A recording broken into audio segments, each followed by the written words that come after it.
Hello.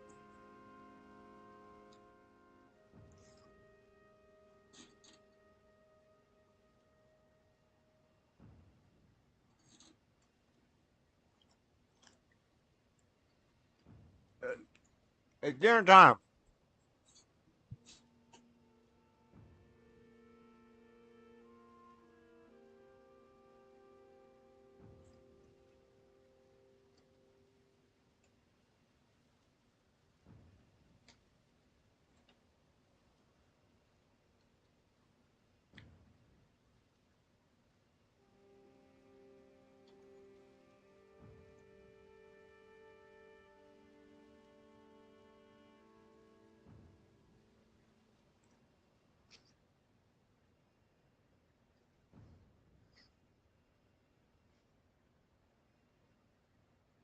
We eating dinner first. Pizza and fries.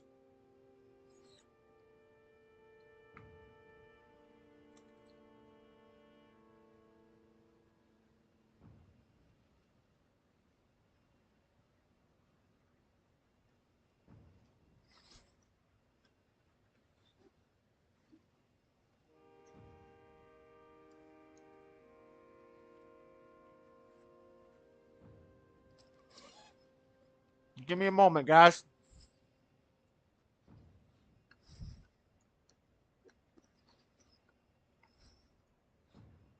Let me eat my dinner. We're gonna watch this summit. Never had that combination together. What, pizzas and fries? Hey, that's Americana right there. That's Americana right there. French fries and Italian pizza.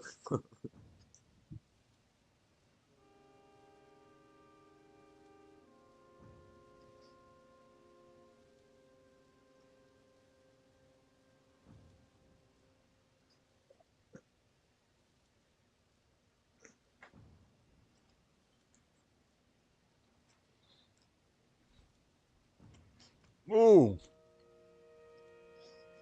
triple whopper. Am I a drinker? Hmm. Trying to cut back.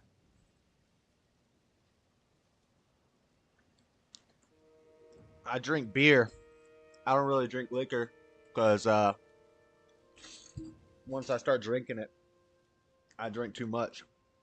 I drink beer, but I'm on a break. I'm on a break from the beer because I was drinking every night, beer every night. So I'm on a break. Right now, I'm drinking grape juice. I don't even like grape juice.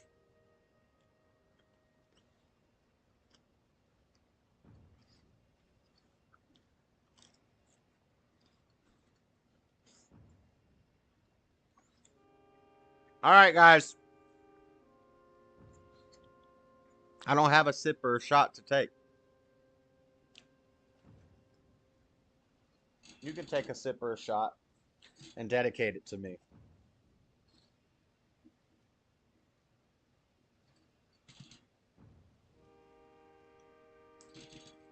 I can take a sip of my grape juice. It's kind of like wine.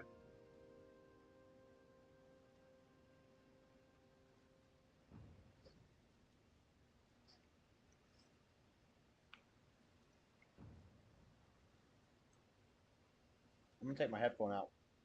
I was listening to Nick's stream, but about to watch this. So what we're gonna do is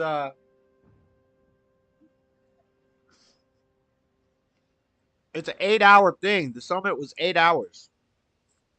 It just ended like an hour ago. I just got home from work, took a shower.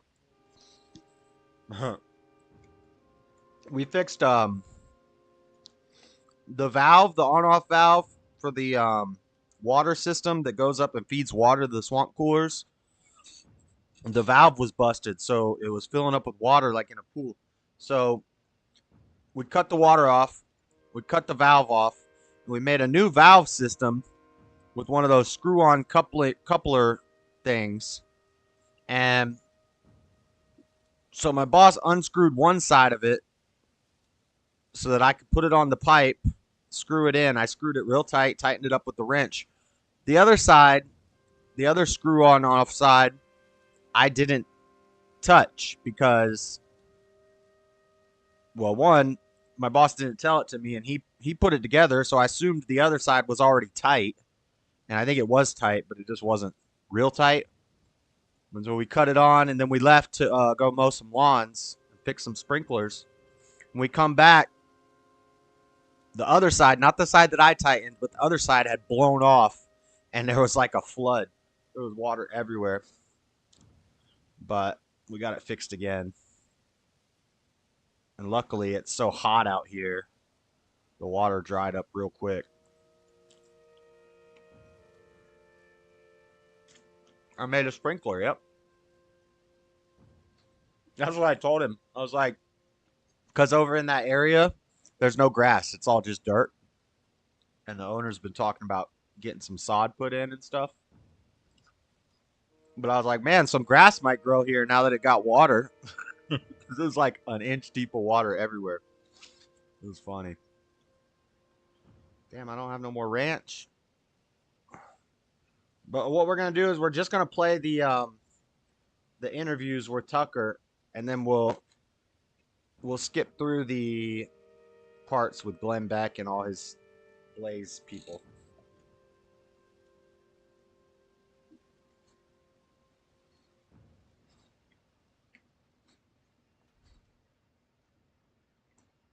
I know, Jalen. I know. I'm saying.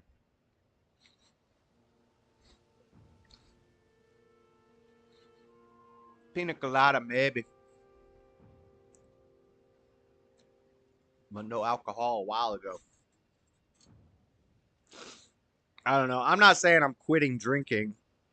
I just don't want to drink beer every day. I don't want it to be an everyday thing. So maybe like my birthday or holidays, 4th of July, have a couple beers.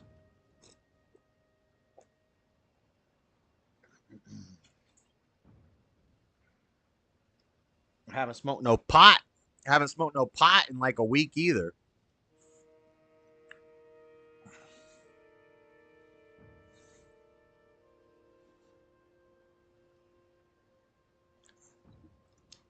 Let me start this. I think the first is Tim Scott.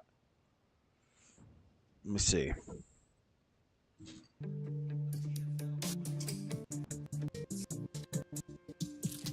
The summit starts soon.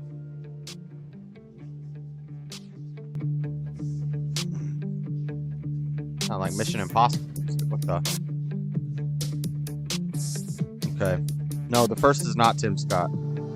Moment. Someone. Stu! What up, Stu? We like to be the heroes. We like to come in. Make burgers. Oh! It's a holiday. One is going to rise above that 3, 4, 5% group. That's more I don't know who it American is. It pizza could be French Vivek. fries. Well, Vivek is already above that. Well, in some polls, yeah. Yeah. His average is still, 3 or 4%, but he's had a couple of good polls lately. He does.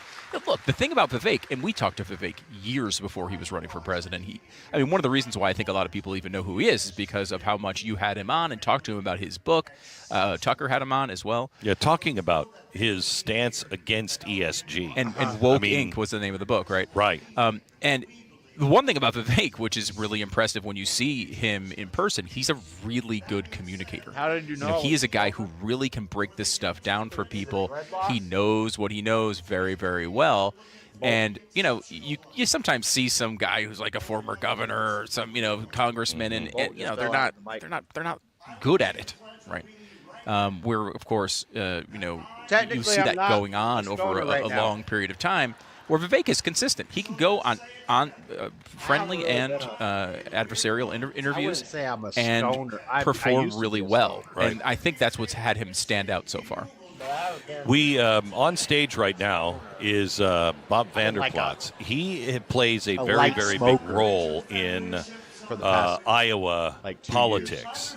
This is his summit, if I'm not mistaken. This is really his summit.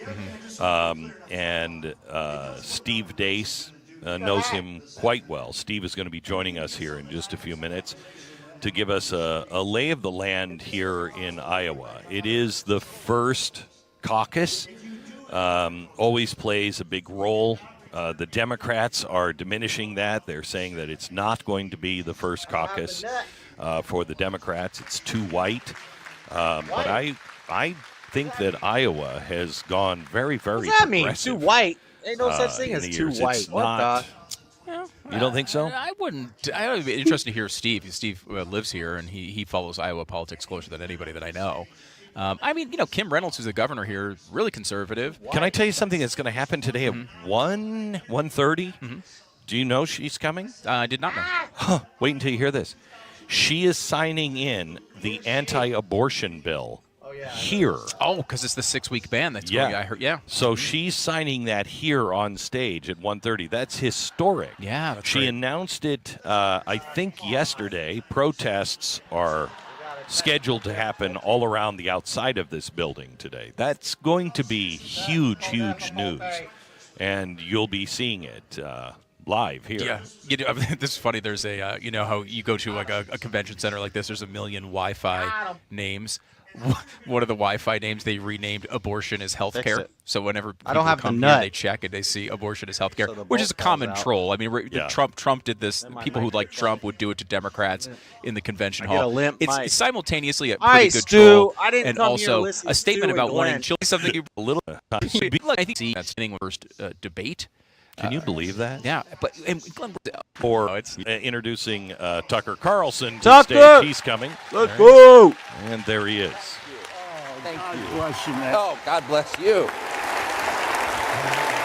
Oh, my God. I'll cheers my strawberry lemonade. Cheers my grape juice to you. Cheers.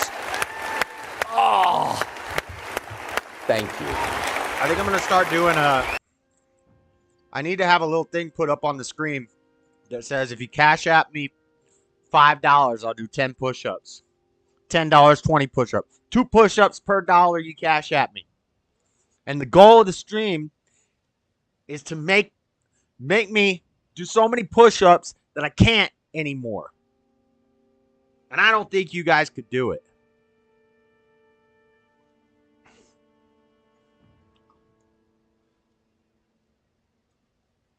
Let's watch this. Tucker! Glenn Beck. Yeah, I'm not a fan. I'm not a fan of Glenn Beck. Well, He's a I Mormon. kind of handed it to the audience, but thank you for making time. Oh, I'm unemployed. Good one. No, I love Iowa, sincerely. Well, we love having you here, and you got a big job today. You got a big role today. Who's this guy, and why is he talking like these he's... interviews with these national voices casting? Oh, this guy must not be a candidate, because he's talking to Tucker like he's interviewing Tucker. What the... Vision for the future of this country. What's your hope out of today? To find out who they are, to understand. I mean, look, there are so many issues that any president faces over the course of 4 or 8 years. It's impossible to get, and probably not even very useful to get, a candidate's opinion. Where are you on ethanol? Kind of an interesting question, actually. What does Hake's birthday got to do with me? You are Every day, Iowa, by the way, but you must be new. By the way, ethanol wrecked my chainsaw. I'm sorry, I have to say that. Every year for the past 8 years, I put a new carburetor on my chainsaw. we need to move on. We need to move on. Okay? No, it's great. It's great. Anyway, excuse me. That's true, as you know. But anyway, you can ask questions about all the issues, and I think pressing issues in the news worth asking about. But in general, when you interview a candidate, I have found it's best to see if you can discover what the person's instincts are. What's their gut reaction to things? That's a much better guide to what sort of president that person would be. And so I hope to elicit that. What's this person like? That really matters. Do crunches and it's not just about virtue. I mean, I prefer virtuous people. I try to be squats. Not very successfully most of the time, but I can do pull-ups and push-ups all day. But is this person pro-human? Crunches. That's for me. That's kind of the bottom line. Probably squats would be the worst. What if you could do SEO your smarter boy might faster? skip leg days. With Wix, you can edit your meta tags page by page or all in one go. Get out of here, out! Modify your URLs. Inspect all of them in one click. And when we looked at this, and I remember I talked to the candidates before. The National Voice is a C3 event. Yeah, this his is not birthday a is every campaign day, event. Jalen. They shouldn't solicit. They shouldn't give out websites, all that stuff. But when I visited with them, I said a couple things. One is, when you come to the Leadership Summit, it's going to be a safe space. There's going to be no gotcha questions. Right. but there could be gotcha answers. And we've seen that from time to time as well. And so we're really trying to determine what is a person's character, the consistency of their convictions, what's their competency. I mean, they kind of get themselves. There's a lot of people you know well that they want to be president, but are you prepared to be president? And then is this your Esther moment for such a time as this? So how do you try to draw that out of these voices and get them off the stump speech? Well, I was sitting in my hotel room in my boxers this morning thinking about that very question. What's an Esther moment? Well, there's something reassuring about this. Yeah, not very reassuring. 2 cups of coffee. And, you know, I wrote out a bunch of questions. I can't even read my own handwriting, and I don't have my glasses, so I probably won't even be reading them. But really, you can kind of, I mean, I've interviewed a lot of people. It's like the one thing I've done in life. And you just get a very strong feeling from someone, a vibe from someone when you're in the physical presence of that person. It's very different from talking on the phone or doing a Zoom or whatever the Chinese-controlled software is. Yes. And that's why I don't have Zoom. You think he's joking? I'm sure it's totally on the level, don't worry. Just calm down, conspiracy nuts. This is starting so well. I'm not used to working in the morning, sorry. I'm like walking my dogs at this hour, but you really get a different feeling when you're with someone physically. I don't know why they did it so early. And so I've got like an opening question or whatever for everybody, but the subsequent questions are always based on the answer. You know, I think. I worked at, believe it or not, 25 years ago, I worked at CNN for years. And at the time, there was this host there who really dominated cable television called Larry King. Larry King. And everybody said, oh, Larry King's an idiot. He's never read a book. He's written 12 books but never read one. Everyone would make fun of Larry King. I think he was based. And I, of course, did too, because I was shallow and mean. But then I became his fill-in guy. And I would, when he was on vacation, I would fill in for him. And I had a long talk with him about how to do the show. And he goes, no, I just listen really carefully. Like, I don't know anything. I'm the most ignorant man in the world. I've never read a book. That's totally true. I'm basically illiterate. But I'm interested in other people. And when they answer, like, I follow carefully what they say. And that's the key. Because I like people. And I thought, Larry King's like kind of a genius, actually. There's a reason he was #1. And I've really tried to emulate that in the years since. Just listen carefully to what the person says. And of course, when you're interviewing politicians, like, they want to drown you with their words, none of which they mean. Like, I'm not pointing to anyone Yeah, I use like a whole bottle of ketchup. There's just, it's a Vesuvius of words. Wow, and another thing. Fries. And, so your job is to try to kind of keep it to the relevant stuff without being impolite. I try not to be impolite ever. I really try to be polite. But to try to, like, keep the person to stuff that will inform the audience in a meaningful way about who the person is. So that's kind of my strategy for all interviews. Well, I think you're going to do great. I want to go back to when Darla and I had breakfast with you at Boca Grande, and it was a beautiful dining room. He's Tucker. And it was quite large, and there's only a few others in there. And we thought we were going to talk to you about some kind of sensitive matters, and it's like everybody can hear what we're talking. And I was yelling as well. No. Before you showed up, I said to Darla, I wonder if Tucker has an inside voice. Oh, I got it really loud, huh? Talk to my many daughters about that. Better. Lower your voice. I'm also trying to. We got quit kind of in a deep conversation about. Since I just had dinner, we're gonna light smoke one. versus dark, good versus evil. This is spiritual warfare, and what we're facing as a country right now. A lot of people say this is the most important election of our lifetime every 2 years. Yeah. Yeah, that's I true. think a lot of people have to believe it for 2024 that this is the most important election of our lifetime. How do you explain? Well, I'm clinging to the hope that elections still matter. I really want to believe that because I'm American in a very fundamental way. Not if we're doing all mail-in ballots. Not if ballots are getting sent out to everybody and their mama. But leaving aside even elections, I think it's clearly a pivot point in history, and I don't think the issues that we debate and really are in some ways distractions are the core issues at all. I mean, there are forces, unseen forces, acting on people. It's funny, in February, I was like trying to think about what to do for Lent. I'm not a particularly faithful or virtuous person, but like you try to do something. I already quit smoking, so like what's next? And I thought, well, I'm just going to read the Bible. And no, I'm not going to do a Bible study. I'm a Protestant, so I feel like I have a right to kind of read it myself. And I know, I'm sorry, I feel that way. And so I've been reading it since February, and I'm like about halfway done. And I haven't talked to anyone about it, and I haven't been just been myself reading it. And I've it's like the most interesting thing I think I've ever done, actually. It's unbelievable. It's the best book ever written. In those books that has been hidden from me as a regular churchgoer in the Episcopal Church. Like, wait, why didn't you never mention this? This is like unbelievable. What? But you didn't know that Game of Thrones is just like the Bible plagiarized? Two things I have come away with. Lord of the Rings. The entire New That's all the Bible. To Deuteronomy and the Old they had all that stuff in is there. With the exception dragons, of Jesus, every monsters, demons, like really flawed. Big time. Like flawed in a way where you'd be like, I don't know if I could be friends with that person. You know what I mean? Yep. Abraham enters Egypt and he's like, oh, it's my sister actually. Take her. What? What? I was saying to my wife, who was a religion teacher, I was that like, was kind of weird. Why didn't anyone? What is that? That's and what she's Lot like, maybe did. The that point is that God takes people who are not perfect people, not only not perfect people, like they're so imperfect again. I don't think I can have dinner with them. Solomon, and uses them for these grander purposes. That's the first thing I noticed. The second thing I notice is that people, while they have free will, of course, and they can make decisions. Oh yeah, I never really responded, Seesaw, when you were talking about how it never says that John the Baptist sinned in the Bible. I don't know if that necessarily means that he didn't sin. I think that could just mean that they didn't talk about it. Like you're not going to throw your boy under the bus, you know? And actually, did you know that Matthew, Mark, and Luke, there's a word for it. They're a different kind of testimony.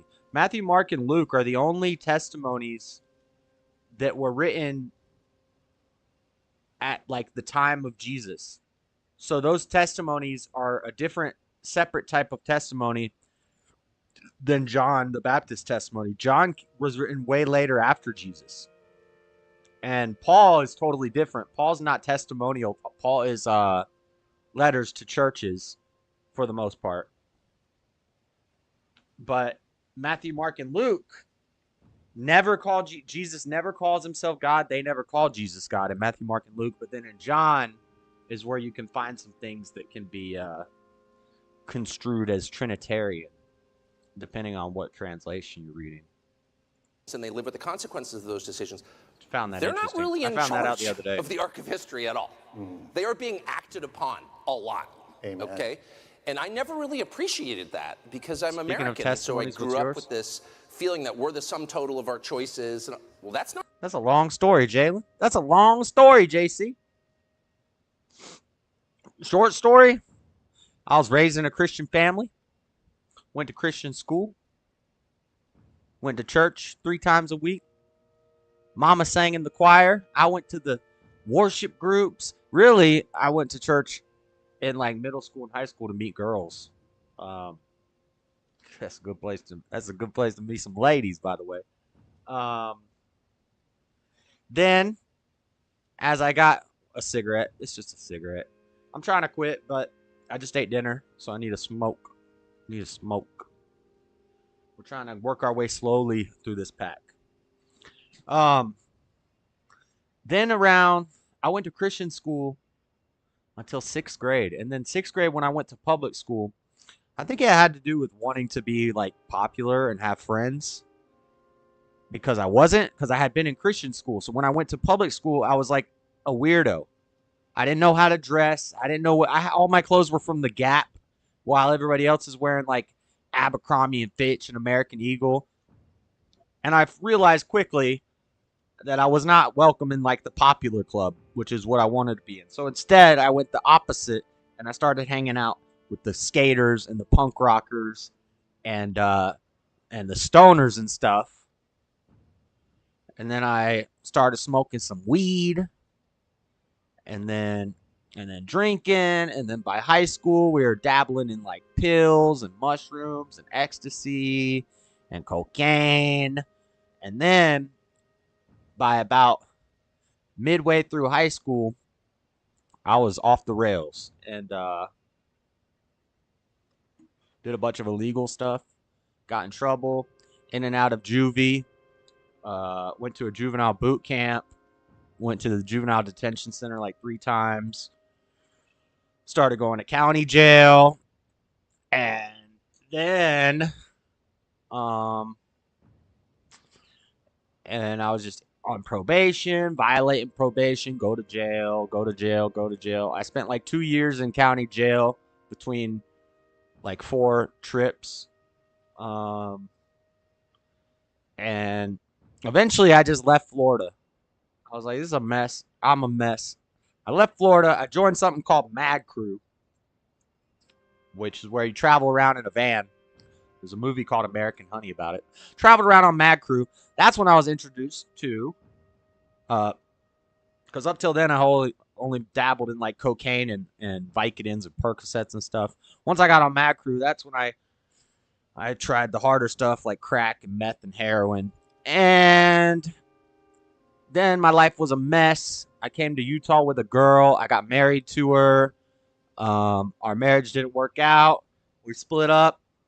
Shortly after we split up, I became homeless because I started slamming heroin. And within like 2 months of doing that, I was homeless. And then I was homeless for like 4 years. Maybe 3 or 4 years. Like probably like the first year of it, I was like staying at friends' house and stuff and in hotels. And then towards the end of my time being homeless, I was like, I can't keep doing this crap. So I got on methadone, and I slowly got off of the methadone, weaned off of the methadone, and I quit doing that hardcore stuff. Still smoked pot and drank a little beer. And that's when like the last 6 months that I was homeless, I really started focusing on getting my life together. And also, at that time, I found out that felons can vote in Utah. Once I realized I could vote, I was like, oh man, now I want to learn about politics. Because up till then, I didn't know nothing about politics. Nothing. I didn't know nothing about politics. But as soon as I found out I could vote, it was on like Donkey Kong. And the political YouTube led me to JLP. And then JLP and politics. Like, this is why I always talk about politics and religion go hand in hand. And culture and society and all that stuff. And so the politics led me to JLP, and then JLP led me back to God. And then I was raised in the Christian family. So I always had that stuff in my head.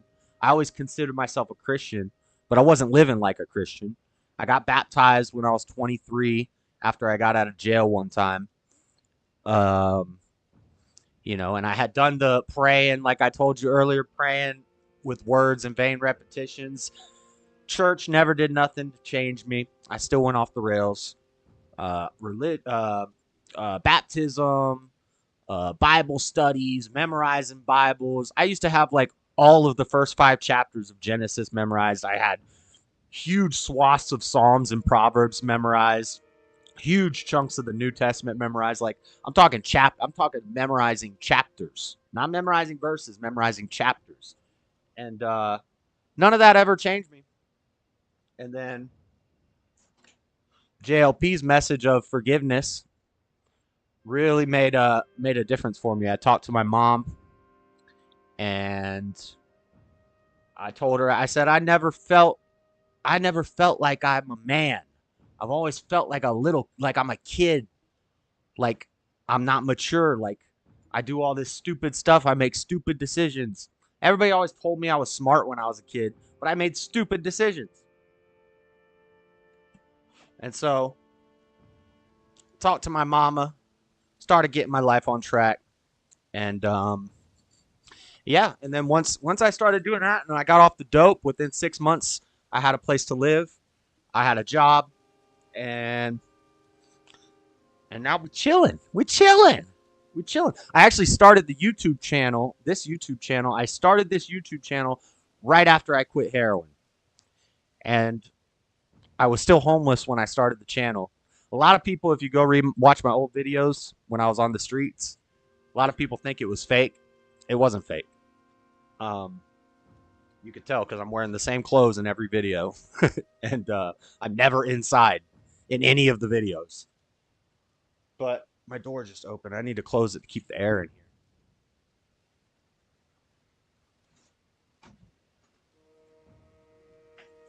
Of course, Echo's going to walk back in now and open the door that I just closed. Did you ever forgive yourself? I don't believe in that. I don't forgive yourself. I don't even think you can forgive anybody. God forgives. We can't forgive. By forgiving my mother, I mean telling her why I resented her and letting go of it. And then God forgave me because I let go of that anger. And my mom's cool, so she was cool with it. You know, she didn't handle it like some of the stories I hear, but forgiveness is key, specifically your parents, because you came to this world through your mother. You were born of the flesh through your mother. So she's going to be the first one to offend you. She's going to be the first one to turn you away from God, whether she means it or not. Usually, you know, of course, there's crazy people out there who, you know, abuse their kids and whatever. But even if it's like a good mama, a good mama, or a decent Christian woman mama, at some point, she's going to do something to offend the child. And then that's when the anger begins. And so you have to be born of the Spirit to overcome that. And I didn't figure that out. They don't talk about that in the church. All they say is come down to the altar and pray, get baptized, and it's going to be great. But that never happened. So you do the silent prayer, I take it? I do. I be still and I know God. I sit still and quiet. Not as much as I should. Not every morning and every night like I should. But yeah, I do.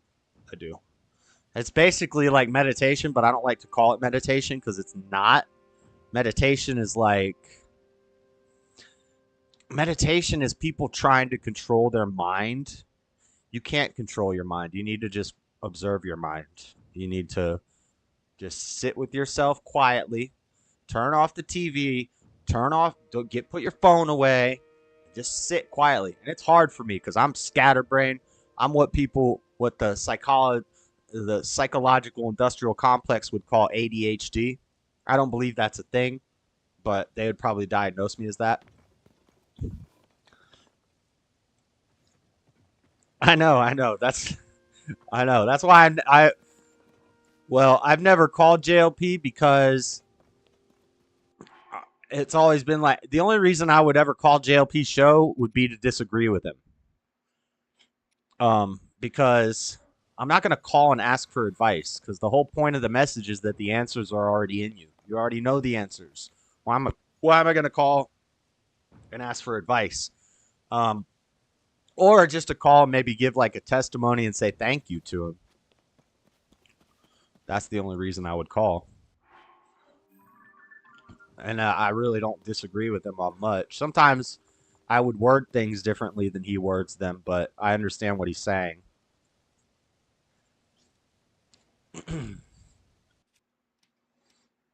All right. Let's play this video. That's my testimony. Forgiveness is key. Letting go of your anger. Honor your father and your mother. That's the golden rule. That's how you have long life. And by honoring them, you have to not be angry at them. You have to not resent. Even if it's, and this is where what most people get lost because they think mama was perfect. And they don't want to possibly conceive that somewhere deep down in them, they do have some sort of resentment towards their mother and their father. I wasn't really angry at my father because I didn't know him. And I think I was angry at my mom because I didn't know him. And now I know him. When my stepdad died, I went down to Florida to help my mom. And while I was down there, I visited with my father, my bio dad. And he's cool. I see where I get my nerdiness from, where I play card games and I like Dragon Ball and I read a lot of books. I've read every Stephen King book almost, except for like the three or four most recent ones.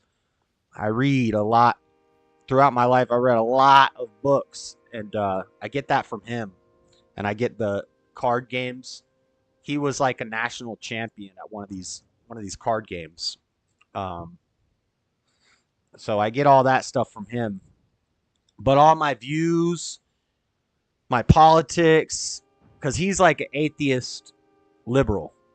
He's chasing women, got babies by a bunch of different women, been divorced like 3 times, doesn't believe in God, hates Trump. He unfriended me, my father, my biological father, unfriended me on Facebook because I was posting about Trump. He didn't like it. And then when I went down and talked to him in Florida, he's like, I'm sorry I unfriended you on Facebook. He's like, I didn't unfriend you. You can still message me. We can message back and forth. But I hid you from my feed because I didn't want to see the stuff you were posting. I disagree with everything that you post on Facebook. And I was like, let's go. But my stepdad is the polar opposite. It's crazy. All my views, my religious views, my political views, they align with my stepdad. But my like personality and my hobbies and my interests align with my biological father, who I never really met. It's kind of weird the way that worked out. Dad did a good job, but he should have been there for you growing up. Yeah, he was running around from state to state trying to dodge child support, from what my mom tells me. And granted, when I talk to him, it's that old story, 2 sides to every story. That old saying, 2 sides to every story. I talked to him about it.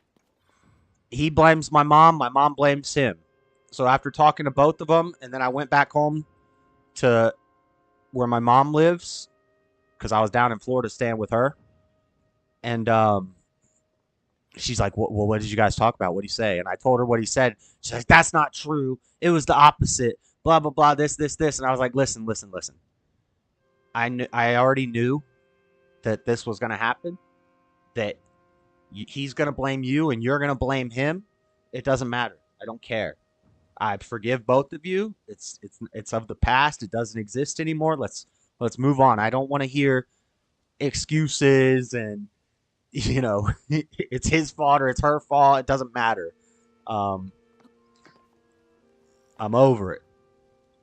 But I did think that was interesting that went exactly how JLP says that all the time. He's like they're both gonna blame each other. It takes 2 to tango. It's both parties' fault. But yeah, my stepdad was great. He was a great man. He was a good man. Did everything to raise me right, but I still went wrong. I still screwed up and went wrong because kids yearn for their father. Kids yearn for their biological father, and when the mother imposes another man, it's a recipe for failure. I see there's a single mom on my Facebook, and we went on a date before. When I was on drugs. And after I got off drugs and she got off drugs, we started talking again. But I never wanted to go out on because by that point, I had found God again.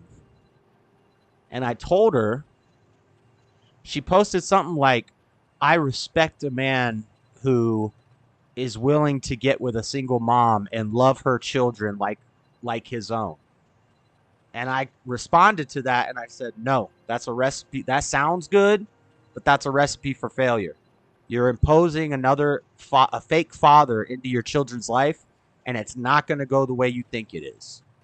And she didn't like that. She didn't like that. She strongly disagreed with me. But I was like, yeah, I would never date a single mom, not because I think it's bad to be a single mom or anything like that. It's strictly because of the children.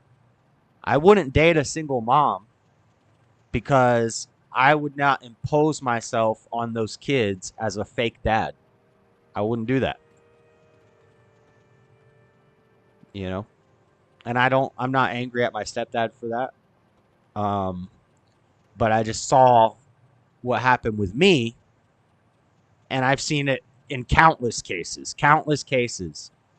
of this happening. Especially once mom and stepdad have kids of their own, then that stepchild is always going to feel less. They're never going to feel like they're really part of the family. They're always going to feel like the odd man out. All right, let's fight this King Gliok. Let me play this interview. We're talking about this deep stuff. We're just trying to watch some politics, bruh. You went wrong in the past, but you didn't let it stop your future. Be proud. Well, thank you, Jalen. I don't know if I'm proud of anything, but thank you. I understand the sentiment. Let's play this. And I'm going to fight. I got to fight 3 King Gliok, so these are some of the hardest fights in the game. Normal Gliok is either ice, fire, or lightning. King Gliok is all 3. You've got 3 heads. One is lightning, one is fire, one is ice. So this is going to be interesting, to say the least. Not what I'm reading at all. Oh, he's already ready to fight. Matter. Oh, he's already ready. You need to do certain things and not do other things. On the other hand, you are not in charge. You are being acted upon by a world you can't see. And that, by the way, is consistent with my life experience. Like, I've seen that, I've lived that, I'm 54. And so I feel like it's really important to approach politics with that in mind. Like, a lot of these issues are symbols of this much larger battle. And the final thing I will say is I do think we should approach these questions with humility. Amen. You know, we don't always know. I was at dinner last night at 801, which I strongly recommend. Surprisingly good lobster, kind of weird for Iowa. I'm like, is this from the coast of Iowa? No, but it was good. But anyway,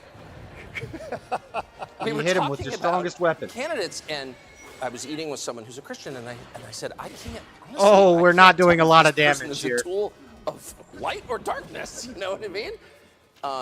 So we don't always. And you run. know No, don't throw me all. off the And platform. we should always admit that.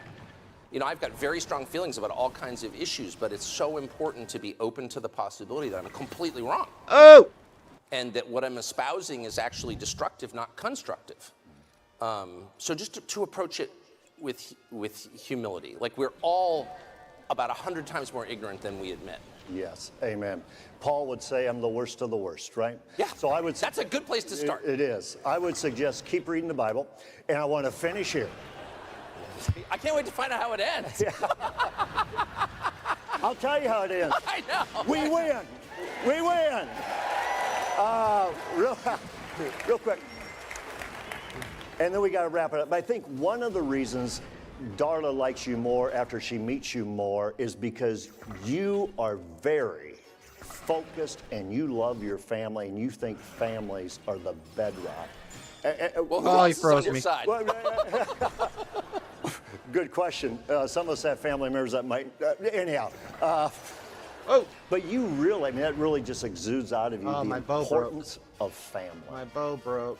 Yeah, and it also just triggers me to judginess too, honestly, sometimes, especially with politicians. It's like, how do your kids feel about you? Come on. Run. I mean it. God, we only got Who half cares what the this crowd health thinks already. of you? How many cares stupid votes you got? Oh, You know, I if need you've got another a child bow. who like hates you, or whose whole life is organized around rebelling against you, maybe you should pause. Like, what are you doing in this ballroom? You have a child who's like actively working to hurt you. My other bow broke. That's a much more important relationship, and this is very common with politicians. They have family members, close family members, who really hate them, and I feel like, wow, you know, I have a lot of problems. I don't have that. And that is the most important thing. You know, I'm completely convinced that your obligations to other people flow outward in concentric circles. And it begins with your spouse, and then your children, and then your parents, and your siblings, and then your employees, and then your coworkers, and people you meet, and then the waiter at the restaurant. And I judge people by how much peace is in those concentric circles. Do you have a happy family? You know, do they respect you? Do they love you? Are they functional? How are they doing? Do your employees respect you? Do the people who see you every day have high regard for you? And if they don't, I don't take you seriously. And I mean that.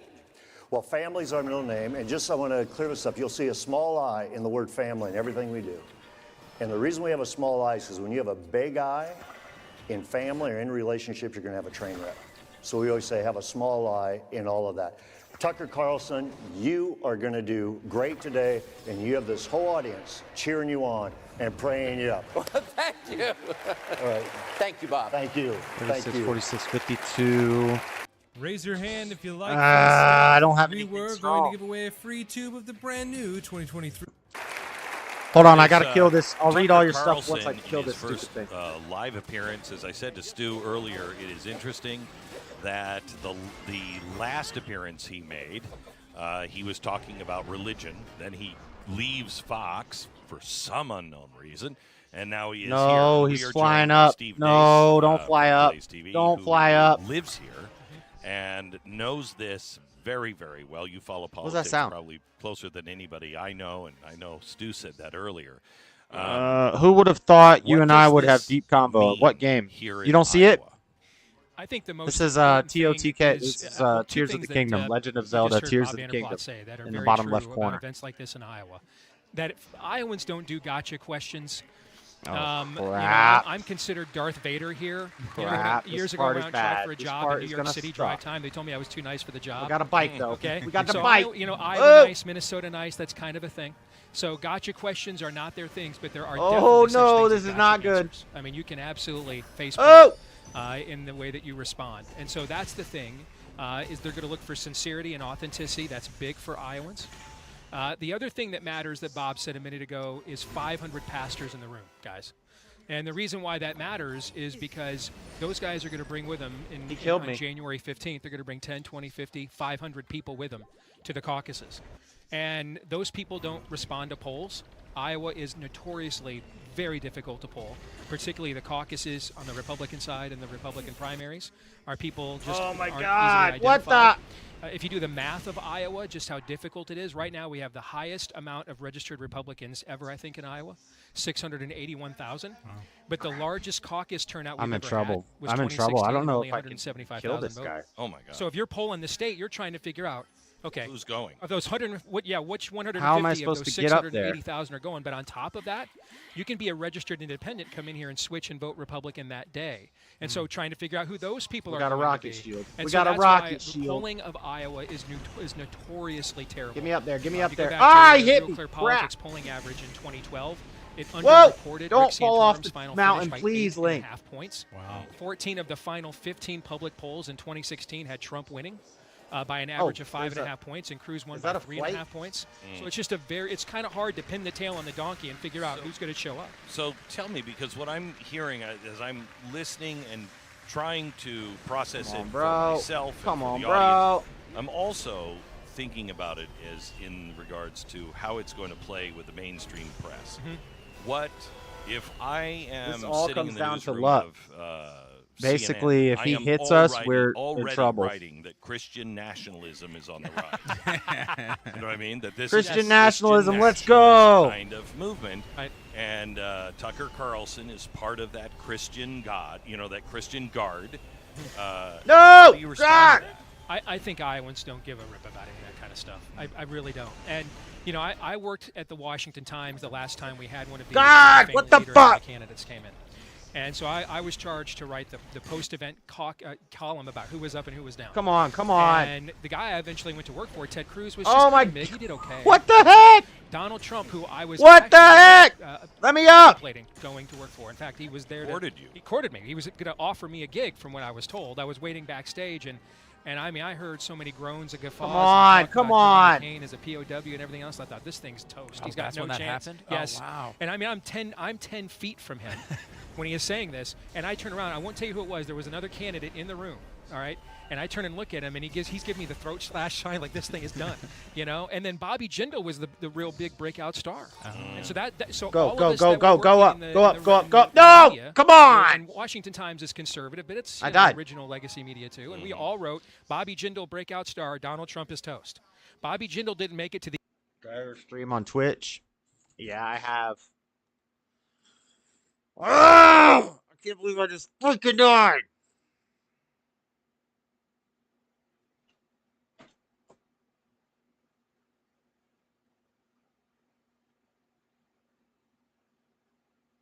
I'm a little upset. I'm a little irked right now. I need a stronger weapons. I need the stronger weapons and the better bows.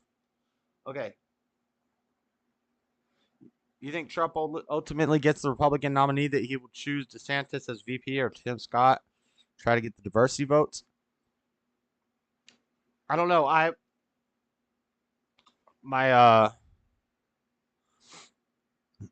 My boss was telling me apparently this happens in every election with the primary incumbents. It's always because I was like, man, this DeSantis and Trump thing is causing a rift in the right wing. We're like separating. And he said, no, that always happens. And he said, actually, the person who is like the main competitor to the president often becomes the vice president. And that's all like for show to get people riled up and hyped up.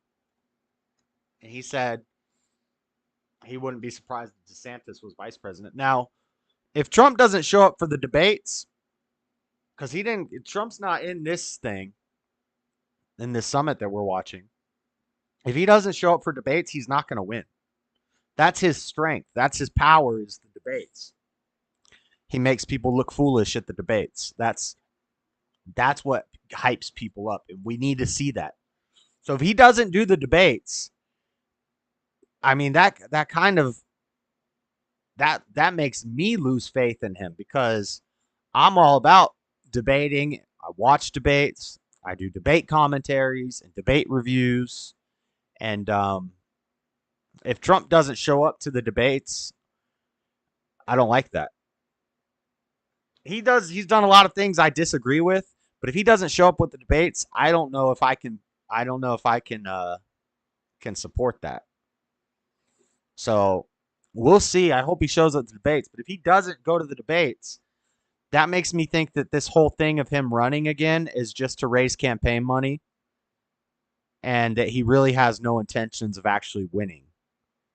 He's just trying to raise some campaign money, a publicity stunt, and then he's going to and in which case it'll go to DeSantis, and then it's going to be DeSantis versus Biden. Do I have confidence that DeSantis can beat Biden, can beat the system, I should say? No, I don't.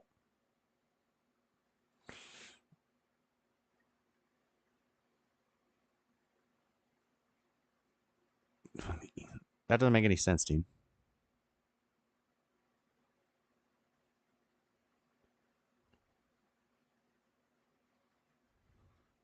What? What are you talking about, Dean? Running for president is basically like doing the easiest hard work. That's an oxymoron. That doesn't make sense. After that, I don't think none of us here know what happens 2 years in a term.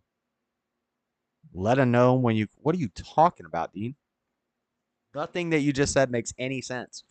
I had confidence that Hillary would win, but look what happened.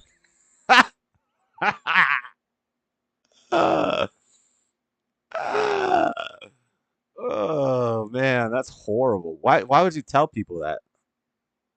What doesn't make sense? None of it makes sense. None of it makes sense. I don't think none of us here. First off, that's a double negative. That means you think that people here. I don't think none of us here. It's bad grammar. It's bad spelling. And it doesn't make sense. Even if I tried to make sense of it, it still doesn't make sense. I know what happens in a 2-year term. What are you talking about? You don't think none of us here know what happens 2 years in a term? What are you talking about, Dean? I do a political talk show. I know everything that happens in the term. The president's life is public knowledge. Just pay attention. It's not that hard. And running for president is basically like doing the easiest hard work. That's an oxymoron. That doesn't make any sense. The easiest hard work.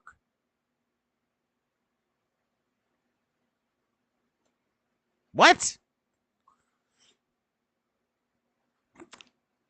Trump is going to say, I don't need to show up. I already did the job, guaranteed.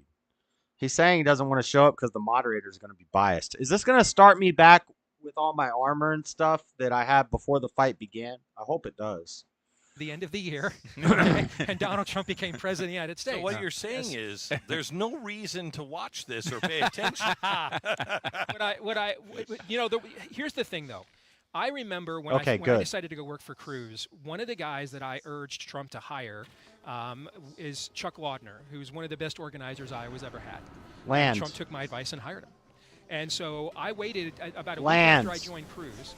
I called Chuck Wadner thinking I'd be able to woo him to us because Trump was probably toast. And he said to me, Steve, I thought about resigning. And he goes, I've never seen anything like this. The amount of snail mail from veterans who are like, I can't stand what Trump said. I disagree with every word of it. But damn it, I'm so glad someone finally said something they really thought and didn't apologize for it and doubled down. And Chuck said to me, he goes, I kind of think something is going on here that maybe we've never seen before. I, of course, dismissed it. All right, and Chuck ended up being correct. And I think that even though those answers to that day in the room drew a lot of groans, the next day Trump doubled down, did not apologize, did not seek God, is this genuflection fast to the Trump Washington Post time? and New York Times was an early signal right away. Okay, we're looking for an actual alpha male disruptor in this race. Maybe it's him. And if you go back to that race, the two guys that represented that out of 23 candidates, Donald Trump represented that in terms of persona. Ted Cruz represented that in terms of ideology. Who were the two guys that got 75% of the total popular vote of that primary cycle? Donald Trump and Ted Cruz did. They got 75% of the vote out of 23 candidates. So where do you put Donald Trump right now in Iowa? I just think he's made a big mistake not coming here. He's the only person since Reagan, only Republican since Reagan that's won this state back to back, and he's won it comfortably. As coveted as my buddy Bob Vanderplatz's endorsement is here, and it's solid gold, Trump does not need that. He doesn't need it. So the idea that whatever personal thing is going on. So let me play Donald Trump. Sure. Then why would I possibly come here and punch down?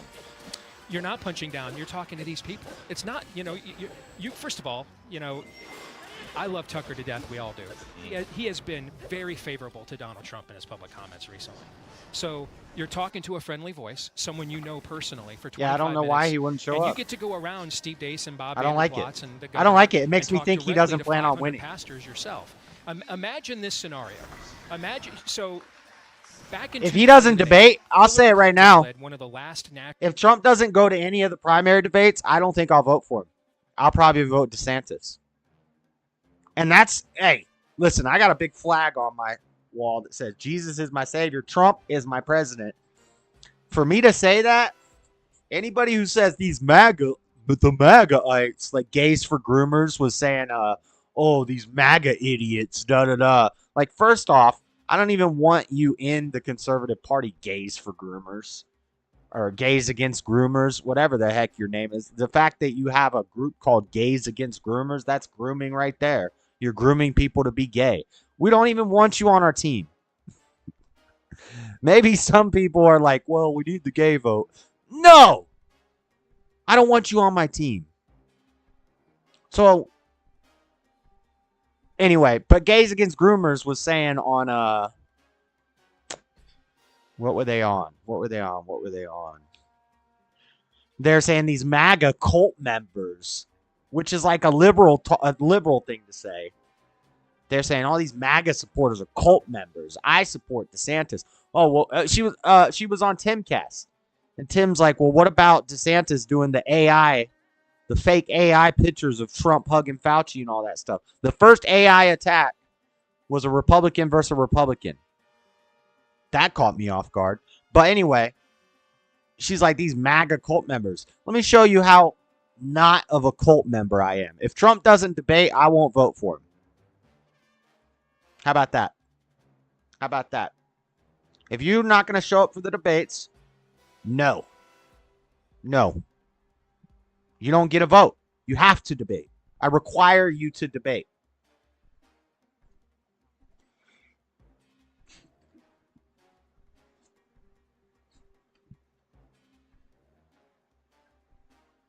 I put faith in the faith I put faith in. That doesn't make sense either, dude.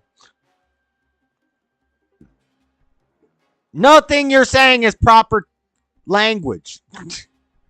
We could speak about terms and election. I even think that the individual who close on the position president, even the presidents, don't know what will happen 2 years into the term. Do you find it disrespectful if he doesn't show up? Disrespectful?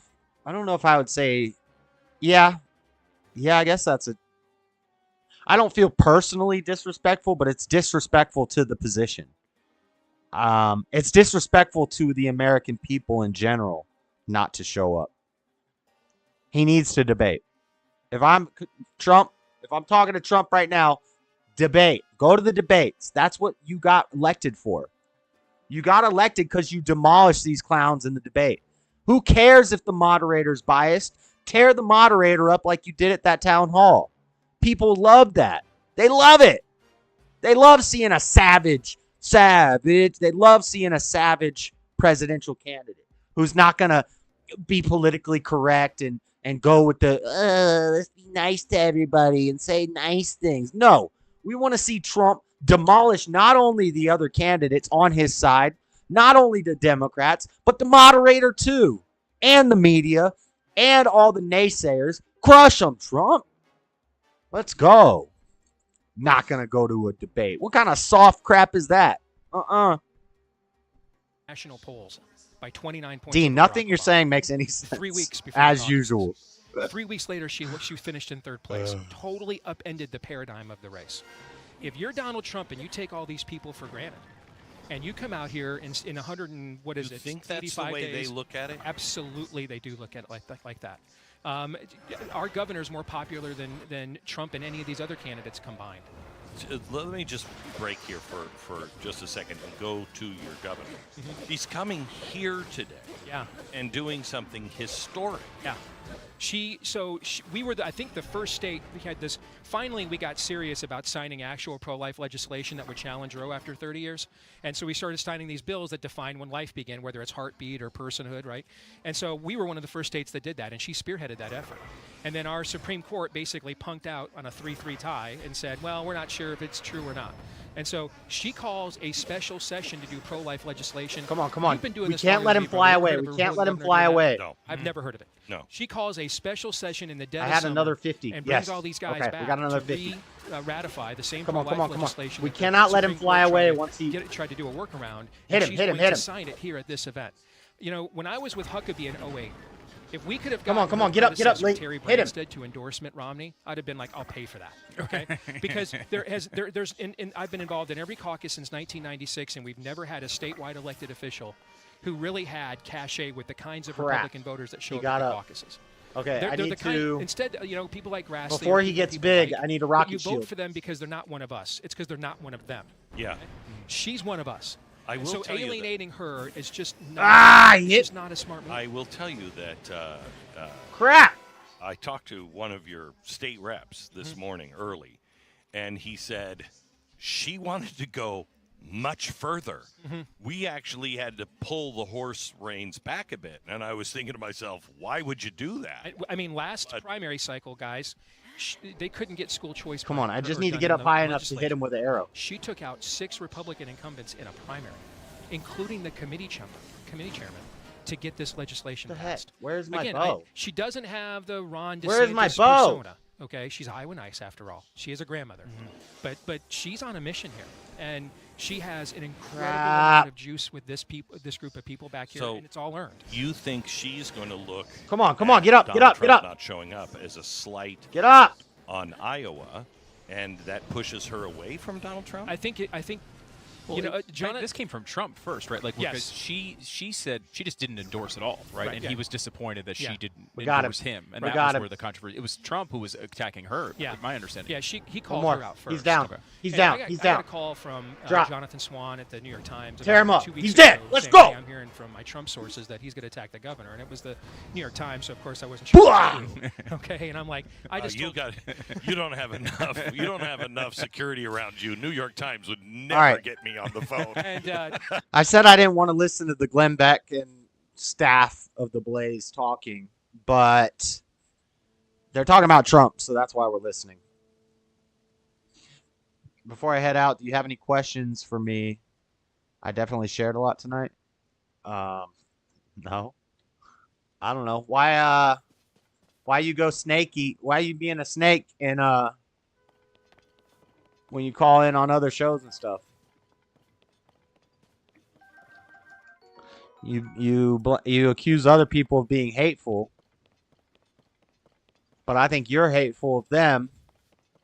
And you call in and you be snaky. Why do you do that? That's not cool. That's not nice.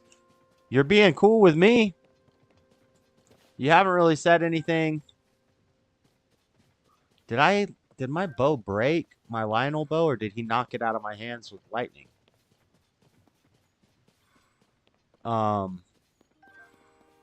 Like, you've been cool to me, but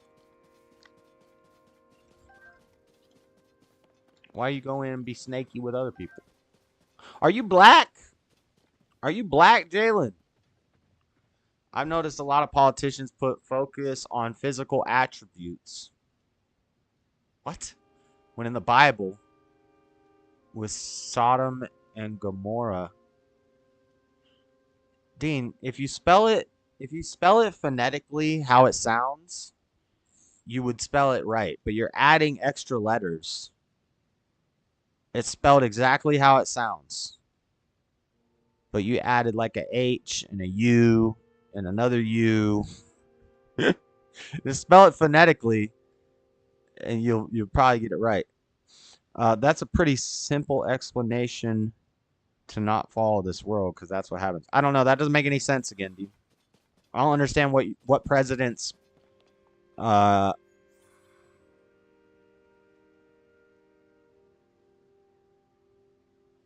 I don't know what presidents put focus on physical attributes. I don't know what you're talking about. Except for, like, if it's a black president, like Obama will put a bunch of importance on the fact that he's black, or Hillary will put a bunch of importance on the fact that she's a woman. But other than that, I don't think presidents are talking about their physical attributes. I don't know what you mean. Sodom and Gomorrah wasn't even fake. If you look at corn now, it's the same thing. It used to be man and women doing it. Yeah, we know that, dude.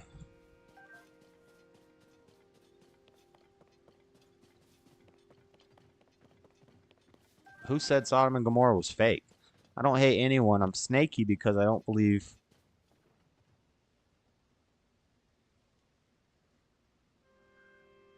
See, why do you buy into a hit piece with no backing, no evidence, and if you really knew anything about what you were talking about, you'd know that whole story is so stupid and it's so bogus. But you didn't know who any of these people were until you saw a hit piece, and then you came to the people that the hit piece is about, and you started making accusations against them. That tells me that you're stupid. Now, and that's why, like, from the beginning, even though you're being respectful in here, I think that you're gullible. I think you're gullible and, and also degenerate, because you believe degenerate things from degenerates. You know that Do you know who made that? Do you know who made that hit piece? The two groups that made it? Church Militant, which is a Catholic YouTube channel where they specialize in making hit pieces. They make hit pieces against Christians who they disagree with because they think that the Catholic Church is the true church. So any Christian who gets popular, they make a hit piece about them and they tell lies about them to get them discredited and get them outcast from the community. That's Church Militant. The other one is 21. It's called what are they called? 21 Productions or something like that. Anyway, they're an alpha male red pill manosphere guys. These are whoremongers. These are guys whose only drive in life is to have sex with as many women as possible. And Jesse went down to one of their conventions and he spoke and he talked about staying abstinent until marriage, not having sex out of wedlock, and forgiving your mother. Well, these guys are all little mama's boys who are obsessed with women and women is their god. So they got mad at Jesse. Then Jesse went to Church Militant and he started saying things basically debunking a lot of Catholic doctrine. So the Catholic Church Militant group and the manosphere red pill womanizing whoremongers got together and they made a hit piece on him. And then they had a bunch of losers who were clout chasers come out and tell lies. And that's what happened. And you believe it. You didn't do any real research. All you did was watch a hit piece. And now you're spreading lies and propaganda. That makes you the degenerate, bro. You should actually have done some research. And all the smart people on the internet know that it's bullcrap. All the smart people on the internet made videos saying this is stupid. There's no evidence. They're just saying a bunch of dumb crap. And you believed it. That means you're gullible. I don't like gullible, gossipy people. Like, if we're talking about a public event, something that happened, like, do a little bit of research about what you're talking about because you don't know what you're talking about. I know what I'm talking about. I came because of the Fallen State interviews. I thought he was hilarious with actual Uncle Ruckus from the Boondocks. Oh, that's real original. You're like the 800 millionth person to say that. So you're racist too. So you're a racist, Jalen? You think that any black person who doesn't go along with the Marxist Democrat ideology is a coon? That's what you think? You think they're Uncle Ruckus? You call him Uncle Ruckus, Uncle Tom, a coon. That's what you think about any black person who doesn't think exactly as the status quo is to think? So you're racist and you're gullible. And you are ignorant. You're ignorant. Blackity black. I'm black and I'm black and I'm black, y'all. Yeah. You're a typical racist black person, ignorant racist black person. Yeah. Gullible. Believes whatever you're told to believe. Don't think for yourself. Yeah, okay. That makes sense. All right. Good. Thank you for answering the questions. Thank you for validating exactly what I thought about you. And I mean, I'm not being hateful. I'm just telling it like it is. I figured that was what it was, and then you verified it for me. So thank you. But I don't think it's a good look. You look like you look and talk and act like the typical Marxist, racist, self-hating black person. Anybody who doesn't think the way that you're supposed to think, that you've been told to think by the Democrats who want to keep you in chains for the next 600 years, and they've succeeded, and you're just another cog in the wheel, you're a useful idiot, then you call him an Uncle Tom or an Uncle Ruckus. That's so lame, bro.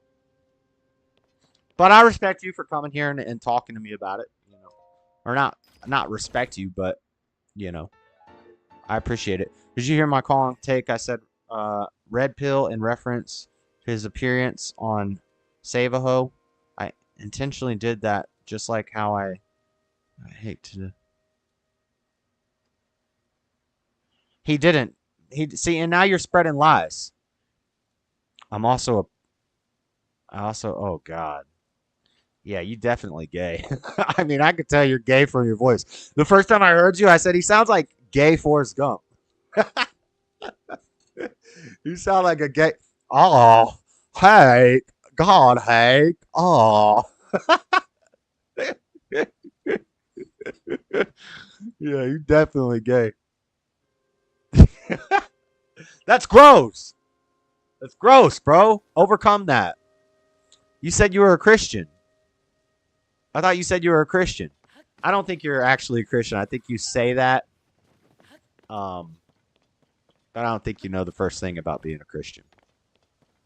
I don't hate you either, by the way. But you're not a Christian. You're a Democrat. You openly identify with your sinful lifestyle. That was you who said that? Yeah. You do sound like gay Forrest Gump. Hank, I don't know, Hank. Mama gave me shoes. She said they was my magic shoes. But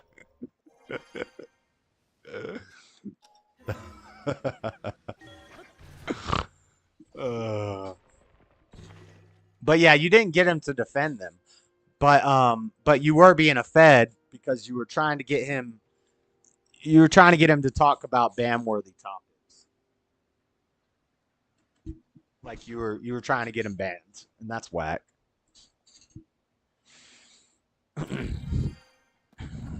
I wasn't, but no, I don't think you got him to defend them. But see, so even now you're spreading lies and misinformation. Tisk, tisk, tisk. It's all right. I'm here to debunk everything you say. I might get in trouble just because I said the C word on my stream, even though I was not using the word. I wouldn't call somebody the COON word. I wouldn't call somebody that because I think that's a stupid term that ignorant people use. But you would say that when you call JLP Uncle Ruckus, you're basically calling him. We used to get raccoons on the back porch. Mama just sweep them out with a broom. I've gotten the Forrest Gump comparison for years. I actually have only officially told you and James I'm queer. You mean you're gay or queer? Queer just means different. What do you mean by queer? You mean like you're the Q and the LGBTQ? I don't think that's different than gay. Those are just like weirdos. Literally, queer just means different. But you mean you're gay? I actually have only officially told you and James. You just told the whole internet. You realize that this video is going to be on the internet forever. Anybody can go see it. And the live chat will be available. So you've officially told as many people watch this video. But I mean, it's not like you're shocking. Shocker. How could I? Oh man. Wow. Wow. What a shock ending. What a twist ending. Wow. He's gay? You're not surprised that you're not surprising anybody, dude. Also, if you're gay, assuming that hit piece were real, why would you say that another? I don't even want to go down this line because it almost sounds like I'm hypothetically, if that hit piece were real, why would you call JLP a predator when you're that? You're the same thing. Are you saying gay people are predators? Is that what you're saying? So are you saying you are a predator? Huh. Interesting. Once again, with the projection, we talked about it earlier. You're projecting. So you are a predator, and you're projecting your predatory thoughts and your degenerate thoughts onto other people because you think that everybody else must be like you. But they're not. They're not. Then since I told so many people, maybe then I'll find a husband. You want a husband? You can't get a husband, dude. No. That's not the way marriage works. I thought you were a Christian. You know marriage is between a husband and a wife. The marriage bed is not defiled. You can't have a husband if you're a Christian.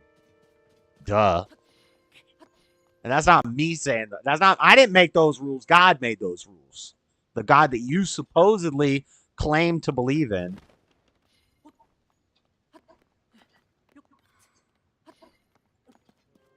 A husband? What the? Sadly, I think I'm the B, but I'm not reporting you. I'm not going to like the video, but I'm not going to dislike it either. Oh, please like the video. You got to smash that like button, just like you smashed. Oh, God.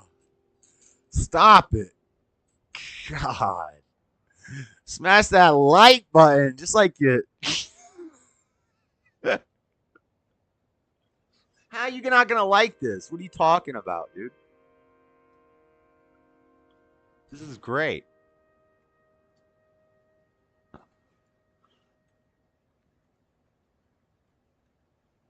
I've already read that. A husband. Be gay all you want. I'm not for it. And when I leave this world, I will sit back and see what happens when people choose that. You don't even have to leave this world to see what happens to them. Just watch. Just look around you. Just watch. You'd ever heard of AIDS or monkeypox?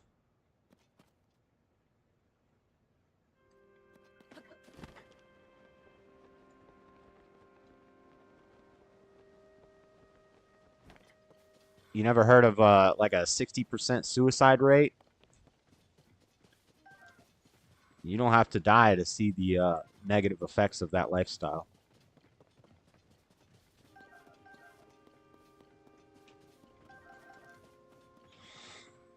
Say it. No.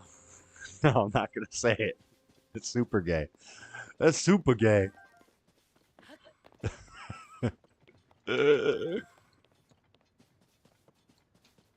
Nope. Next. What's Nick talking about on Nick's stream? Let's get back to this thing.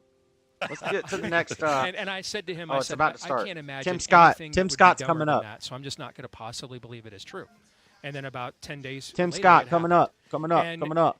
And again, to be fair to the former president, she has, and I mean, I went to Ron DeSantis' campaign announcement address because it was right down the street from my house. And I listened to the way she introduced him. I even tweeted it at the time.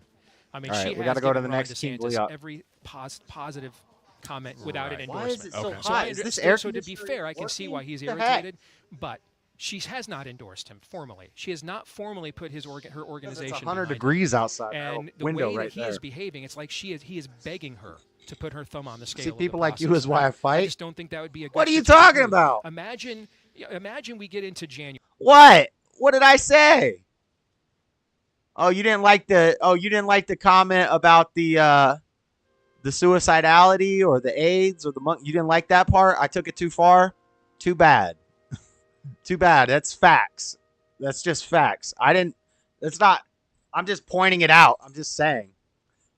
You didn't like that part? Well, I didn't like when you came in my chat blaspheming and pretending to be a Christian and talking bad about respectable people and spreading gossipy lies and nonsense and mess.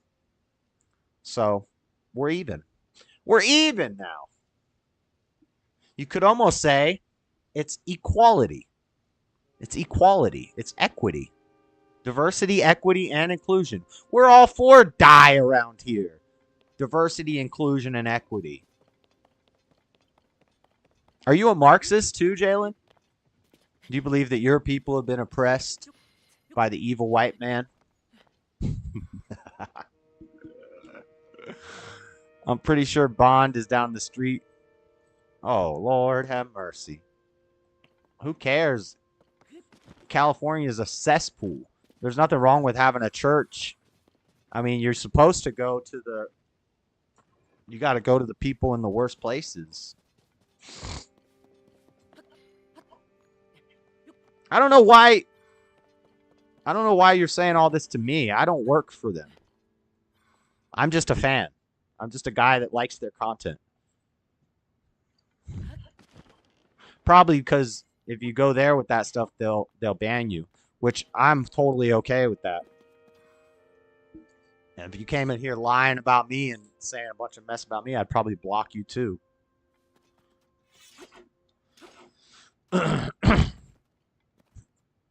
Some people from those channels have me blocked because I've commented on this stuff when it was happening. But that's my job.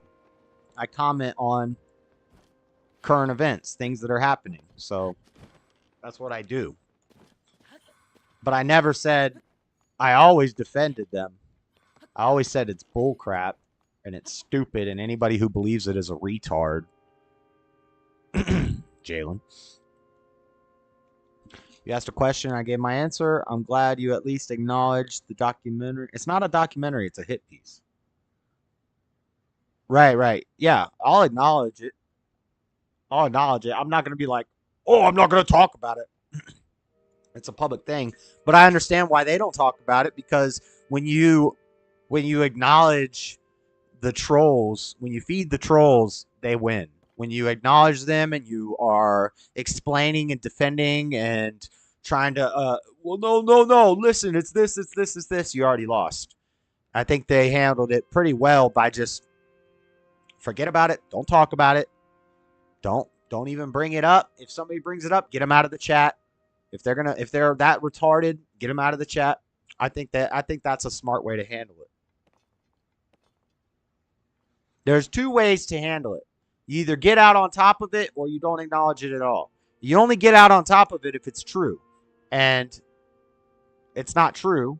So they're not going to come out and say, oh, well, you know, this hit piece is coming out. Blah, blah. Anyway, this is old news. You're a fan. You defend evil. No, I don't. I condemn evil. Well, I don't condemn it. God condemns it. I just righteously judge it.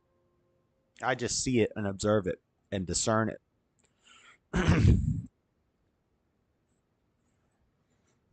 No, I would never defend you.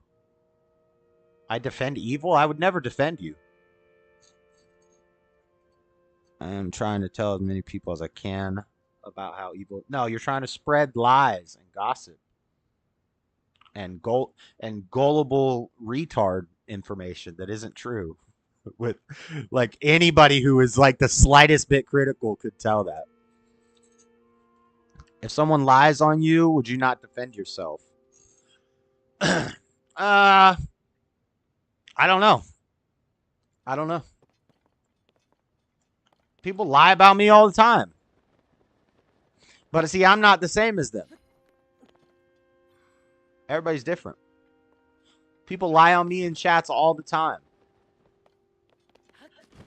And I usually do respond, but I probably shouldn't, because when I respond, it actually makes me look bad. Because then all the chat says, oh, Josh is angry. Josh is angry now. Look at Josh getting angry, because somebody will come in there and say, man, what was one of the lies they were telling me about me? I don't know. There was just some people who were calling me okay, so there's one guy recently who was talking about how, oh, you're a homeless crackhead trying to give life advice. And I responded, I was like, you're a scumbag who's trying to use my strengths that I've overcome against me like a weakness. Like, you're an idiot. And you're just trying to trash my name. I never brought him up, but he started bringing me up. And you're just trying to trash my name, probably because you're jealous of what? I don't know. Of the fact that I got a couple people that watch me on the internet. A couple. There's nothing to be jealous of me about. But that's the vibes that I get. And then the whole chat, thinks that I'm angry. And they're like, oh, he's angry. So it makes you look bad. So I probably would defend myself if somebody lied and put out a hit piece about me. I probably would defend myself. And it would make me look worse. That would be the wrong decision. So actually, I probably would try not to have a response. But I think people like Hake and JLP are better men than me. I'm getting there. I'm working on it. But I still got a long way to go. But yeah, I would probably defend myself, and it would probably be the wrong decision. You're a man just like they are, a human no less. And who gives a dang if you get angry? Never be afraid to defend yourself. No, it's different. If defending myself is, I don't need to defend myself from some fake attack from some trolls on the internet. If I do that, it actually makes me look weak.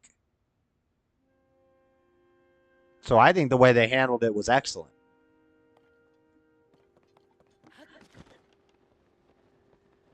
I think it's better. Now, if you get in my face on the street, you're going down. like that ain't even a question. But a troll on the internet saying something, making a video about me or talking some trash, like, why should I care? If you respond to that and you get upset about that, you're weak. That's beta. That's not the same thing. Now, I will defend myself. You come up to me on the street and put your hands on me, it's going to be a whole nother thing. But you don't need to try to weasel your way out of a hit piece. Oh, no, it's not true. That's beta. I think the way they handled it is the best way to handle that. Just let people get rid of all these trolls, get rid of all these idiots, and move on.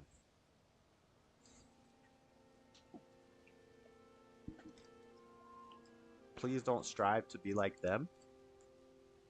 I only strive to be like Christ.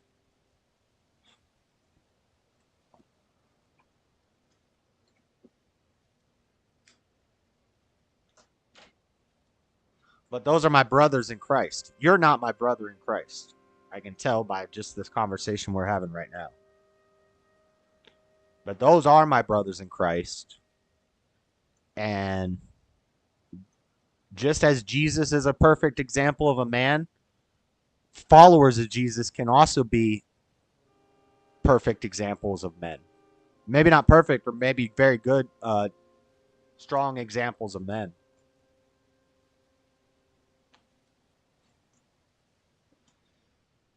If someone wants to lie about me, in the end, they will. Oh my gosh. So I'll meet them in another place. Also, after I make sure they get theirs first. See, but this is coming from two guys who don't do this. Like, you guys wouldn't make it as content creators because you guys wouldn't make it as content creators just based off of what you're saying right now, because eventually when you get to a certain level, this happens. This always happens. You never heard of the Me Too movement? And especially if you're a man of God, the hit pieces are going to come. Did you watch The Fallen State today, Jalen? I am being nice. I haven't been mean. I've prayed for hate before. Who are you praying to, though? You're praying to Satan. You don't know God.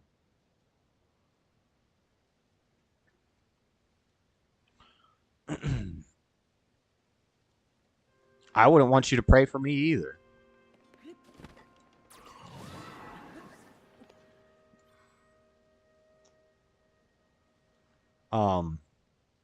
What was I saying? What was I just about to say? What was I just about to say? I was about to say something. Oh, yeah. Did you watch Fallen State today? Do you know who Dory Love is? Did you see the chat? It was all these new people in the chat, and they were just gossip. They were saying all this nasty stuff about Dory. And he's a good man. He's a good man. No man is good, but he's a decent man. He's a Christian. He's trying to seek God and do right. And all these people are in chat saying all this gossip, all this mess about his personal life.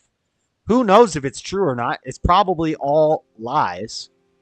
The same way you're spreading lies right now about somebody's personal life, they spread lies about him. And whenever a man of God who starts to gain some traction and is getting attention, the demons hate it. The demons can't stand it, and they come out in full force to try to discredit and throw them in the mud.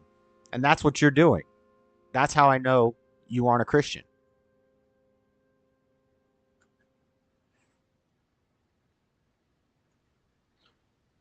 I've been preparing for the public eye for years because I want to be an actor.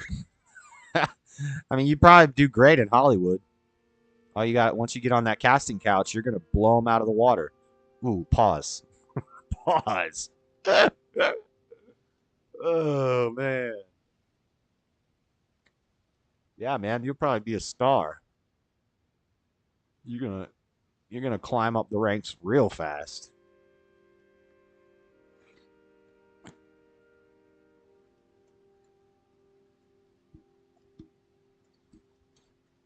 You don't think I will see heaven? Well, good thing that's not for you to decide, Satan.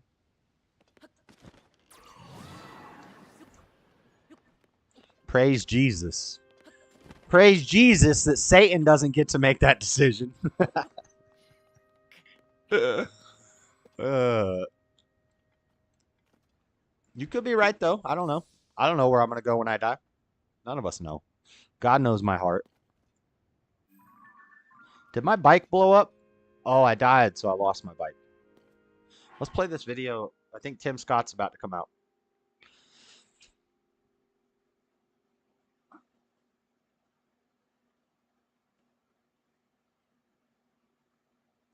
I don't mind if you tell people about my channel, Dean. I just don't like... I don't like when you tell people about my channel and then you get weird. Because then it reflects badly on me. It's like if I have a job and I vouch for somebody and I get them hired at my job and then they're a slacker. That makes me look bad. So if you are going places telling other chats about my channel, I appreciate that, but then you need to act right. Because if you start acting weird, then people are like, why would I want to go watch that guy's channel when this is the type of person that promotes him? That's what I didn't like. Because in that same stream that you were shouting me out, you were saying some weird stuff. You were saying some gross, weird stuff in that chat.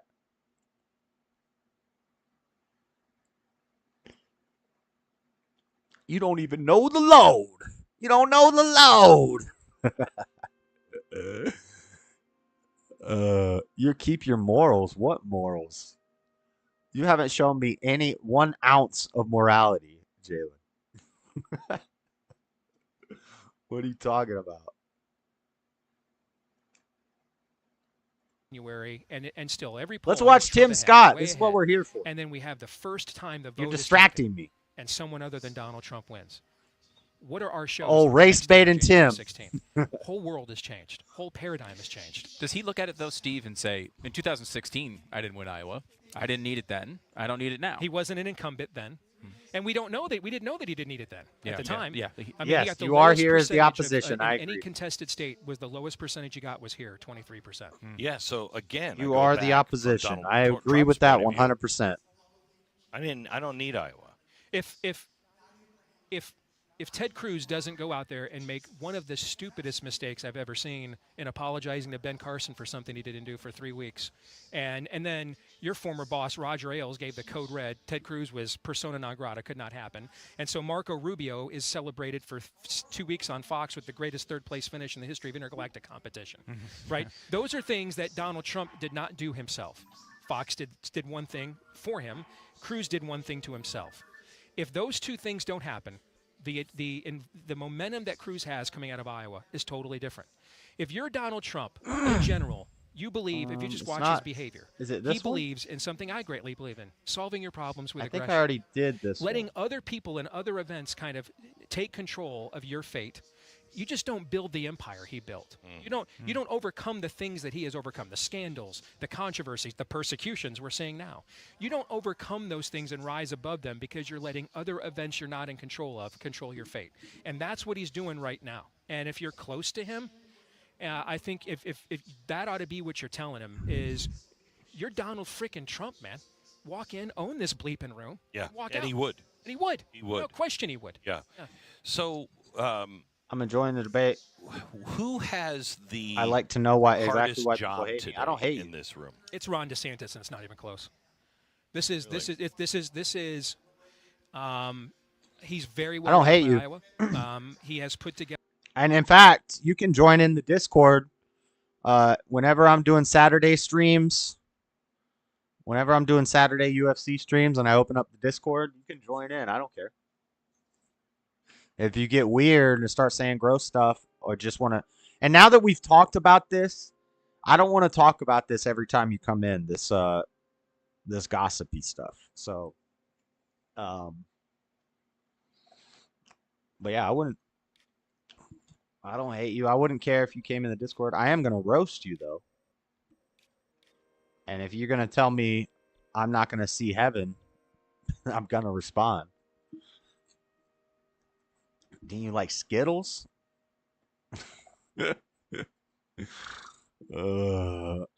What's up, Frederick? Frederick the Great! What the? Your boy is here. How's it going? Chilling like a villain. Selling penicillin, making a killing, sitting on a building. Willing and dealing. Hoping for $1 billion. Never concealing, always revealing. You know I'm not shilling. Jalen's the villain.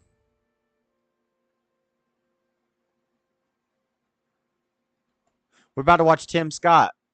Probably Freddie's favorite Republican. No, he probably thinks he's an Uncle Tom. I don't want to either. I've said my piece about the scandal. Frederick, the Black Pharaoh. According to Frederick, all the pharaohs were black, Dean. So you would just say pharaoh. It's redundant in Frederick's opinion to say black pharaoh because all the pharaohs were black. Even though historically and geographically that doesn't make any sense. But whatever. Everybody else's skin tone in that area is gold and bronze. Throughout all of history. Together the best on the ground organization this early on that I have ever seen. But he lacks. Tim Scott's coming out right now. He has maybe the best resume anybody's ever brought here. But what's the rallying cry? All the pharaohs are up to Ptolemy. You know, like I can't put ruthlessly efficiently. All the pharaohs a mess. As governor on a I thought MLK was the pharaoh. No, MLK was a communist. Campaign, okay. I need something pithier, more So- inspiring to do that. So He's got to lay the groundwork for that here in front of these people today. By the way, Just like we're getting Henry ready, Ford. for a return to the stage of Tucker Carlson, and then Tim Scott is going Tim to be Scott. the first candidate. We're going to go Boo. right back to the stage as soon as He's alright. as I'm that kidding. begins. He's alright. He's alright. He is a race baiter, though. If you look at We don't play that Ron black and white DeSantis, mess over here. He has Not on this side. seemingly everything going for him, except he hasn't made a big statement yet on Ukraine. He hasn't made any. Some of these things are critical, and I think people do believe on the right that we're fighting good and evil. I don't know if I've Southwest heard him speak King Leon. in those kinds of terms yet, and I don't know if Donald Trump will ever speak in those terms, and so I don't know how important that is. But for me, it is. But with what happened last night or yesterday with the calling up of reserves, How we get to this one? he's Ready for got another to King address Leon? Here we that go. in a big way, doesn't he? Well, and he's going to be in front of a guy for 25 minutes. That I think Tucker has demonstrated that Ukraine is to him what COVID was to me. An absolute red line exposing a larger scam from unseen forces that needs to be revealed. And so I had Ron on my show yesterday. And I do think that the latter thing you said about the larger stakes at play, I do think he did a good job with that. I did ask him about Ukraine at the end, and I liked his overall foreign policy answer, but he did not give, I thought, a very specific answer where Ukraine was concerned as well. Skyview Tower. That's got to end. It's got to end. It's got to end. The number one thing he needs is what is the message that inspires people? If you didn't follow Florida like we all did covering it, or you didn't live there, every dollar that you send me on Cashapp, I'll do a push-up. And he needs to come up with. You send me $10, I'll do 20. Morning in America, MAGA. What's the rallying cry? I think the ad they did with Casey last week. Let me pin it in chat. If you mess with our children, we're coming after you. To me, that's your rallying cry message. And if I was the DeSantis campaign, I'd make that the central message of my campaign. It's because they came after our kids, and so now we're coming after them. Well, I will tell you that my son is 18 now. I'm taking him to a university tomorrow, and the first thing I thought when I read that today was, my son's of draft age. It's going to rain soon? I mean, you guys maybe saw the clip from earlier this year when I was with Tim Pool, and I just said, never in a million years. I'll say $1 equals 3 push-ups. Fighting and dying for your Habsburg Dynasty World War I replay between two sets of elites I don't care about, Putin and the Davos Soros WEF globalists. How do why can't I can't pin it and I think a because lot the of stupid Americans thing feel is in that my way. way. Absolutely This heart. never freaking happening. Okay. All right, we'll have more. It's going to rain soon. A lot of panelists. You're going to be handling MLK, one most panel, kindest handling person, another, he still gets insulted. We're getting ready now. Was he They're kind? introducing, I didn't say he was Tim Scott. Let's not listen in nice. a little bit. And, he might have been a nice guy. We'll But join you back after Tucker. He's with fought against critical Tim race Scott. theory. Who was on the Jamie Chapman show? Supported legislation to prevent woke banks from wasting and wielding your retirement investments to force management to champion liberal social causes. Senator Scott talks often about his humble background and his quintessential American story. In fact, his mother was a single parent who worked hard. I'm not killing people, I'm killing a dragon. This spirit of hard work and merit and determination, along with a strong faith in divine providence, helped propel him to earn a degree, own a business, Who are you talking and to serve about? his community, starting in the Charleston County Council and now in the U.S. Senate. Tim Scott was I on worked in the Jamie's Senate. show? It's a unique place. I saw Senator Scott and his team up close. Why are you plugging other people? So I want to tell you 2 important facts about kidding. Tim Scott that you may not That's have heard. all right. He hires the best people, truly. And that loyalty, and the staff is among the most loyal in the entire body. I think his staff turnover must be the lowest in the Senate.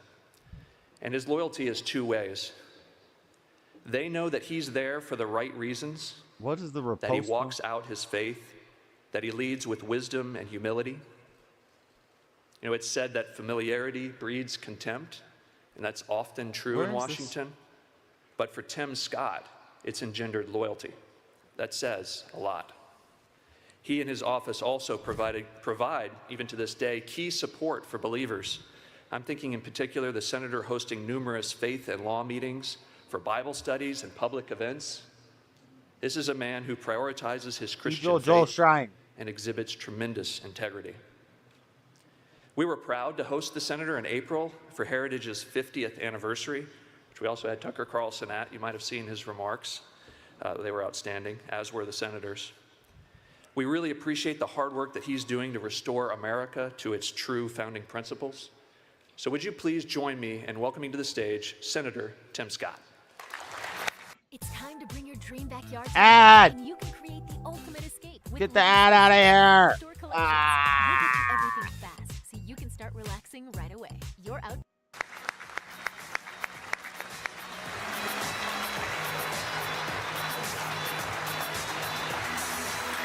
Good morning. How are y'all? Tim. Isn't it good to be in a nation where you are free to praise the Lord? Hallelujah.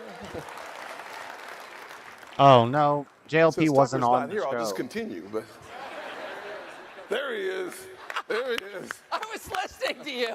JLP wasn't on Jamie's show. Thank you, Senator. That's not true. Thank you for doing this. Yes, sir. Jamie might have So we spoke played a backstage and video you said that you of have slept in JLP your or own called bed 6 into nights last JLP's month. show while Not he much, was doing yes. the But then it show. doesn't bother you at all. But- You're having a great time. Yeah, No, I said JLP never behind went the on scene Jamie's here show. that what a blessing to live in a country where we are free to praise the Lord. and that the Judeo-Christian foundation of this nation sets the standard across the world. That is what we talk about. I don't even know a prostitute. John 8:31 and John 8:32. John 8:31 says, you have to abide in me, and then you will know the truth. I know, I've been talking to you. Will set you free. Amen. So, a nation that great has to beware of threats to its very existence. Absolutely. Yesterday, Biden mobilized reserves. What do you think of that? And are you concerned that we're mobilized moving, reserves as we seem to be, toward war with Russia? Yeah, so I would say that without any question, we should never allow American soldiers to be engulfed into the challenge between Ukraine and Russia. Our boots on the ground should not be there. The ability... I mean, kind of a milquetoast take, but, you know, I agree. My mama wanted to preach her, so I'm going to stand up and do it. Why are you standing up? Preach! Hallelujah! So, literally, I think one of the failures of President Biden has been his inability to It's an interview. It's not a damn performance. America's national vital interest in the conflict or the genocide in Ukraine. America's national vital interest is degrading the Russian military. When we degrade the Russian military, we make sure that our home front is safer and that our NATO ally partners that would cause us to send soldiers over is safe. When we have the land contiguous with Ukraine safe, we keep our American soldiers at home, and our primary objective should only be to engage when America's vital national interests are being engaged in. Unfortunately, President Biden has no ability to understand and appreciate what that looks like. Wait, may I ask, so you're saying that it's in our national interest, vital national interest, to degrade the Russian military, in other words, to fight Russia with other people's soldiers? I would say it this way. If you think about the world order that we established after World War II. If you think about a rules-based system, where does the rules-based system come from? It comes from this nation, our Judeo-Christian foundation, that says that there are rules of the road, that there is something called absolute truth. And we established that. As a part of that absolute truth, what we're trying to do is make sure that our home front remains safe. Keeping our home front safe means that evaluating the actual threats to our country, the most immediate military threat that could happen is Russia. Why is a good question. You look at their sixth-generation jets, you look at their hypersonic weapons, you look at their nuclear arsenal. Everything that we do that degrades the Russian military is good for America. You look at the long-term threat to our nation, it's China. Their existential threat that we face long-term becomes China. You look at this rising axis of evil that we're seeing being formed. It's Russia. He did mention China. China and Iran. Breaking that to pieces before it gets started, I think, is in our vital interest. So on the day last February that Russia invaded eastern Ukraine, Russia and China were not allied. But within weeks of the sanctions that we applied and the stated intent of the Biden administration to effectively withdraw Russia, you saw an alignment which now hardened between Russia and China. The United States military cannot, as you know, since you oversee it as a member of the Senate, cannot actually defeat Russia and China united. So it would seem that the Biden policies have created a larger threat, no? Well, I would say it by looking back to 2014. There are two times that we've seen incursions in Ukraine that create peril for America. The first time was under President Obama when he drew that red line in Syria and nothing happened, which gave permission to Putin to come in and take Crimea. The second time we saw was when President Biden sat back and watched as Scholz in Germany led the Western alliance to provide resources to Ukraine, which was a mistake colossal on our part. So what you saw was President Biden saying to Putin, I'm going to give you a list of areas that we don't want you to have cyber attacks. Weakness. Kingsley number 2. President Biden he's already activated. He's already activated. You know what? Oh, God. If you just take parts of it, it's okay. Well, when we have NATO territory that's contiguous, bombs, missiles on NATO territory creates a real challenge for our nation. Well, you can see how it could become, the Third World War very quickly. So why not force a peace? How would you do that? Well, you could tell Ukraine, and they are a client state of the United States. Without American backing, there's kind of no Ukraine. We're literally paying the salaries of their bureaucrats. We want you to sit down, as they tried to do, but were stopped by our government, and stop this war. Yeah. And reach a peace as one does, where both sides, concede some of their interests. Like, why wouldn't that be in our interest to do that? I think the faster we get to peace, the better off we are. What we don't want to do, from my perspective, is allow ourselves to ask for a premature peace that cannot be achieved as the alliance just say premature? to come together. To the extent that we can find our path out of this situation, the better off we are. So what's the point at which we'll know that we've achieved our goal? And I say that within the context of having watched 20 years of occupation in Afghanistan, where nobody could answer the question, what's the point? Yes. And no one in Congress ever asked that question, amazingly. So what is the specific goal here? Yeah, so I would say that the objective should be for Zelensky and Ukraine to be able to achieve victory by maintaining as much of their territory as they possibly can, and then seeing the resources that we've deployed, along with our Western alliances, achieving the peace that I believe comes when you get these two folks to sit down and have a conversation that allows them to determine where those lines will be drawn for the next 100 years. Okay.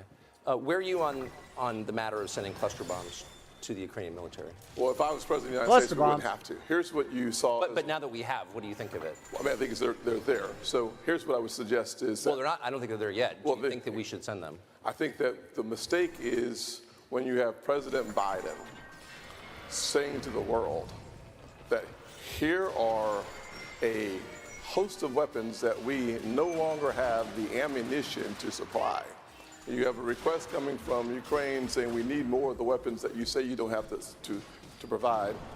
As opposed to keeping top secret information in your closet, you go to the front pages of every news station, you go to the screens, and President Biden says to the world, we don't have the ammunition. And so what you see from Ukraine is they say send the cluster bombs over. Under my administration, we would have the resources and a defense industrial complex that provides the weapons that we need and our Western allies need. We wouldn't be in this position at all. Do you think he should send them?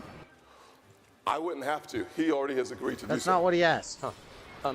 Let me ask you a sort of non-Ukraine question. So I was just in Eastern Europe, much poorer than the United States. But one thing you notice in the cities I have visited there is that there aren't a lot of, or really any, drug addicts living on the streets, ODing on the streets. The so-called homeless problem, which is a huge feature of life in this country, doesn't kind of exist or seem to exist there.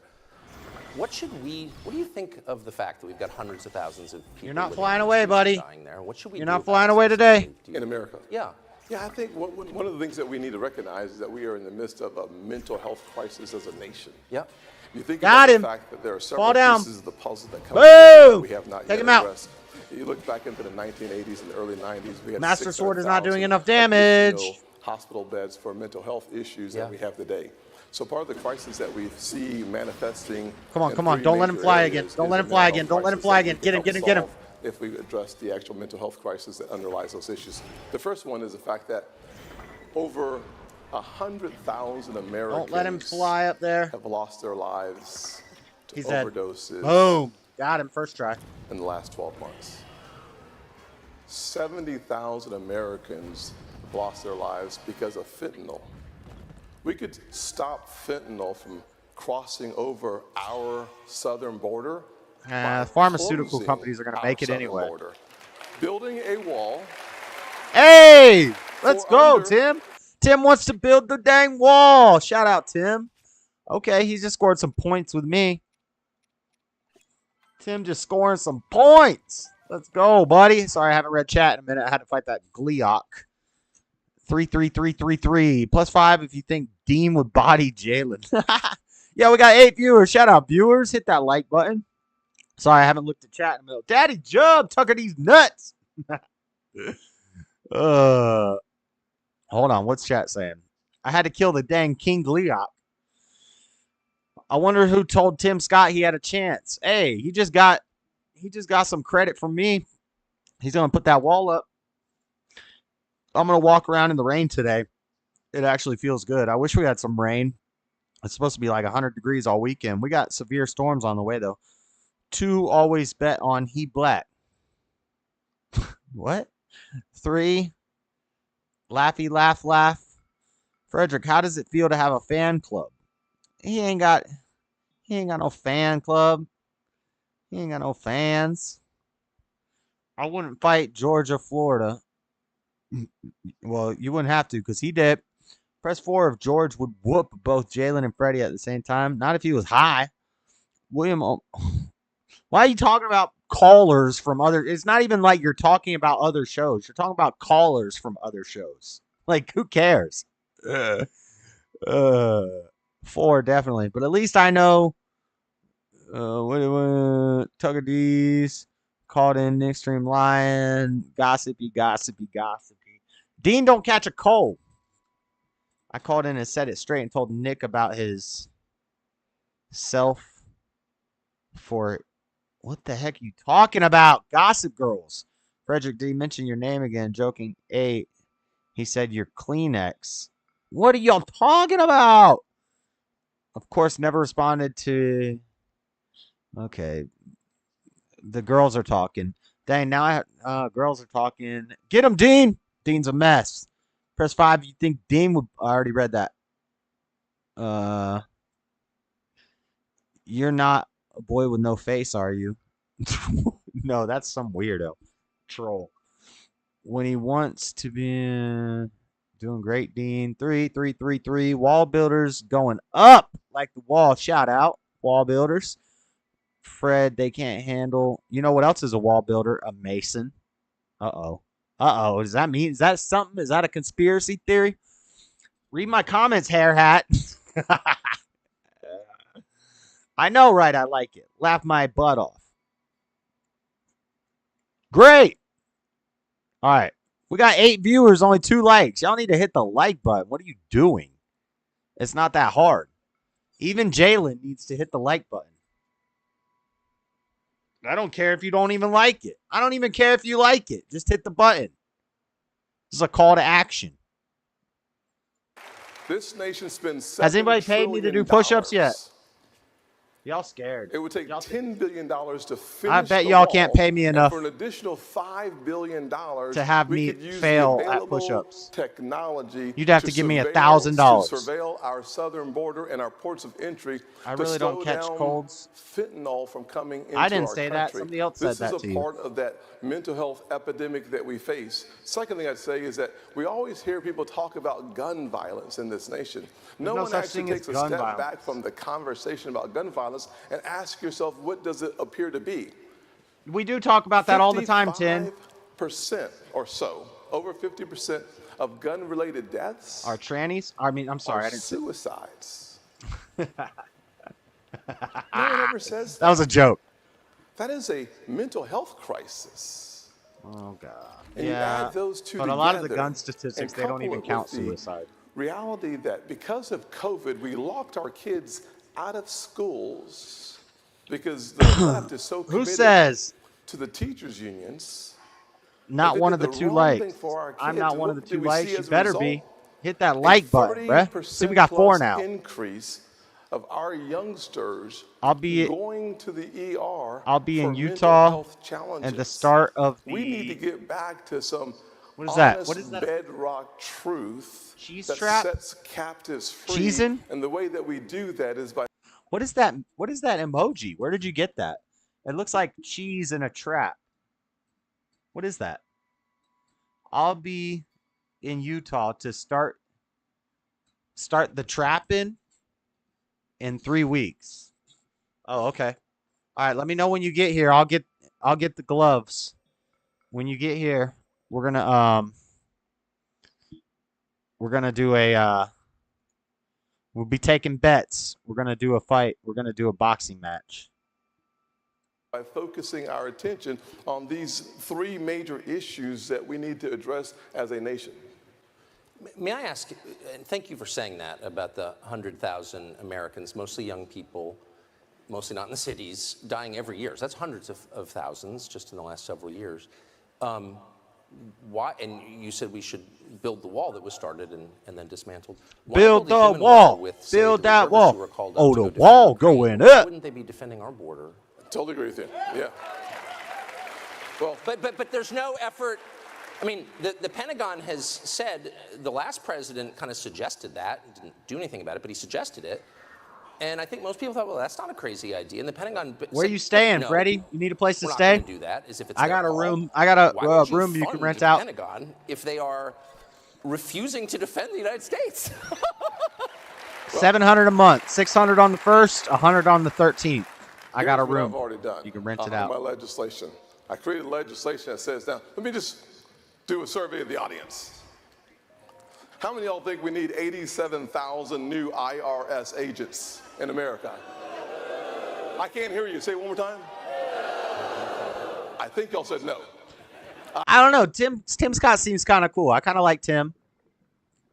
I'll be honest. Other than being a traitor against Trump, Mike Pence, you know, he's the most conservative Christian candidate. But I hear he's done some things. I don't know. I forget. But I have heard he's done some things other than just turn his back on Trump that I wouldn't like. But he is he is strong Christian conservative. So I'm not super against Pence. I just wish he would have went a little harder in the paint for our boy. Vivek, I'm interested to see what Vivek's got to say. Vivek seems cool, but he also seems kind of fake. He seems kind of too young. And I don't know why people are like, oh, so I'm tired of seeing geriatric people in the president's office. What do you mean? It's the highest level of politics in the land. It needs to be an old person who's been in politics or has a lot of life experience, who's been through life and has established themselves in life. I prefer it be a businessman like Trump. But there's nothing wrong with being old. That means you're usually wiser and been through more in life. So whenever people are like, oh, I don't want to see old people in the White House. What do you want to see? A 22? I mean, I know you can't run till you're 35, but what do you want to see? A damn somebody who just came out of college in the White House? Hell no. I want to see somebody who's been through life, 50, 60, 70 years old. That's great. I don't care how old you are. So I think Pence is cool. Tim Scott seeming kind of cool right now. I don't like when he does the race baiting stuff. I'm a black man and I know struggle. The police used to look at me weird and all that other bull crap. We know that's fake, Tim. So, but Tim's all right. Vivek's cool. He's too young. He seems kind of like a op. Like, I don't know. I don't know if we could trust him. And then DeSantis, I like DeSantis. I want him to stay governor in Florida for 4 more years and then be president next year after Trump gets 4 years. I'd probably be voting for DeSantis, though, if Trump, like I said earlier, Freddie, you would like this. I said if Trump doesn't show up to the debates, I don't know if I can vote for him because I don't appreciate that.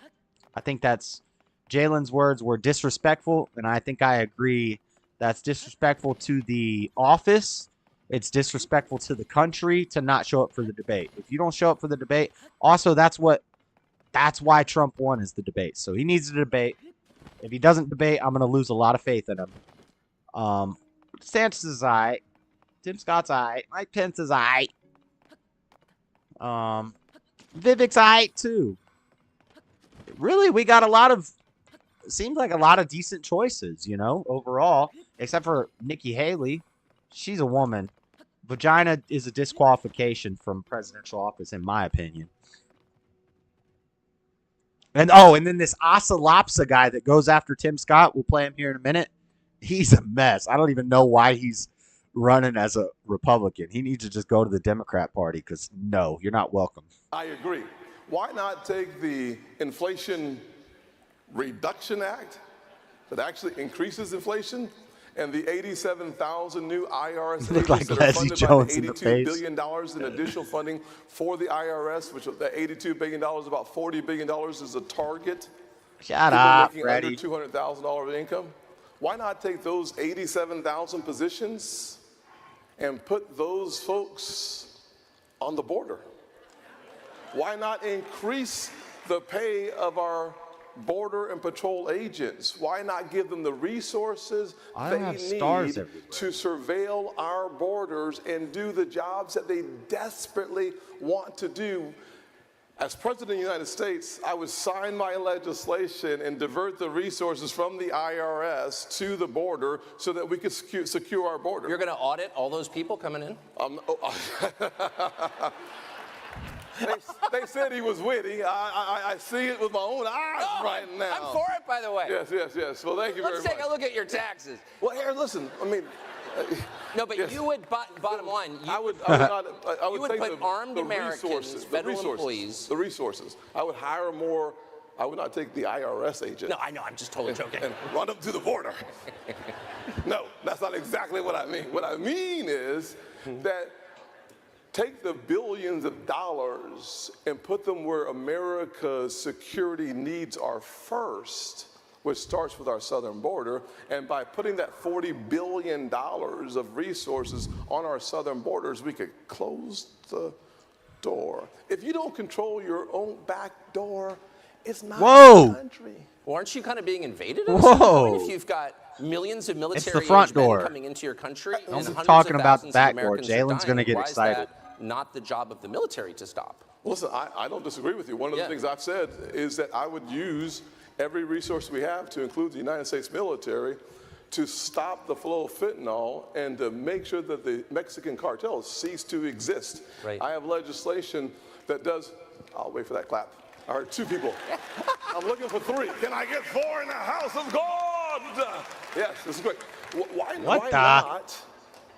Why not use the resources of our country to do what is the primary responsibility of the federal government, which is I might need to go get more Keystone eyeballs. That's the job. So what do you do? I mean, I can't imagine many people would disagree with that.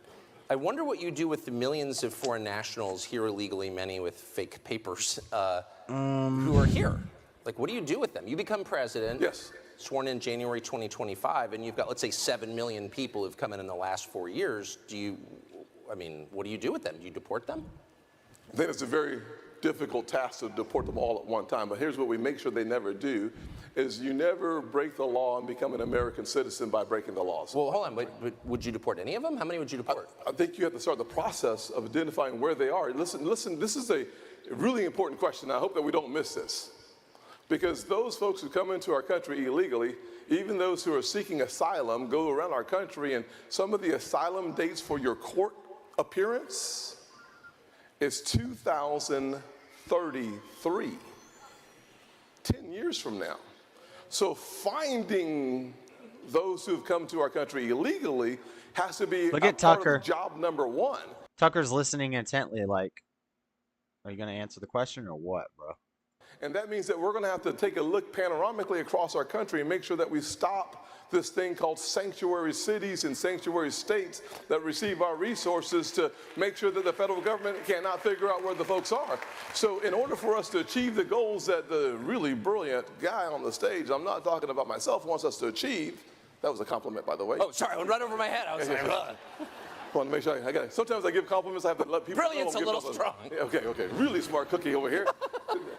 Achieve, we have to identify where they are. And I'm not going to pretend that will be an easy task, but that should be the responsibility. Well, but wait a second. The federal government's knows where everyone is because everyone has a smartphone and they're tracking you. Yes. You know, so we know anyone using a fake social security number, why not just drop them off in Tijuana? Bye-bye. Well, I'm going to appoint Tucker Carlson as my bye-bye ambassador to figure this out. So we're going to work together on this. And I'm a sincere question. I'm sincere maybe as the well. reason that people come by the millions, uninvited, illegally, making a mockery of the rule of law. I have to obey the law, but someone from Haiti doesn't? Or what? But they come because they know that no politician will say, come and you're leaving. They don't put up with this in Japan. Absolutely. Well, they don't put up you're gone. Why not do that? Here's the fact. I would recommend that we do that. The question isn't doing that. It's finding the 7 million that's already here and getting rid of them was the first question. The second question is a better question because if you look at the laws of Mexico, They have the same laws. They're stringent laws. The second time you're caught in the country, I believe the offense is 10 years in prison. Oh, of course. And so It's a real country. We enforce the laws of our country, and if we did so, we would not have the problem. What we have today is a president who does not mind our border being insecure, unsafe, and wide open. If I was president, we would shut that down, and we would stop folks. We would put back in place the asylum policy that requires you to receive or to request asylum on the countries that are contiguous with you, which doesn't include America, and we would also reinstate the stay in Mexico policy. So we would find a better path forward by just finishing the wall, reinstating policies that work, and stop that flow. Well, so here's, I'm just interested because all measures are relative. So Russia's bad, Russia's a threat, Putin's evil, got it. But the total body count from Russia in the United States is right around 0. Like, I don't know anyone who's been killed by Russia. I know people personally who've been killed by Mexico. The government of Mexico allows fentanyl to be made in its country and to come over our border. Yes. And remittances from Mexico are a huge part of their economy. The Mexican government is party to the murder of hundreds of thousands of Americans. So why is Mexico less of a threat than Russia? Well, two things. I think we can walk and chew gum at the same time. Okay, but yeah, and frankly, here's no Americans killed by Russia, yep. Hundreds of thousands killed by Mexico, but Mexico's our ally and Russia's our enemy. How does that work? Well, I'm not going to pretend like the legislation I have. Tucker's asking the tough questions. Even Tim don't want to answer. The assets of the Mexican cartels, targets the Mexican cartels, and hopefully eliminates the flow of fentanyl. Because I do agree with you that 70,000 Americans losing their lives on an annual basis is an existential threat to America that we can solve. We don't have to choose. The good news is Would you be willing to say to the Mexican government, your economy runs on factories right over the border, car plants, for example, but many other manufacturing plants, and we're just going to slap tariffs on that and tank your economy, like tomorrow, unless you stop allowing poison to come into our country. Like, why not do that? All right, Jalen, I'm going to kick you out if you keep up with that crap. Use every tool available to stop fentanyl from coming across our border. No exceptions. You keep on. So you keep on saying degenerate crap like that. I'll just kick you out. Don't ever do that. I was like, wow, there's a you whole want lot to slander to somebody? Go somewhere else. The pictures are fake AI. But I mean, there must have been 10 stories this morning about Tim Scott, shooting to the top, and all super complimentary, and all these big Republican donors. Like, Tim Scott's amazing. A lot of support from some of the big money centers in the Republican Party. So congrats. I mean, every candidate wants that. But it got me thinking, and I'll ask all the candidates this, but what are the big issues on which you disagree with your donors? Hold on, Echo's barking. So, good news is, I'm glad to hear they're all flocking to me. I wish they would go ahead and write the check too, because we haven't seen that yet. I will simply say that the issues that I strongly support is I believe America can do for anyone what she has done for me. We are living in a time. Thank you, ma'am.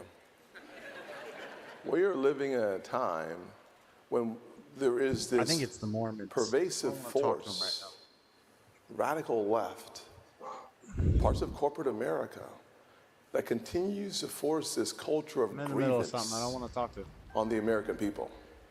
And along with the culture of grievance comes this drug of victimhood, the narcotic of despair. That folks actually have figured out that you can make being a degenerate off of conflict. I want to stand in the gap and say the truth of my life disproves the lies of the radical forces that believe that we should be in constant conflict with each other. Well, I'm not going to get butthurt. I'll just ban you. Needs positive, powerful, I don't care, Jalen. If you want to be a degenerate, leadership to regain the high ground. I will block you. It's one of the reasons why when I became a Christian September 22nd of 1983, I started reading the gospel and understood that I'm a part of a bigger family, that a guy who grew up in a single-parent household, mired in poverty, who wanted to know, who am I according to my Father? Hey, I thought you said you were done being a little bitch, Jalen. I thought you said you were done being a little gossip girl. In the family of God. I told you, move on. All things are possible. And there are forces in this nation that hates objective truth. Here's an objective truth. How do I break that? 2 genders, 1 truth. You see, here's where we have to get to. Well, that's common We have to get to a place where we are willing Isn't to it crazy understand when and you say appreciate something the like strong 2 genders, foundation on which we you get a round of stand. applause and nowadays? whoever doesn't like that, Like you just said count something me groundbreaking? as a force for the good of this nation. Count me as a guy who believes that God is able to do exceedingly abundantly above all that you ask or imagine. And if you write a check and you don't like that, you can have your money back. Because I don't stand for donors. I don't stand for folks who contribute. I stand because there is a man who walked on this earth for 33 years, who paid the ultimate price for our freedom. And if I'm going to do my job is, according to Matthew 25:21. I can read, Freddie. I know. My faith, good and faithful I know servant. that's your buddy. That's the job I But have. I can read. Thanks. That's the place I look for my support. If you play for You an don't see audience it? of 1, Well, it doesn't matter who makes the contributions. And frankly, That's because I I don't know removed those one of his donors that chat. you're talking about who are flocking to my campaign. I'm looking forward to them coming. I really am. I look forward to it. I've heard the stories myself, but what I haven't That was at seen 23, and we still is have all these millions and millions racists. that you're talking about. But Well, I will accept your. I will accept your check I too, know, by the way. So, Jalen. thank You're you such a very much, Tucker, for racist wanting to when be you a called contributor. when you called end it with this. First of all, a speaking black for yourself, I man love who what you thinks just for said, himself, and I Uncle agree with it. Ruckus. Amen. You're such a racist. It's just Why that do a we lot have of all Republican these primary racists? voters have gotten kind of cynical because the Republican Party doesn't care what they think, obviously. And you just look at the polling, what Republican primary voters think, what is the Republican Congress doing? Like, there's no overlap between the two at all, okay? So over time, people get a little bit cynical and they think, but you're in it, so you would know that maybe donors are kind of driving the agenda and not voters. Yeah. Well, and I've lived in D.C. my whole life, and that's totally true, and you know it too. So are there cases, can you just name one, where the donors have come to you and said, I really like you, but this is the issue I really care about, where you said, I actually just disagree with you? Not gonna work. Well, let me give you an example where I am already consistently on the record. One of the areas, I'm the leading Republican on the banking committee. I think when banks go belly up and leave the bag for the American taxpayer, we should claw back the money from those bank executives. I led that legislation to get that done, number one. Number two, donors don't like that. So they don't like that at all, no question about that. But well, if you're going to respect we should not it, then be why do you concerned about the donors. We should be thinking about a responsibility. My responsibility is to the bosses that I serve. And when you're a United States Senator from the state of South Carolina, the primary boss I have are only South Carolinians. Whether you vote for me or not, I work for the people. As President of the United States, I will work for the people. Let me tell you what I'm running on, and this is really simple. This is going to hurt me. If you take out a loan, you pay it back. Number one. Number two, my mother worked 16 hours a day as a nurse's aide. She'd come home after changing bedpans and rolling patients, and she taught me one very valuable lesson. There is dignity in all work. Therefore, if you're able-bodied, you work. That's called America. Number three, if you commit a violent crime, you go to jail, period. Number four, men should compete in sports against men. And number five, our southern border is the major national security issue our nation faces. Closing our southern border because of the national security risk that it poses is absolutely in America's best interest, period. Exactly what am I not allowed to say? Who don't like just common quit sense, talking about other people conservative who aren't here. principles How about that? driven by the Judeo-Christian Foundation, choose Quit another talking about candidate. other channels. Quit It's that coming simple. in my chat to Senator talk Tim about Scott, other ladies and gentlemen, channels South and be a Carolina. gossipy Thank you very much. bitch. It's Thank pretty you. simple. Thank y'all very much. There's no dignity in OnlyFans. Yeah, that's true. Like it up. OnlyFans is That not is work. Tim Scott. I think he finished strong there. Yeah. I was a little taken by his almost wishy-washy stance on war. He didn't want to take a stance on, I think the clearest on this is Donald Trump. No, we're not going to war.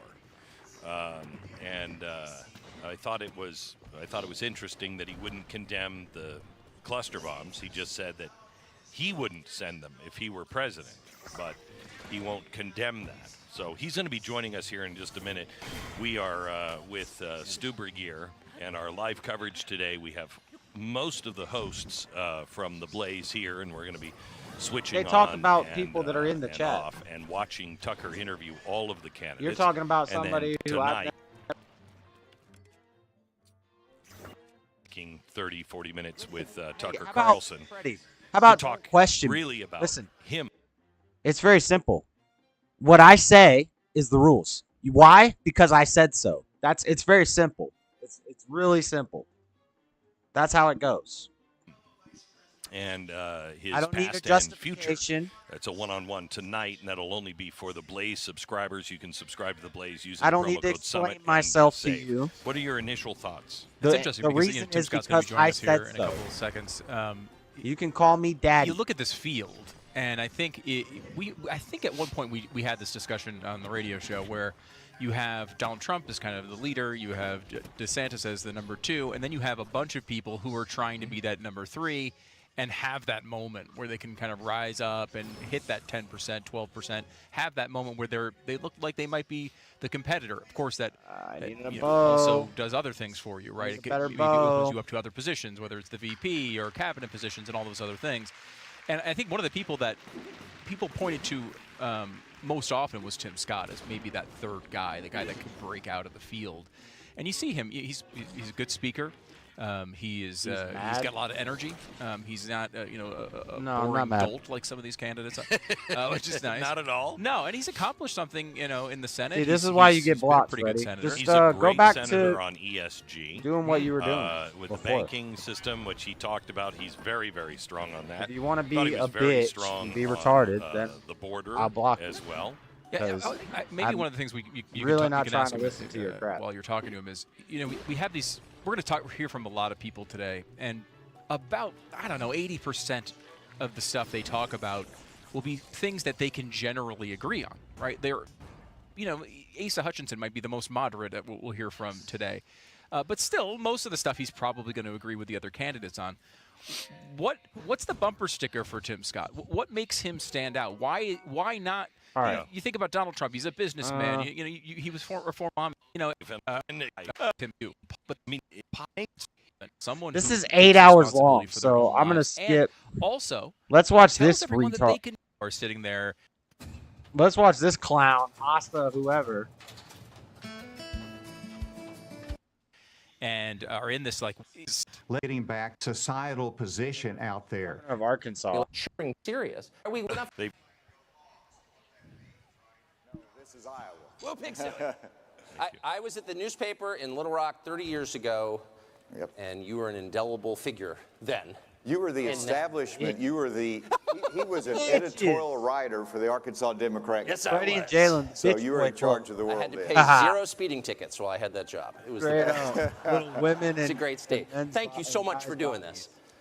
So I wanted to talk to you about your Y'all need to forgive veto your of mamas. the You got that black puberty blocker victimhood trans mama surgery bill mentality. in April of 2021. Angry at your mothers for turning you away from At the your father. time, you said You know that the bill it's was true. That's extreme why you get so and that mad. it would interfere with the treatment of minors seeking call to it out. transition from male to female or female to female. Given, Oh, wait, what's and I'm the not Freddie attacking laugh? you for it, but I am Here's asking Jalen. if Oh, in the subsequent God, years you've had Hank. Oh, my rethinking of God. that. Have you reassessed You're your so view on it? mad. Well, first of Oh. all, I want to ask you, how many of you all are parents in this room?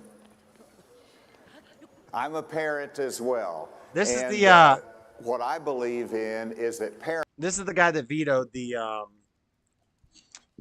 kids not getting a transgender thing.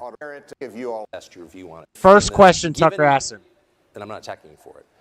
But I am asking if in the subsequent 2 years you've had rethinking of that. Have you reassessed your view on it since then? Well, I first love of all, Friday. I want to ask, how many of you all are parents in this room? I'm a parent as well, and what I believe in is that parents ought to raise their children. I believe that parents ought to be in control, and I also believe in the Constitution. I believe that God created two genders, and that there should not be any confusion on your gender. But if there is confusion, then parents ought to be the one that guides the children. That, to me, is an important fundamental principle. Parents aren't. Now, obviously, you could take it too far, and if there would have been a bill that said you should not ever have transgender surgery as a minor, I would sign that in a minute, because no parent should be able to consent to that permanent change. But this bill did go too far. It was unconstitutional. It interfered with parents, and so I sided with parents on that bill in managing the most sensitive issue that a parent can face. And I believe in a limited role of government. And so, you know, if I don't think that California ought to be able to tell parents, you need to have gender-affirming care for the children. The government should not do that. And in the same way, let's keep the government out of it unless it's that extreme case, and let's let parents guide the children. I stand with parents. So, and amen for standing with parents, and I think everyone in the room would agree with that. But the reason I asked the question was not to bring up a sore subject, which I know that it is, but to ask if in the subsequent 2 years, you had said that you drew the line at castration of physical altercation of a child's body because it's permanent. But in the subsequent 2 years, I think we've learned that hormone therapy for prepubescent children is permanent. It changes the bone structure, it changes the brain of the child. A lot of people believe, including me, that it destroys the child's life, but it is permanent. It's not reversible. So given that and the standard you just articulated, do you have different feelings? I mean, this is a permanent change we are making to a child. Why would we allow that if we don't allow surgery? Well, permanent change is one issue, but also hormonal treatment is a different issue and can be a different issue. And whenever you look at the bill that I vetoed, there was not any grandfather clause in there.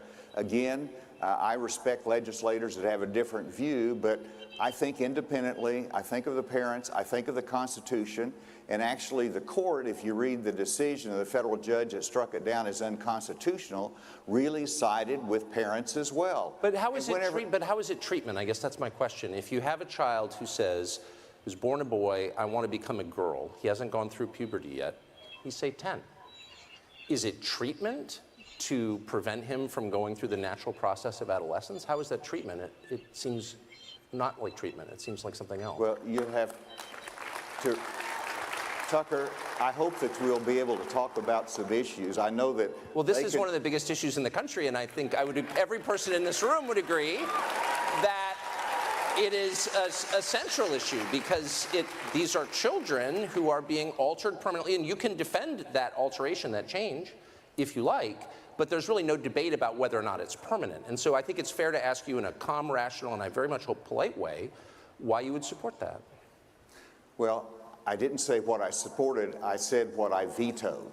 And whenever you look at children and what they're challenged with in life, I think it's important that in the most sensitive issues that parents are able to guide them through that challenge. And so I don't like the schools pushing transgenderism. I don't want the schools, for example, when President Obama issued the order from the Department of Education that you ought to have bathrooms in the schools that the children can choose what their gender is and go to which bathroom they think they are that day. I said that is not consistent with the law. I said that. But you said that children should be able to choose their gender, and their parents should be able to affirm that, and the state has no role in getting involved. So how is that different? You're saying that a child shouldn't be able to choose a bathroom, but he can choose his sex? I don't understand. Let me finish what I said. Let me finish. Oh, I hope you will. If you don't mind. Well, please do. And the finish is that I told Obama they were wrong. I said it publicly that the school districts can ignore that guidance. And so that's where I think The government should not be pushing an agenda in our schools, and that's what I oppose. And so I want the government to stay out. I want the parents and communities and our faith to guide us through these difficult decisions. And so I'm a parent, and whenever I think it's very important that if a child goes to a teacher and says, I think I'm a boy, but I think I might ought to be a girl, well, the school, and they want to do something about it, the parents ought to know about that. And so like New Jersey is totally wrong in suing the school districts that want to be able to tell parents. These are fundamental principles that parents have to have information. They shouldn't be denied the ability to know what's going on in the school with a child. And then they make the decision. They can go to the doctor if the child is suicidal, if the child is struggling. They discuss hormonal treatment that would delay puberty. Well, I don't think this government should come in and tell the parents, you can't give the child a vaccine, or you must give the child a vaccine, or you cannot give them the treatment that you think is important in discussion. And I think you're a person of good faith, and I'm not attacking your motives at all. I'm just trying to get to what they are, and I will stop with this. But you have repeatedly described delaying a child's natural progression from childhood to adulthood through adolescence. You described that as, quote, treatment. And so that raises clearly you've answered the question. You believe it's treatment. You believe, I suppose, that people can change their sex. Because if you don't believe that, you wouldn't call it treatment, would you? Are there times when you would love to have another address or phone number to use instead of your home address and personal number? I only opened Wouldn't it be great if you could manage and read your mail when away on business, on vacation, or abroad? The connection up there had Want to know exactly what's in your P.O. box without calling or getting in the car? Worry about theft of your mail and packages? I think it blew out of one of the couplers. We can help with your complete digital mailbox from iPostal One. You can manage your mail and lots more, all in one place, 24/7 from anywhere. You choose a mailbox address at any of the thousands of shipping stores or office buildings in our international network. When your mail arrives, we take a picture of the envelope or package, upload it to your account, and notify you. You log in with any computer, tablet, or smartphone and easily tell us what you want to do with each item, such as open and scan, to read or store documents, forward letters or packages, shred or discard unwanted items. We do the rest. Add a phone line to forward calls and listen to voicemail messages. Receive a fax. Create folders to stay organized and securely upload documents to the cloud. You'll love the ease, convenience, and security of your complete digital mailbox, powered by iPostal One. Stay connected 24/7. Save time, safeguard your mail, store documents, and protect your privacy. Doing a stream. Sign up today. It kept knocking. Echo kept barking. So I answered it. It was the Mexican neighbor. And then we walked over there and looked at it. And Johnson, why are you naked? Because my t-shirt sucks. Look at Gibson. And one of the he's wearing a true classic tee. It fits him tight in all the right places, but leaves the perfect amount of room in the front. They came and told me. I hate that guy. He looks so damn good in that shirt. He can basically do whatever the hell he wants around here. A coupler. Gibson! Yeah, boss? You're a goddamn stud. Thanks, boss.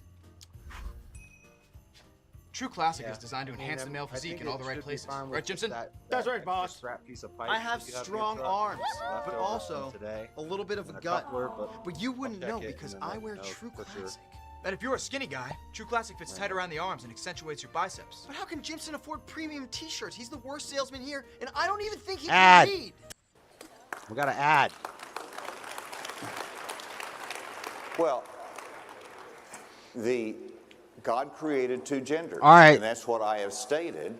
And you were halfway of a somewhat decent before Freddie got here. And then when Freddie gets here, it's like you both want to amp up the degeneracy. What did I just do? No, cancel.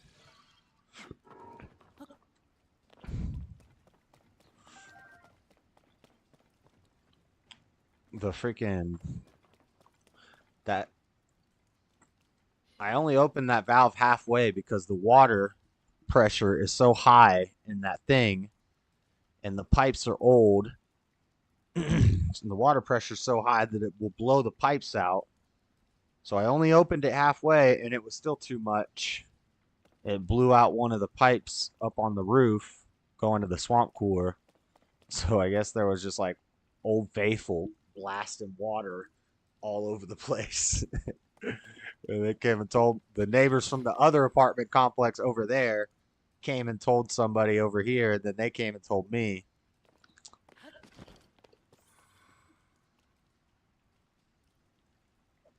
They haven't been degenerates in like 5 minutes. Man, that's like a record.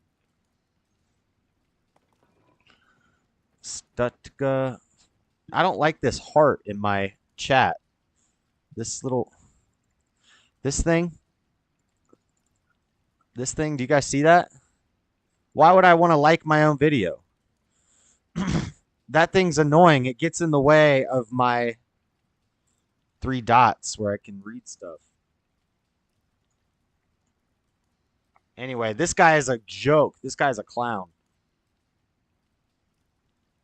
And whenever you look at the decisions on that, no, I don't support that. I wouldn't make that decision in my family about changing genders. And I don't believe that taxpayers' funds should be used for transgender surgery or treatment through Medicaid or Medicare or in our military.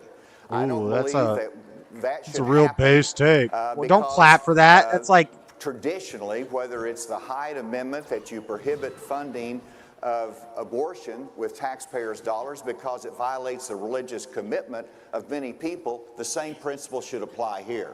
I'm saying one simple, fundamental thing, that we have to have a debate as to what is the limited role of government. Let's encourage parents to make decisions. Obviously, they can go too far, and you draw a line, and legislatures have to do that. But that is the reason Arkansas is one of the first states that had to address this, and we handled it. The law has been suspended because it was unconstitutional. Other states have done a better job in it, have redrafted the laws. I haven't read them all, but they have varying different degrees of changes in it, such as having grandfather clauses where you don't force a parent to take the child out of state whenever they're undergoing treatment. Well, no one would be forcing the child to go out of state. The parents would make that decision. But one of the powers that government did usurp over the past several years is the right to decide what medicine you take in the form of listen to this part. This is epic right here. How did you feel about that? And how many COVID shots did you take? And how do you feel about it now, in retrospect? How many COVID shots did you take? Zero. Let's go. But I think it's fair, and I could see that you recoiled when I asked you that question. And I don't think, honestly, you should be asking people about their medical care, but that became a matter of public policy. And I do think that the whole country ought to pause and assess, like, what did we just go through? How do we feel about it now? And so it's a very straightforward question. Well, I'll He's give you a shocked. straightforward He's like, answer oh no, on a number of I need to get off this stage. COVID, Tucker hasn't been vaccinated. I might get the coof. He's freaking out right now. That's funny. Yo, that was legendary. Tuck. That was legendary, boy. Hey. He said, what do you think about medical freedom and how many COVID shots did you get? He said, well, how many did you get? He said 0. Thanks for dodging the question, clown.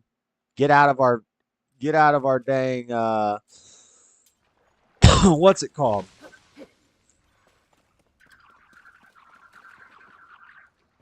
What was that sound? Oh, it's the frog. Bubble frog. Bubble frog.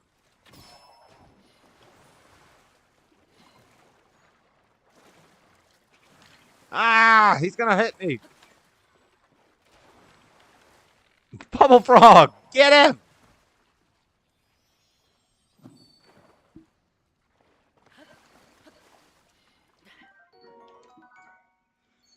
What's your thought on what's your thoughts on Arkansas based off of Asa and I? I mean, I don't have to base my thoughts of Arkansas on you and this guy. I've been to Arkansas. I've been to Siloam Springs, Arkansas. I went to jail in Arkansas once. Just for the night. Crazy story. Crazy story. I got tickets in 2 states, in Oklahoma and Arkansas at the same time. And I ended up having to stay the night in the drunk tank in Siloam Springs, Arkansas. What do I think of Arkansas? Hicksville, USA. Basically. It's just a little hick state. A little hicky hit.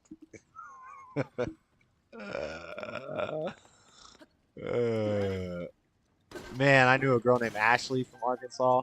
Ashleys are a mess.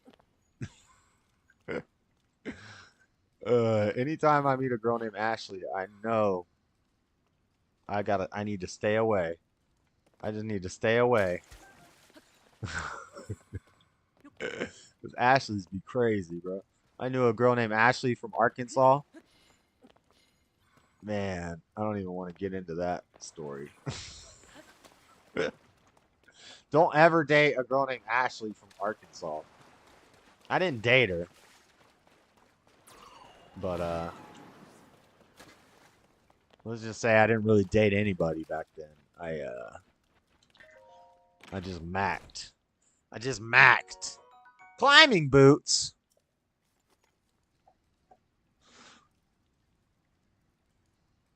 Arkansas is nice. Either there or Utah is my next spot to buy some land. Points there.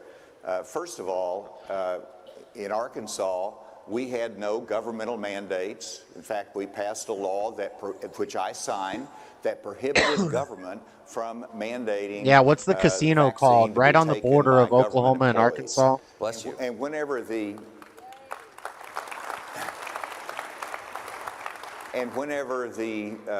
Biden administration said that even the National Guard had to take the vaccine, I called my adjutant general in and I said, make sure that you broadly interpret every exemption. We don't want to lose National Guard personnel because of their refusal to take a vaccine. And then, of course, Arkansas joined in the litigation challenging that. So you didn't do anything to protect the normal people. You did stuff to protect government officials and military. From the Biden administration, because whenever you're looking at the vaccine, it should be individual choice. We shouldn't be firing people from government because they make that individual from decision. Government. See? Yes, I took the vaccine, and I went out and held town hall meetings where we brought in medical testimony and local doctors and talked in the community about it. So I think we made the right, I made the right decision taking the vaccine for me, but other people can make a different decision. For sure, but do you think And you that dodged now, the question about how what many do you make boosters of you had? the evidence that there were an awful lot of people injured by it? I think, well, that's factually true. And it does seem like there is intense pressure not to mention that. And so if we care about people, we should also care about people who are injured by a drug they were coerced into taking. Why is there no conversation about that? Yeah. Well, I think there is conversations about that, but let me talk about the pandemic a little bit more. There were some decisions were not perfect. I had to make the best judgments I could during the pandemic, and as a governor, I made 2 decisions I think were very important. One of them was that whenever you look at the businesses, there was enormous national pressure to say you're an essential business, you're a non-essential business. Non-essential businesses have to close down. I looked at that and I said that every business that provides a job for a family is an essential business, and I'm going to keep them open. Provides a job for a family? What is that? That's kind of loosely our economy worded. recovered. What does that mean? We didn't shelter in place, which were one of few states that made that decision. The other one was I kept our schools open after that spring where we all went virtual. I said this is not working, particularly in a rural state. And as a result of keeping our schools open for in-classroom instruction, Arkansas ranked number 2 in the nation for days of in-classroom instruction during the pandemic. Alicia Keys presents Keys to the Summer Tour, an immersive 360-degree concert experience. No! First time ever. Get tickets now at livenation.com. That was good for the students. It was good for our communities. It was diminish the learning gap. And so we don't handle things perfectly, but we make good judgments, and those are two that I think will stand the test of time. So I want to ask you a question that Senator Scott and that I asked Senator Scott, which is, do you think, and would you as president, use the U.S. military to seal our southern border? Well, it's very important that we use our military to support our protection of the southern border. What I would do in approaching the southern border, and of course I was in charge of border security during the Bush administration. Yes, I know. Yep. And as some people might remember, we didn't get it perfect, but it looks perfect compared to what you see today. For sure. And so I have a little bit of experience along the border security. I was head of the DEA, and so I had to deal with Mexico and reference the cartels. And that is probably the number one thing that is important, is to address the cartels, to declare them foreign terrorist organizations that harm Americans, that cause a great deal of human suffering, and are responsible for bringing fentanyl in that's killing our citizens and our young people. Yeah, the fentanyl's coming from China, though. The southern border, we need to increase our borders resources with our Border Patrol. We need to build the infrastructure, including continuing the wall, but we also need to have the wall going up that supports the protection of our border. We need to reform our asylum laws, and then we have to go after the cartels. A very specific plan as to how to bring security to the southern border. Immigration's important to our country. Yes. And we're a land of immigrants.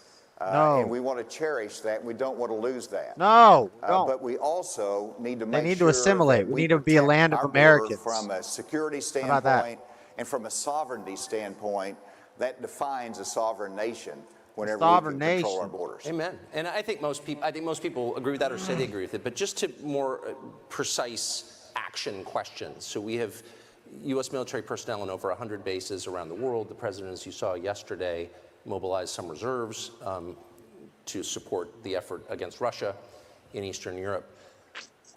Why wouldn't you use uniformed, and maybe, I mean, you ran the agency, so you may know the answer, and I'm ignorant, but why wouldn't you just create a human wall of American military personnel and just kind of fix the problem immediately? We could afford to do that. We don't want to do that for some reason. What am I missing?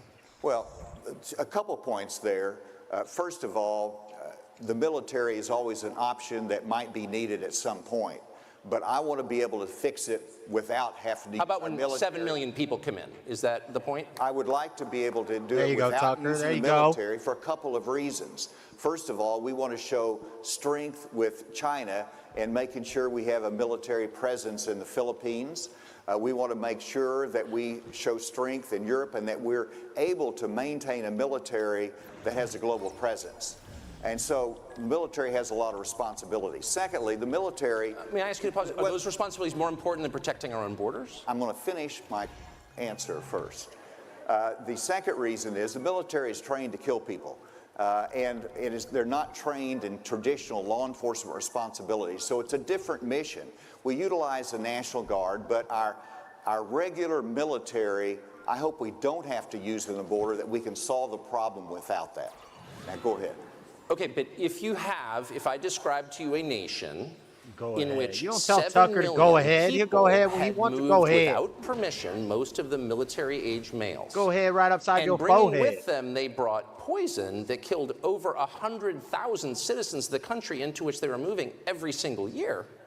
You would say this is an invasion. This is not only a challenge to a sovereignty, this is proof that sovereignty doesn't exist. You don't control your country. It's not really your country. And you would say that's an emergency. In fact, you might even say that's worse than what's happening in Ukraine right now, from an American perspective. And so if that doesn't meet the definition of an emergency with which you'd use the U.S. military to respond, then what does? What's happening in the Philippines? I mean, I'm not mocking you, but what is happening in the Philippines that's more important than that?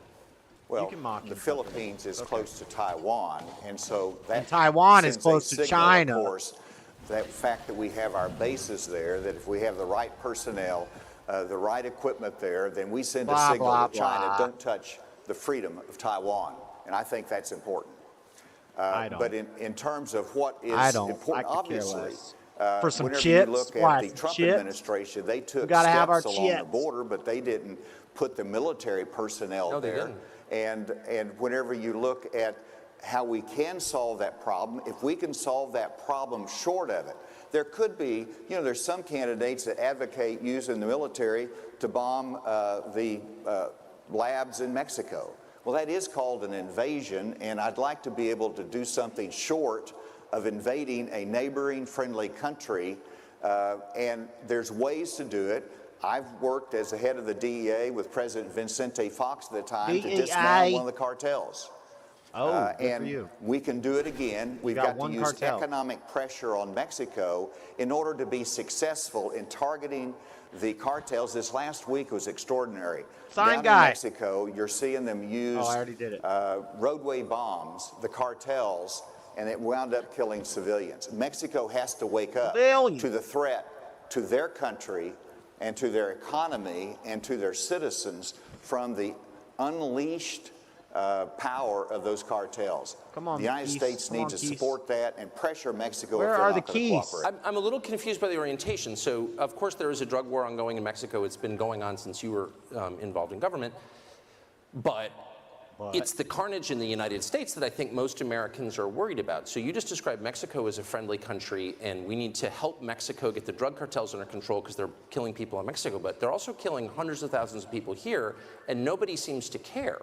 So we can argue about, what the policy solutions are, but it's the emphasis that I think is very striking to a lot of voters. Like, where's the outrage? 100,000 people die of poison sent through Mexico, and we call them a friendly country? I don't understand. Well, you haven't been to my town hall meetings, which No, but I'm offering you a chance. in which I talk about the fentanyl crisis in our cities. And Tucker, you're absolutely right. Whenever I have a friend that I call up who's in New York City, but he's from Arkansas, and You got some Perrier. I call him up, talk about a political question, my campaign actually. Sparkling and, water. I said, what are you doing in New York? Tucker and he got some said, my sparkling son, who is a water. college-age student, went to go watch a baseball game in New York. A baseball He game? goes out in the street, as he should not have done, and he bought a Percocet pill. Yes. Your and son? the Percocet pill was laced with fentanyl. And he overdosed and he died, and so the dad was there to pick up and recover the body. And so fentanyl is a crisis. It's the #1 cause of death between those ages 18 and 49 in America. So it is a crisis, it is serious, and it has to be addressed both with going after the cartels. I don't know. I think it's all an op. controlling the I don't border, even know if but it's also I don't even know if about the what cartels Governor is Kim really the Reynolds problem did, with the fentanyl. here in Iowa and had a fentanyl conference, which I think that's attended, depopulation, in which parents population had been control. impacted. We're trying They're to bringing that stuff educate in. others They about want that stuff here. the danger of illicit drugs, particularly fentanyl, and how they can be laced with other drugs. That's the kind of education effort we need here. It's about addiction counseling as well. No! Yeah, And okay. families struggle with this. I've struggled with this. And so, yes, it is. I saw a sign on the front runner the other day. It said, if you're going to use responsibly. And it said 3 things. It said fentanyl strips. Make sure you have fentanyl test strips to test your dope. It didn't say that exact word, but it said test your stuff to make sure there's no fentanyl. Narcan. Make sure you carry Narcan so you can Narcan yourself. A friend. Have a friend there who can administer the Narcan when you overdose. How about all those things just enable more drug use? That's like abortion. Oh, you can go ahead and do your heroin as long as you have your fentanyl strips, your Narcan, and your sober buddy with you. You can go ahead and have unresponsible sex out of wedlock as long as you can get an abortion afterwards. No, that doesn't solve the problem. That just enables people to do it with less fear of consequence.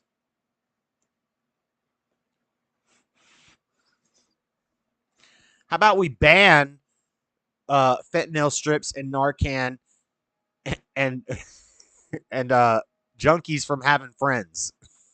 That way, if they want to use the drug, they know they're probably going to die. And then maybe they won't do it. And if they do it, then they're going to die. Then the population control people get their way.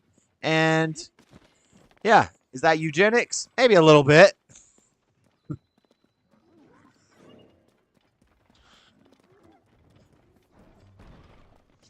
Survival of the fittest. It is something that I take very, very seriously. Yes. I'm passionate about. I'm outraged about. Amen.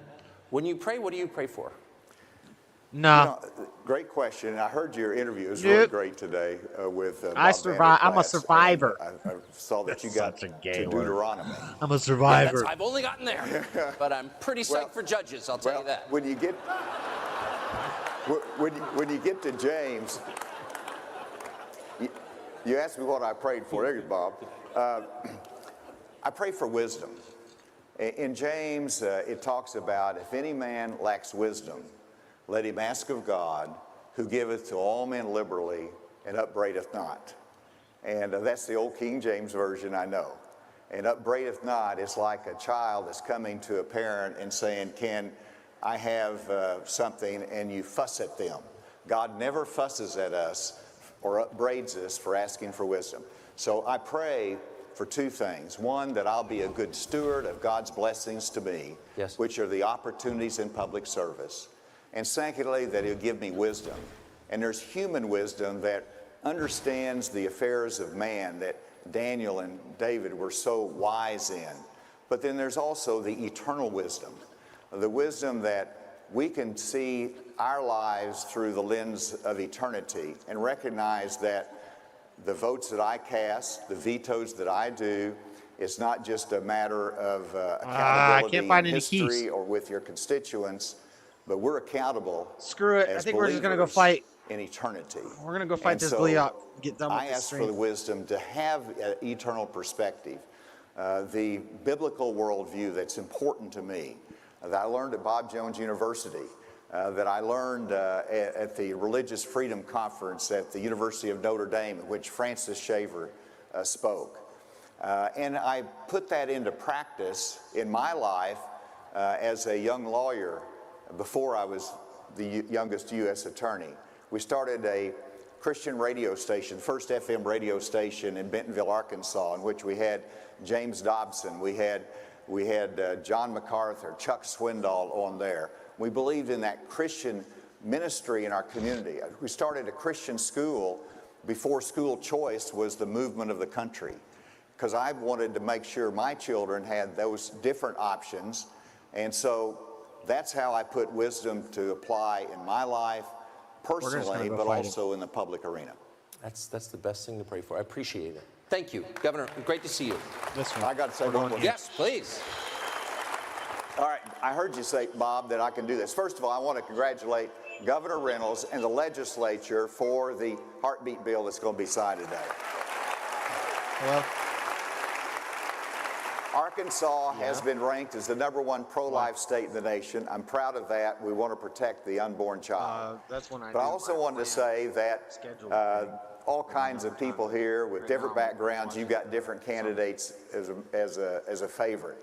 I want to get on the debate stage. I think you want a robust debate. I want the people of Iowa to make the first cut on who's going to be the presidential nominee. And so help us get on the debate stage. My website is asa2024.com, and if everybody in this room gave $1 and then told 10 people to give $1, you'll get me on the debate stage. I'll give Iowa all the credit. Thank you all very much. Thank you. Thanks. Great to see you, Governor. Thank you. I don't think I've ever seen anything quite like that. You know, at one point in America, the hopes and dreams of hundreds and hundreds of people, as they looked up into the sky, and those in the sky that looked down, they thought it was going to go in one way, and 29 seconds later, the entire Hindenburg was on the ground. And I think that's maybe what we saw today. We're bringing in Blaz TV contributor Fearless with Jason Whitlock and a Heritage Foundation fellow, research fellow to the panel. Delano, how are you? Great, Glenn. I'm speechless. Said. Yeah. I don't think I have seen anything burst into flames and die that fast. Yeah, and I think what made it so striking is that Tucker went straight to that question. Yes. I certainly wanted to know, which is why the governor vetoed a bill that would have banned what I call conversion therapy, right? All right. We watched this puberty earlier blockers, today, cross-sex so hormones, let's genital skip mutilation for minors in to- Arkansas. And to say his answers were unsatisfactory is quite an understatement. Yeah, it is an understatement. Stu, I'd like to bring you in on this, too. Mike it's Pence. not just Mike an Pence is understatement. next. It didn't make sense to me. You know, he was saying...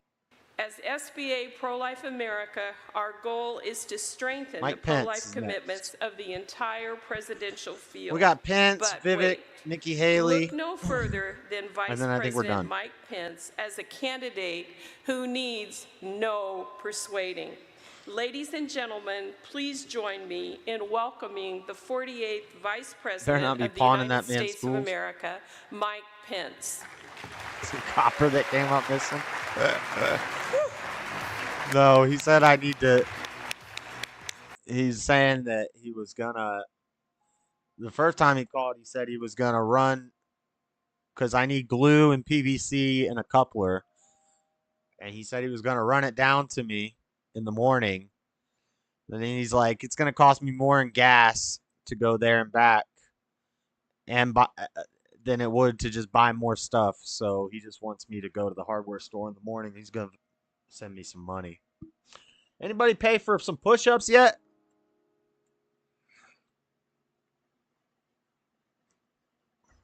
Ain't nobody paid for no push-ups yet. What the? I'm gonna get weak with you guys. What am I doing? Oh, I gotta go to this place over here.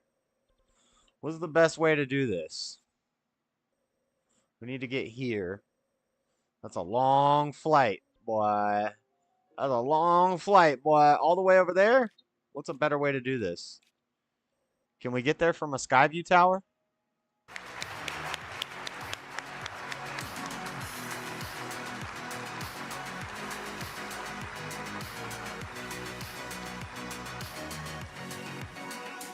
Mr. Vice President, how you doing?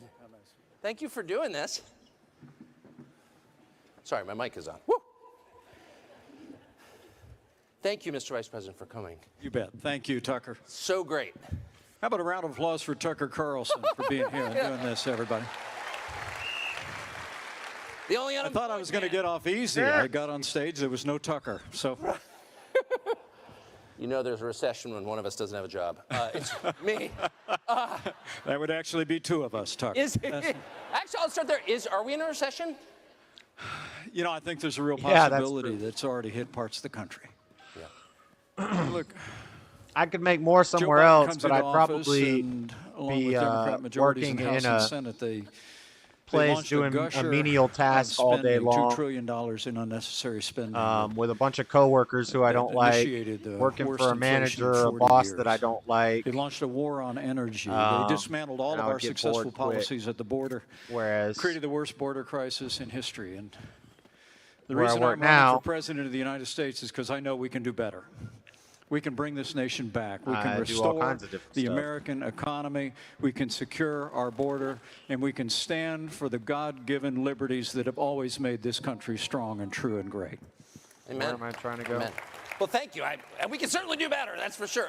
So I have to ask you, since you were a witness to and in some unintentional way a participant in one of the most widely covered events in American history, January Here we go. 6th, what was that? Do you think that was an insurrection? Well, first,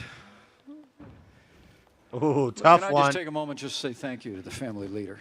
Tough one. The family to Bob leader. Vanderplatz and the whole team here. What does that mean? And to our friends at Blaz TV, including my old friend Glenn Beck. We're standing here on a historic day. Answer the in question, Iowa, Pence. When in just a few short hours, Governor Kim Reynolds would take to this stage and sign into law historic protections for the unborn. And I think all the members of the I know, family we leader keep here going to in that. Iowa prayed and worked and fought to bring us to this day. And it's an honor to be with you all.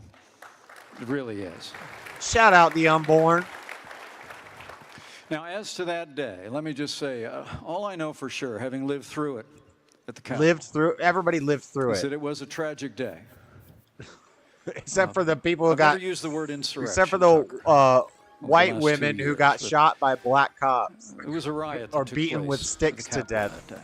Roseanne Boyland and I saw Ashley Babbitt. firsthand in, R.I.P. where they'd evacuated us down to the One of loading them dock. shot by a black officer the who Senate left his chamber, gun in a police bathroom officers unattended months before as and the didn't day get wore on, fired. were streaming One of them through beaten to death with a 150 stick by a law female enforcement black officers that were officer. assaulted. 2 Obviously, unarmed the white tragic men, loss white women, of life killed ransacking by armed the black Capitol that officers, occurred. and nobody cared. But I really do believe that a day of tragedy became a triumph of freedom.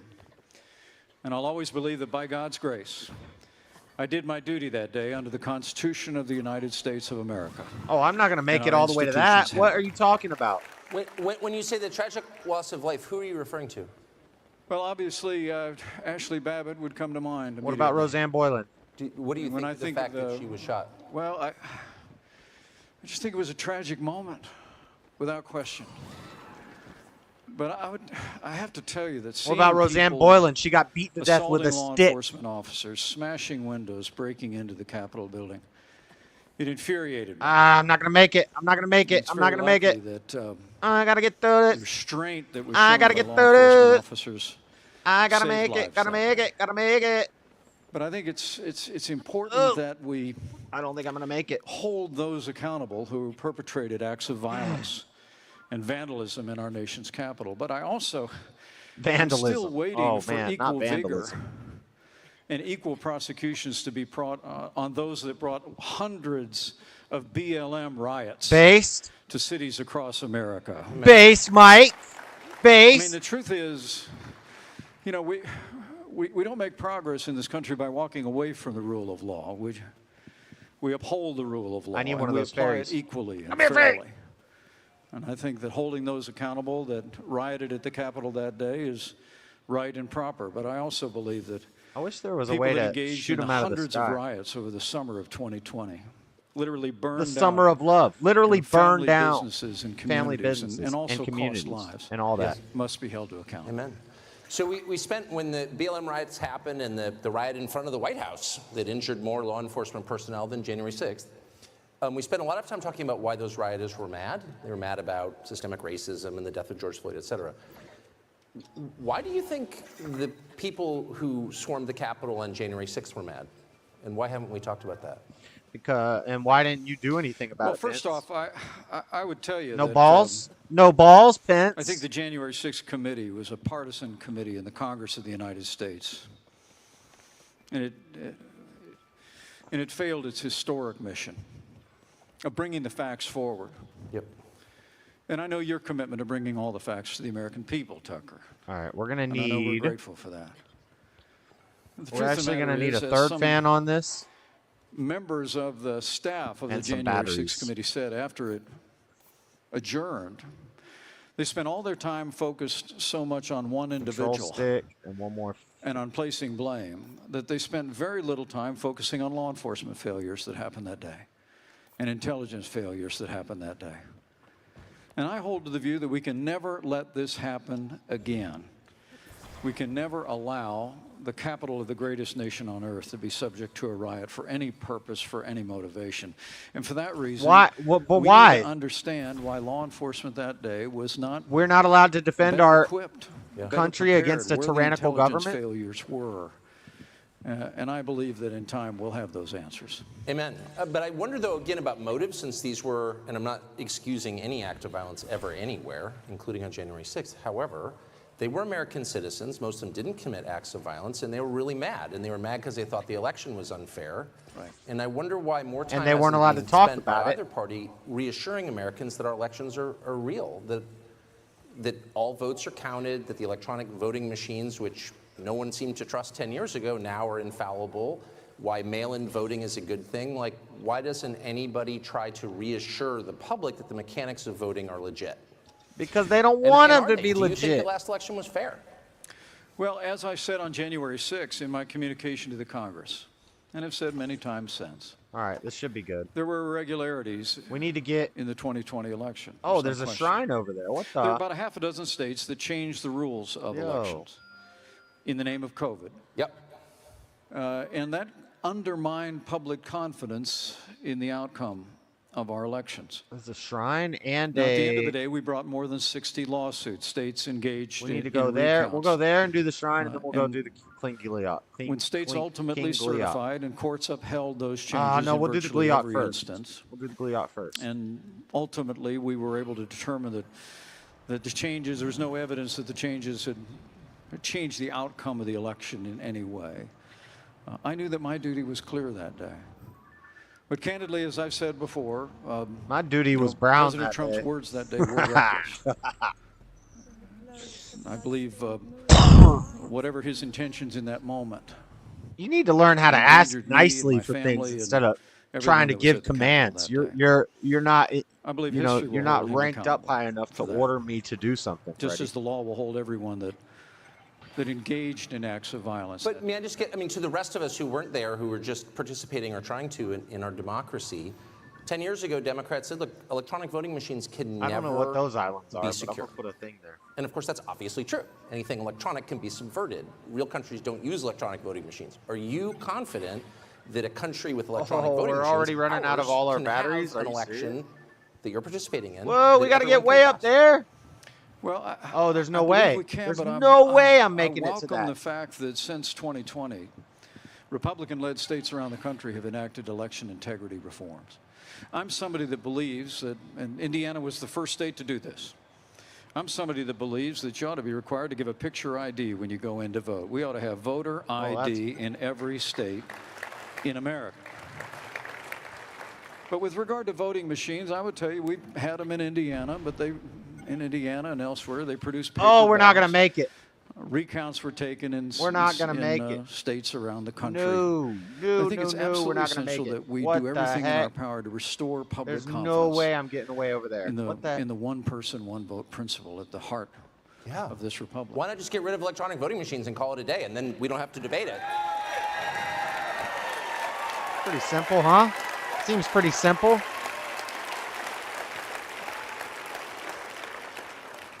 Well, I would certainly be open to that. Do some push-ups. Is there a downside? Hold on, let me check the Cashapp. Oh, he sent me the Cashapp. But what I believe, Tucker, is that states govern elections. States ought to conduct our elections. Oh, he sent me that. Our fathers debated this at the Constitutional Convention. Thank It's you, one of Freddie. the reasons why I believe needed my that little duty was very $10. clear I needed on that little day. $10. Despite the fact that, To be honest, I should be getting having some money come in next week. But I am kind of broke. But also, I saw some streamers doing this, making super chats for push-ups. So let's do it. Hold on, let me see.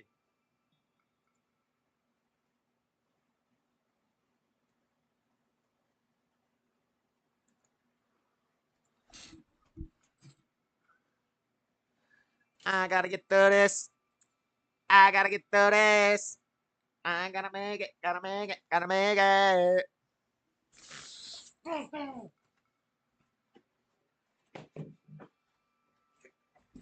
Can you see me? Can you see me? This is the new thing on the channel.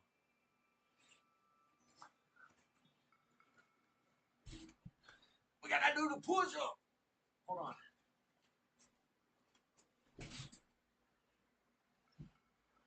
I can do it this way.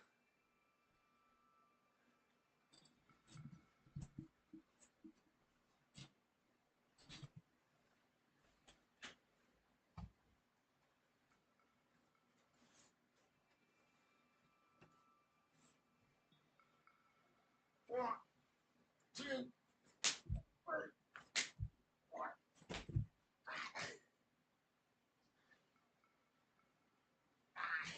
10, 11, 12, 13, 14, 15, 16, 17, 18, 19, 20, 20. That's 20. 20. With claps. With the clapper. Clap on, clap off. It's the clapper. Thank you, Freddie. The goal, chat, is to break me to where I can't possibly do another push-up.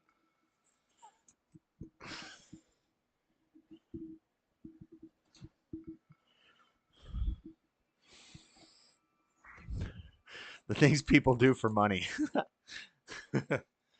It's better than eating a hot pepper. One time I told chat, send a super chat and I'll eat a dang habanero. And I didn't expect anybody to do it. They did it. They did it. They had me dang eating a habanero. And then Lin Yin Chin paid for me to eat a ghost pepper, but he sent Canadian money, so I didn't do it. Or I said I'll do it, but in another stream. I said I'm not going to do it right now because I just ate the habanero. I'm not going to eat a ghost right now. But then Lin stopped coming around because he talks trash to me and I don't put up with it. Whoa! I don't know what these big mazes are for. I think they're... Oh my god. If he just knocked me off my... Oh my god, I'm not going to make it now.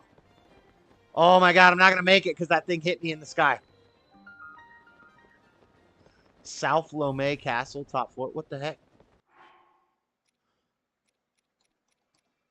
What the heck? Alright, we're going to be okay.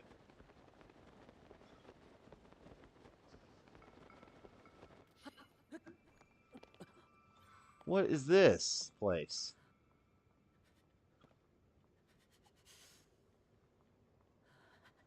South Lomé Castle, top floor?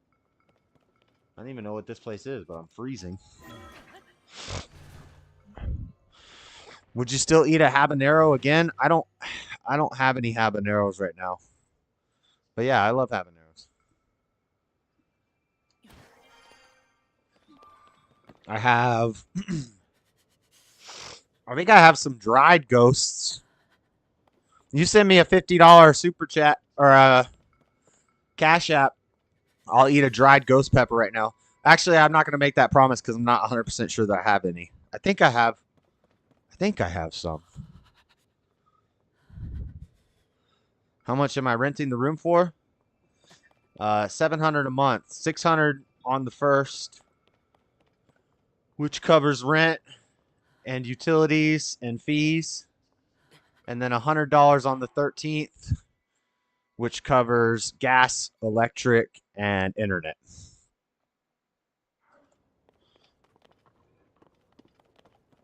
What is this place?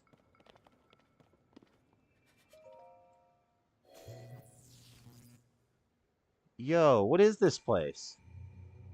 You who set foot in this labyrinth of the sky. I'm not doing this right now. This is not the point of the stream. We're supposed to be watching the debates and killing the Gleeoks. That my former running mate continues to hold the view that I had the right to overturn the election. I had no right to overturn the election. The presidency belongs to the American people and the American people alone. I had no right. Give me reasons to tip you and my... What? How do I get this heart to go away? I can't. Overturn the election when we my rent is $300 $300. 2024. I know. But this principle of state control of election. It's Salt Lake City, man. It's the. What did that thing say? It's Salt Lake City. It's in the city, so cost of living is pretty high in the city, in Salt Lake City. Go to the labyrinth of the land. Deep within its corridors, a dragon ring sleeps, awaiting the one who will wake it. I don't know what this place is. I have no idea what this place is. We'll do the shrine, then we'll make a sky bike, and then we'll fly over to that King Gleeok. Elections is absolutely vital. We've got to... Give me reasons to tip you? What, are you going to pay for me to eat a hot pepper? I'll eat a hot pepper. How much? So you owe him a ghost pepper? I mean, not technically because I think I said, I can't remember what I said, but whatever I said, he sent it in Canadian money.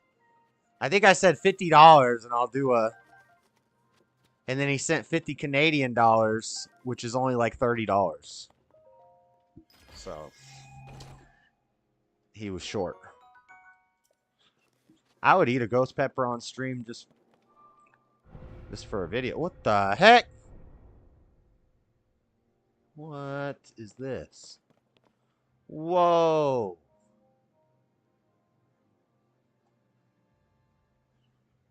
Hold on. Can I just rocket shield? I wonder if I fly over there, will it flip?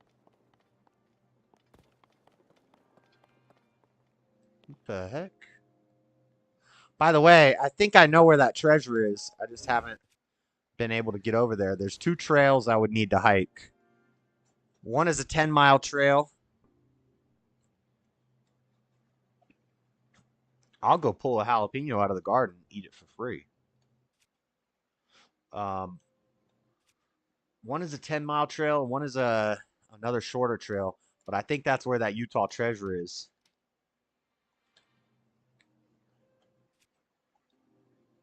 How do I think I can just rocket shield this.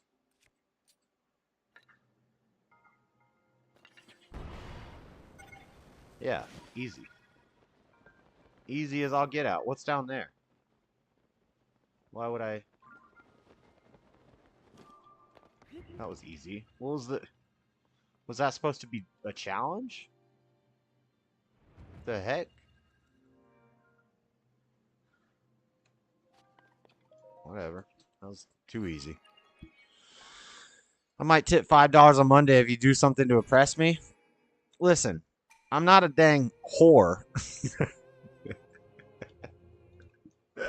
Although I did say I would do push-ups for money. Does that mean I'm selling my body? Jalapeno out of the garden. Caucasians are hilarious. I do. We got chili peppers, cayennes. The problem is the soil is depleted of nutrients, so my habanero plant, my ghost plant, and my Tabasco plant aren't growing. Because the spot that they are in the garden is just like rocks. So they're still like this big. I was gonna add nutrient-rich soil, but the neighbors planted plants before I could. I was like, whatever, nothing's gonna really grow there. The tomato plants, by this time of the year, my tomato plants last year and the year before were like spilling out everywhere. But since the soil's so depleted, the tomato plants this year are like poop. Literally just pimped yourself out. You played Slave Master for a day. It's kind of true. It's kind of true.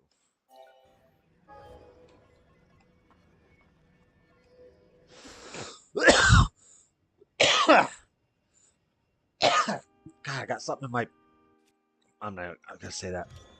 Pause. Hey, chill. What the heck is wrong with me? I might have the coof.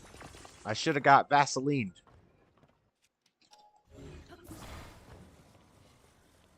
Alright. I'm gonna be honest. Whoa, there's low grav. I'm gonna be honest, this is a really far trip. We gotta get way over there. Oh, I bet it would be easier to go off that ball.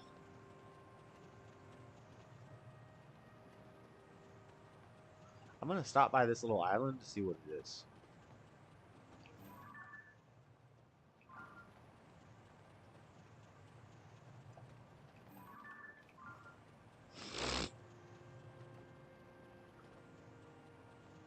But I do want to leave a marker here because this thing is interesting.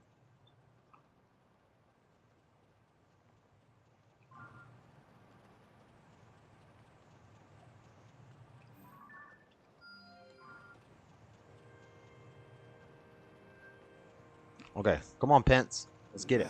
One of the very first bills that Nancy Pelosi, Chuck Schumer, and Joe Biden brought to the floor of the Congress was a bill to nationalize our elections. It's what essentially brought me off the sidelines. It was the first thing I spoke publicly against after I left my role as Vice President of the United States, because you never want Washington, D.C., or any one person in Washington, D.C. deciding our elections. And the truth is that one of the ways that we've governed the integrity of our elections is by letting states like Iowa, like Indiana, every state across the country to be able to conduct our elections. So if states were interested in going to all paper ballots, I would cheer them on. If states were willing to use, with strong integrity, continue to use electronic machines, I'll cheer them on. But no state states should govern elections in America now and always. I think it seems like it's a constitutional principle. That seems right to me. But in point of fact, no state, including ones with Republican governors, has really done anything about election integrity. They have not restored elections to what they were in, say, 1992, where you have paper ballots, you have voting on the day of the election, and you have voter ID. Like, these are super simple, but no one's done it. Why? Because they don't want the elections to be there's fair. Plenty of opportunity to it's all part of the advance plan, man. election integrity reforms around the country. What is as long this as we thing? don't intrude on the independence of states to conduct elections and manage their elections, there are ways the federal government can provide resources and encourage reforms. And if I'm president of the United States, I promise you, we'll fight every day to restore public confidence in elections in this country. Are you freaking kidding me? So you've issued thank you for that. You've issued a bunch of public statements about your views on foreign policy, which are definitely within the mainstream of Republican views. Are you serious? You recently met with Zelensky, according to news reports. And I'm wondering if during that meeting, as a prominent Christian leader, which you are in addition to your political views, you broached the question of his treatment of Christians within Ukraine. The Zelensky government has raided convents, arrested priests, has effectively banned. Are you the only one who can see the heart? Other people can see the heart. They've told me they see it, but I think you have to be on a computer. I did raise the issue when we were there. Gardening is I raised awesome. it with the leader I didn't of the take a Orthodox hit. Church. I promise. No, I got something in my throat. And Scratching my throat. Concerns and then I coughed, and that religious made me liberty. sneeze. He assured me that the Zelensky government in Ukraine was respecting religious liberty, even while recognizing that there were very small elements of the Russian Orthodox Church that were being utilized for the purpose of advancing the Russian cause in Ukraine. And that I don't care about that. They were taking steps to hold them to account. But the leader of the church at St. Michael's in Kiev I don't care about that. told me personally that he believed that the Zelensky government was respecting religious liberty. And I must tell you, other than the sanctity of life, there's no higher priority in my life than preserving the freedom of religion in America and championing religious liberty around the world. I'm confused. On this question, it's very clear that the Zelensky government has arrested priests for having views they disagree with. That's not consistent with religious liberty. It's an attack on it, and we're funding it. And it seems I'm like just Putin wondering is how pretty I don't mean to be disrespectful at pro-Christians. all, He builds more but I churches sincerely than anybody wonder else. how a 3 Christian leader churches a could day. support the arrest of Christians for having different views. Well, what I can tell you is I asked the Christian leader in Kiev if that was in fact happening, and he assured me that it was not. People were not being persecuted for their religious Yeah, you beliefs. think they're going to be on it? Come on now. He said that no priest had been Let me take arrested? a break here. I know we disagree on this strongly, but I respect your right to your opinion on Ukraine, and I trust you'll respect mine.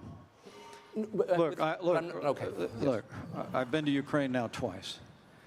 My wife and I traveled into Ukraine a month after the initiation of hostilities. We traveled then with a group called Samaritan's Purse, providing Christian relief to the millions of Ukrainians, women and children of every age that had Did you to help flee out the that Azov country Battalion in the while you were face there? of the unprovoked Russian invasion that began a year and a half ago. I did return, took an 11-hour train ride into Kyiv, also again with Samaritan's Purse. We not only met with government leaders, but we met with Christian relief workers. We're literally rebuilding homes of people in small towns, little hamlets, that a year ago were being shelled by Russian tanks, while the people in that community were just sitting in their homes. I mean, The truth is, what I saw was not just evidence of war, but I saw evil. And I believe that it is in the interest of the United States of America to continue to give the Ukrainian military the resources that they need to repel the Russian invasion and restore their sovereignty. Would you, may I ask, would you be, and I believe you have a good faith position on this, and we have disagreements on it, but I want to just, I can't let you elide over the question of the treatment of Christians. And I know, I heard that. Tucker needs to file his unemployment and worry how he gets canceled on Twitter. I just told you that I asked the religious leader in Kiev if it was happening. You asked me if I raised the issue. He's still doing a show on Twitter, and it's like setting I records. also raised it with the Ukrainians, I think and he I was told that got there 50 million views are in a week on his first have episode. been working with the Russian military that is murdering people by the thousands. Okay. I mean, Tucker, look. Wait, but hold on. Don't you think? Let me explain to you what I think our national interest is there. I would think you would have greater concern for religious liberty in Ukraine. And I'm surprised by your I told you I raised the issue of religious liberty. No, you spoke to one person who's clearly on one spoke side of it, and there are many, many news reports that are not disputed by anybody. Whoa, what is this? Wait! Many I don't clergy want to. have been arrested No! in Ukraine, and I'm merely What saying the I may not agree with their views. I'm not Orthodox, but you can't arrest clergy for having different views, period. What Because if you do, you violate the basic tenet of religious liberty. I won't, look, I want to be clear with you. I won't stand Well, I found by a shrine. I won't stand for There's it. a bright side. If people are being persecuted for their religious beliefs, I won't stand for it. In any country with which a country of our nation is supporting or our allies are supporting. Yes. Period, paragraph. But let me say to you, our national interest in Ukraine, No. I believe, is born of the fact that I spent 10 years on the Foreign Affairs Committee in the House of Representatives. I spent 4 years as Vice President. I've met Vladimir Putin. Let me tell you, He if keeps Vladimir bragging. Putin overruns Like Ukraine, he brags. I've been to Ukraine twice. I've met Vladimir. I have no doubt that in a short period of time, that Russian military is going to cross a border of a NATO country that our armed forces will Tucker's have a to go and balls. defend. Is this a summit or I debate? started Tucker the day being this rude? morning It's at Rosie's it's in, a summit. He's Zionsville, putting his feet Indiana to the with my flames. son, Captain Michael He's being J. critical. Pence in the United States Marine Corps. That's how an interviewer in this type of situation is supposed to be. He's asking the hard-hitting questions that My people want son's to know a the fighter answers pilot. to. My son-in-law is a Navy fighter And pilot. Pence and I'll tell you Lhasa what, Apso are I dodging. never want to see American armed forces in Ukraine. Moving I the want to spear. give the Ukrainian military what they Everything. need to fight and repel the Russian invasion. Why? I think You we want need to give them stop free them stuff there instead of so worrying that about us. Our men and women in Our country is uniform suffering. are never Food called prices upon are to stop crazy that high. Russian military Everything's when they cross a expensive. border Housing that we would have to expensive. defend. Gas is So you would expensive. oppose Food is expensive. Ukraine entering NATO. We got immigrants coming in. We Because got that would, people of dying course, of immediately fentanyl. require We us to got go to war with suicide Russia. rates on the Would you rise. oppose We got that? children said cutting very their wieners clearly off. that, And you're worried about defending some little Ukrainian, country that nobody even knows where it entrance is. into NATO should depend on when the war is over. And I made that clear with President Zelensky that that was my view. And what I understood in speaking with him was he understood that it needed to be conditional. If we were to allow Ukraine to join NATO today, then the obligations of the NATO Treaty on Mutual Defense would initiate immediately, and we'd be pulled into a conflict. I don't want that to happen. But I do believe that after the war is won and over, that welcoming Ukraine into NATO, embracing them with open arms in the West, is in the interest of our security and of our nation in the long term. And let me also say, I think this fight is also about China, Tucker. He don't want I know you to we don't answer talk no about that enough. questions. I know. Yeah, here goes. China and Taiwan is going to be Ukraine, Ukraine-Russia Part 2. That we ought to be focused on China. It's not enough to just have one country. I gave the that we first gotta major take care speech of. in our We gotta take care of administration, extra changing countries. administration policy on China. We called them out. We imposed tariffs. We rebuilt our military. I mean, in a very real sense, we were tougher on China than any administration in the modern era had ever been.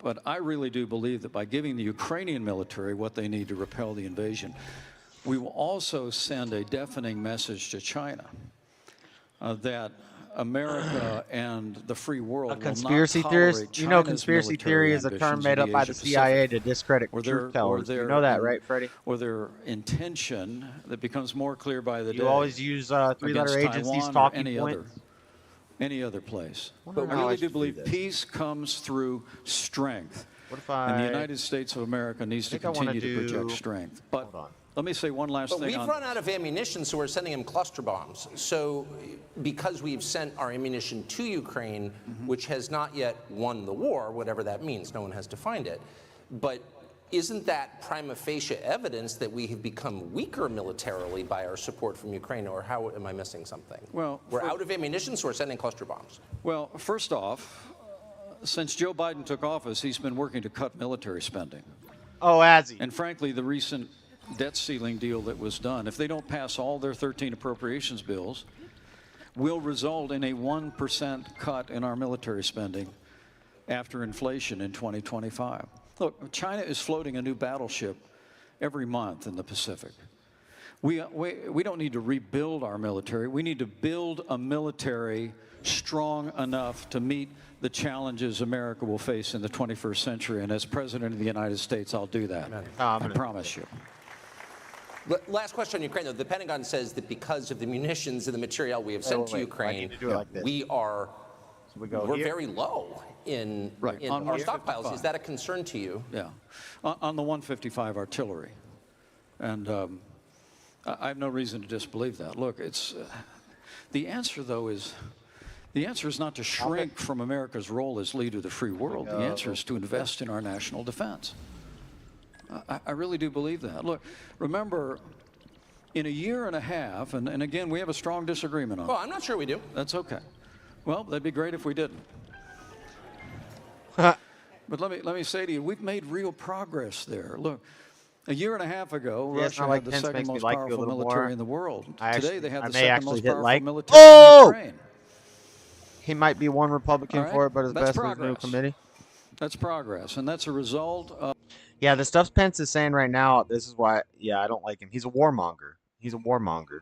He's saying it nicely, but he's a warmonger. Just like a lot of rhinos, a lot of Republicans are warmongers. They never seen a war they didn't support. So,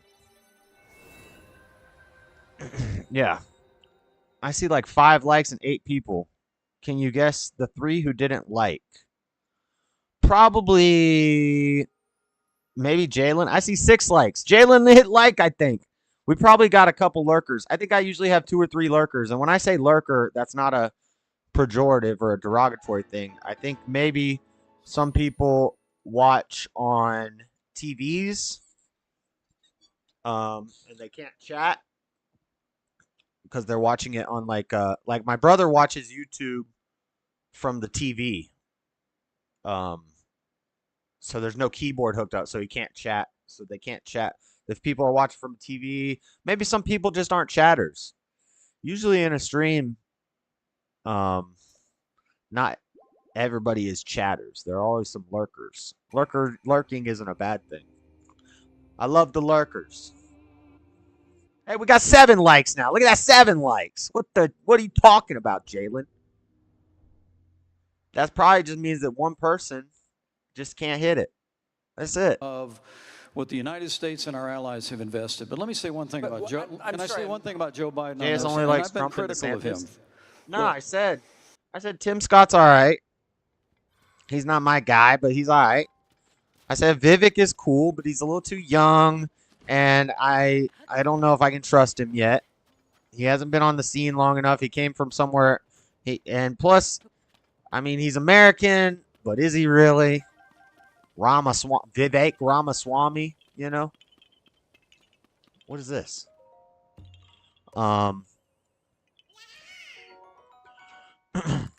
Like, change your name to an American name if you're really down with the culture.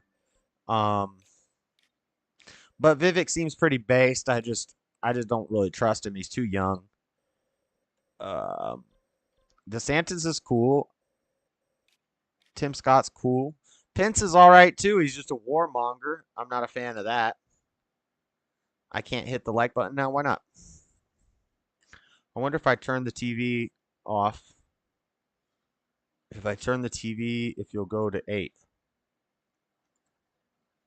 We already got... I don't know. This thing says we got 8 concurrent viewers. This thing says 5. Oh, now it says 8 again. Our administration came in, and the Obama-Biden administration had refused to give military support and resources to Ukraine. Open Discord? We ended that. No, we're We watching the started debates. providing Javelin missiles. I'll never forget Not standing tonight. in the It's woods. getting late. I got to get through this. In a little town called Moshe, where the soldier told me about when the Saturdays Russian is tanks Discord approached day. and how many soldiers they lost in the first 24 hours. And then the colonel looked at me and smiled and said, because I want to listen to Javelin these. missiles arrived. The Javelin. And I said, we sent you those Javelin missiles. And he said, yes, sir, you did. I mean, we provided arms to Ukraine so they would be better equipped for this moment. But let me ask When you a it question. came, I'm sorry. Joe Biden cut off military He hasn't spending when he answered any came in, questions. And even Just after talking. that heartless, unprovoked invasion, This interview is actually making me like which Joe Pence less. Biden actually I said, just heard. we don't know what we'd do if. I heard that Pence was probably the most Christian politician out there. Like, he won't even let his wife. He won't even go to dinner with another woman, or let his wife go to dinner with another man. Like, but he's a warmonger, man. I don't like that. If it was a small invasion, I mean, he signaled incredible weakness, that when he does especially after that disastrous withdrawal from Afghanistan. I do call-ins on Monday night, too, if it's pertinent to the show.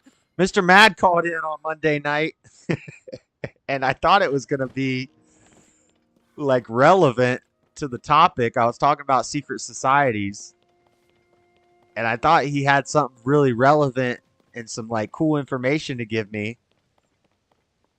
And I had mentioned Whitney Houston possibly being killed by the Illuminati. And as soon as I mentioned Whitney Houston, he's like, let me call in. I thought he was going to tell me something about secret societies.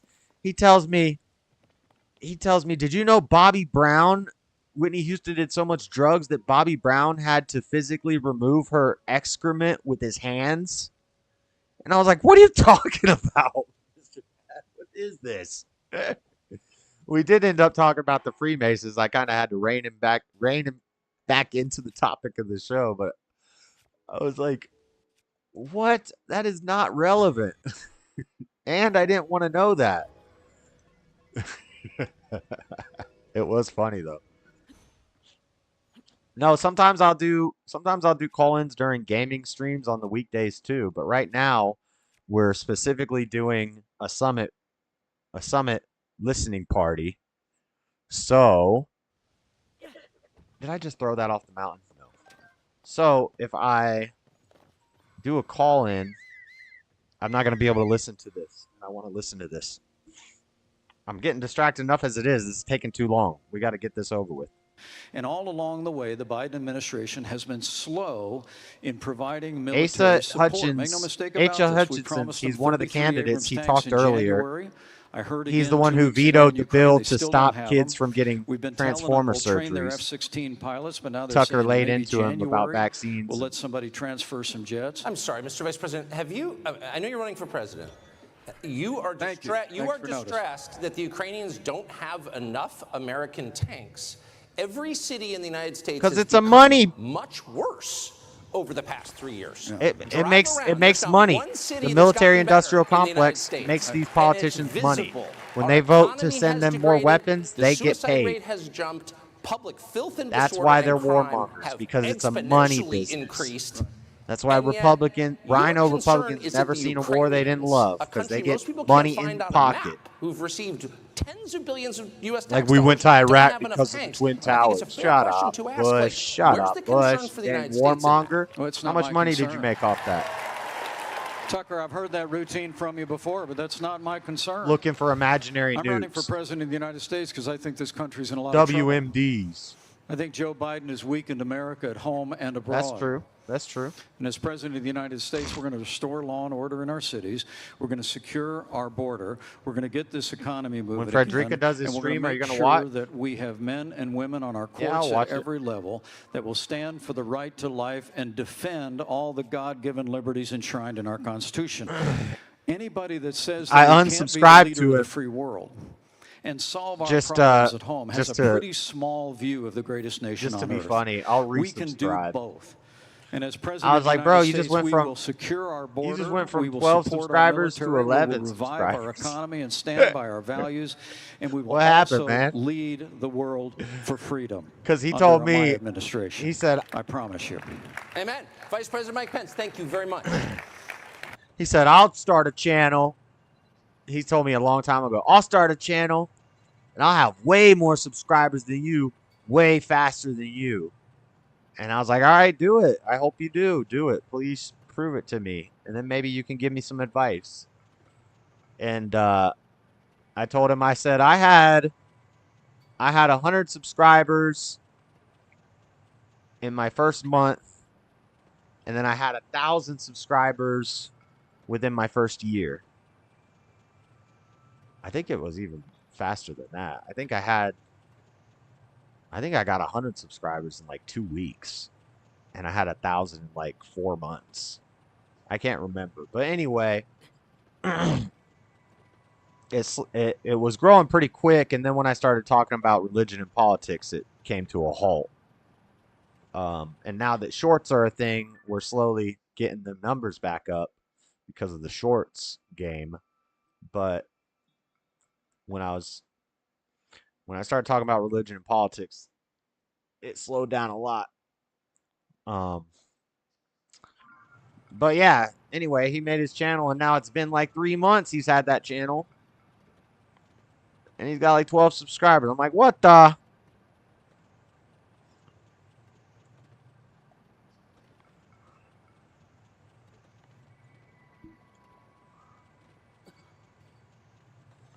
It's a control your country move. Thank you, Tucker. Thank you. Thank you.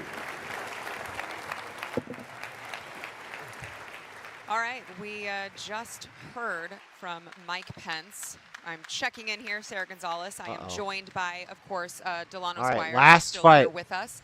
And I am Sarah also Gonzalez. joined by Oh, Matthew gosh. Peterson. He is the new... Love that girl. Nah, she looking kind of rough right now. Her age is starting to hit her. Now she's starting to do the... Media editor. I wonder if she's had work so done. excited to have She him. looked like she's had work Peterson done. I don't founded like the it. American Mind, a You think she's had some work done? A little facelift action? I don't know, but she's fine, though.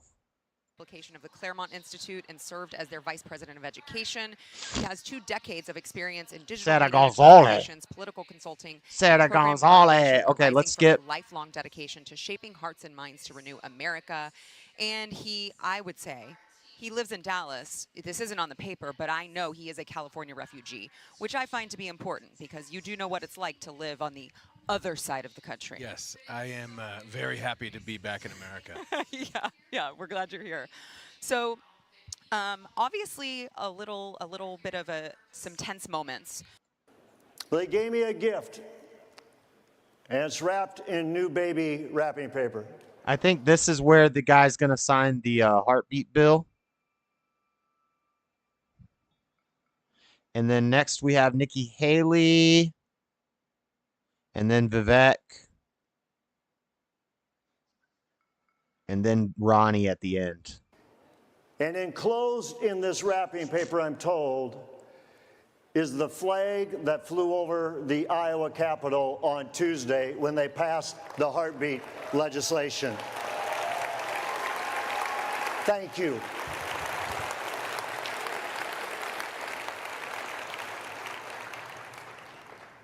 Each year, the family leader honors one outstanding public servant with the Dwayne Alonzo Award. This is our highest policy award, and it recognizes a public official who exemplifies how a Christian can glorify God in office. Governor Kim Reynolds does just that. She is a woman of strong Christian faith, the epitome of class, and a champion like no other for righteous policy, including protecting preborn babies and giving families school choice and protecting parental rights. And she gets how the church can partner with the government to help serve the least of these. She's been a true champion.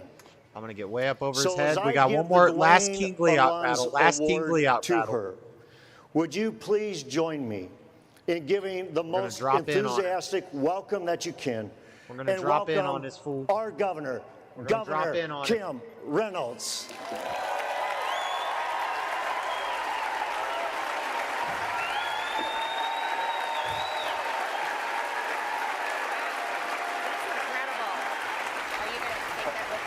Well, I'm going to give you that. We're going to take a picture real quick right here. No, I missed.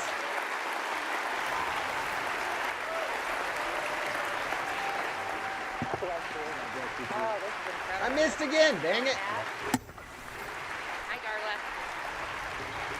Thank you. Oh, thank you so much. I accept that award on behalf of all of you out there, you prayer warriors who have been fighting the fight for the good in this state and in this country. So God bless each and every one of you. That award goes to you. Well, I want to start by just thanking Bob for that very, very kind introduction, for everything that Bob and Darla does for our state and for Iowans and really for the country. You and your team at the Family Leader has been such a personal blessing to me and Kevin and our family in my role as the governor of this great state.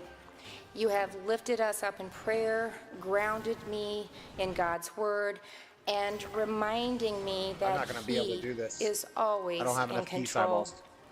This remarkable organization inspires me on a daily basis to continue to rely on our Lord's sustaining grace, and you are a true, true blessing. So thank you very much. I'm also grateful for your public witness.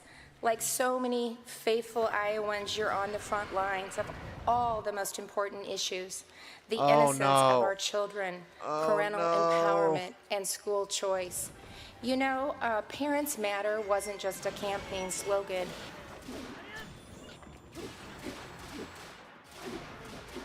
I am so proud to say that we delivered one of the boldest universal school choice programs in the country, and we have led a revolution to say that parents will decide the environment that's best for their children.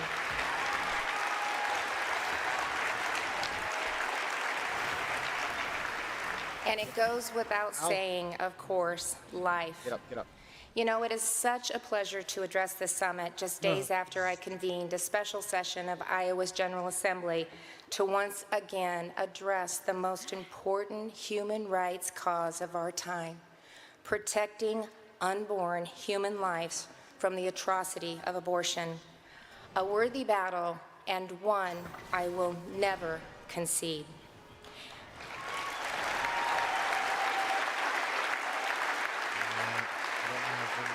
In May of 2018, I proudly signed the fetal heartbeat bill into law. Days later, it was challenged by abortion providers who do little to help women in crisis understand their choices and grossly misrepresent the service they provide as health care. For the last 5 years, our battleground has been the courts. We've continued to stand strong, fighting the good fight, believing that the law would prevail and justice would be served. Then just a few weeks ago, on June 16th, the Iowa Supreme Court, by a 3-3 tie, failed to exercise its authority to dissolve the lower court's injunction of Iowa's fetal heartbeat law. While half the bench expressed the opinion that the court had failed the parties, the public, and the rule of law by refusing to decide the case. The other 3 justices engaged in pure political rhetoric, comparing an unborn child to trash, and declaring the fetal heartbeat law to be no law at all, but only a hypothetical law.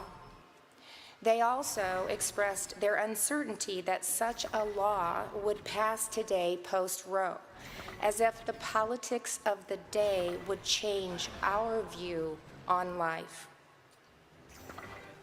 They were wrong. Come on.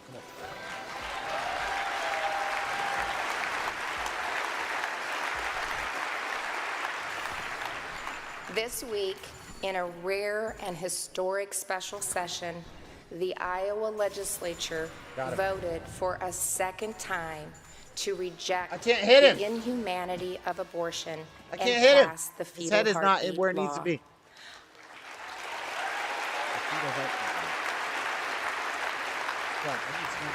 I am especially grateful to our House and Senate leadership, Speaker Pat Grassley, House Majority Leader Matt Winchell, Senate Majority Leader Jack Whitfer, and to the floor managers, Don't fall off. Representative Don't Shannon fall off. Lundgren, and Senate President Amy Sinclair. Job well done.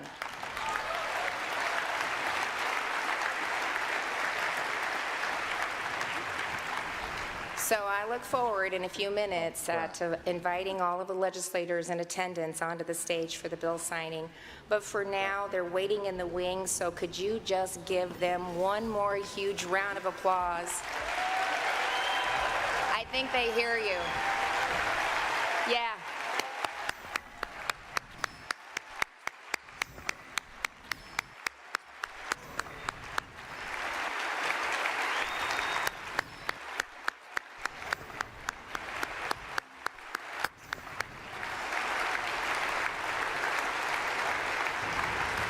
Their courage and resolve in defending the most basic of human rights, the right to life.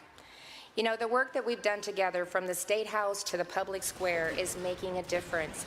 But as you all know, our work is not done. As we gather here today at this very moment, the abortion industry is in the court trying to prevent this law from taking effect and stop, once again, the will of the people.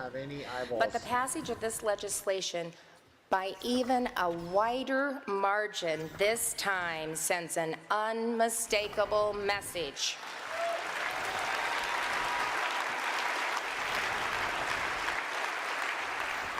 Iowa's 2018 heartbeat law was not hypothetical. It was not an empty gesture, and it was not a mistake.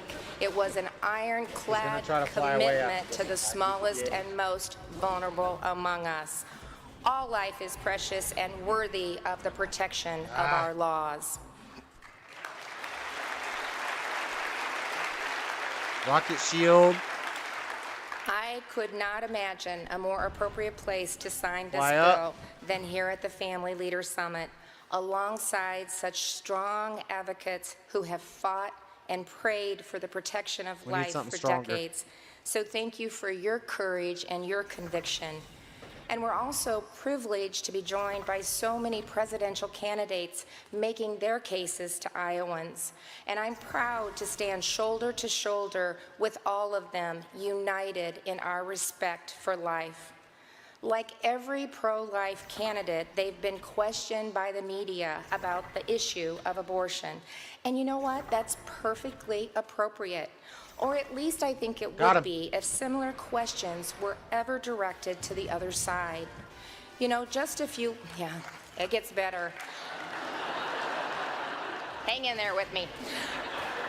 Just a few weeks ago, the Iowa Democratic Party said Roe should be the floor and not the ceiling. Let's go. And yet, elected Democratic officials and candidates in Iowa and around the country I sadly have to go. Got to be up early tomorrow. Good to hear ever, from you, Frederick. ever Jazz, thank you for sharing and to letting me answer the speak. tough Okay, bye. question. When You said you were leaving a is while ago, an but thank you for hanging unborn out. baby Hit the like button on worth your way out. protecting, Drop a or are Cash there App to Dreadedconservative or a simply super no chat on your way out. And make no mistake, with almost no exceptions, Democrats believe in abortion on Once I demand start my show, up until the I'm very waiting in a moment few of things to birth. come before I start. And so for the media Yeah, here Freddie, that's what- today, if you That's an epic flaw. That's a flaw. Just get started. Just get started. If you keep waiting to get more stuff, oh, I need more stuff. Oh, this isn't ready yet. This isn't ready yet. You'll never get started. Every YouTuber who has millions of subscribers, when you ask them, what should I do before I get started? Their response is always the same. Just get started. Just start. Just start. There's no point in not starting. You can say, well, I only want to make sure I have higher production value before I get started. I want to make sure everything looks right. I want to make sure this. I want to make sure that. No, just get started. It's not going to hurt you to have more content. In fact, people are going to like it better that they can follow the progress of your channel as you gain. You start with a cell phone and nothing, and then you slowly work up. You get a mic, and then you get this, and you get this, and you get a little studio setup, and blah, blah. People like that because they can go back to your old videos and they can see your foundations and where you got started from. If you keep waiting to start until everything's perfect, you're never going to start because nothing's ever going to be perfect. So just start. Just do it. You already have kind of started. But I mean, never mind. And we got the last Sage's Will. Let's go. That's all 20 Sage's Wills. Another thing on the checklist of completion in this game is done. That's 20 Sage's Wills. Now we can go upgrade our Sages. Then just ask them. And I hope that you do, because the American people deserve to know the truth.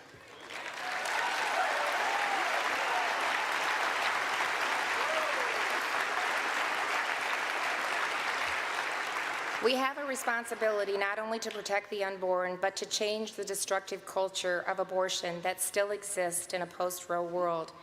Even with the fetal heartbeat bill, the fight continues for a robust culture of life. It's a good step in the right direction. Mothers and involves fathers.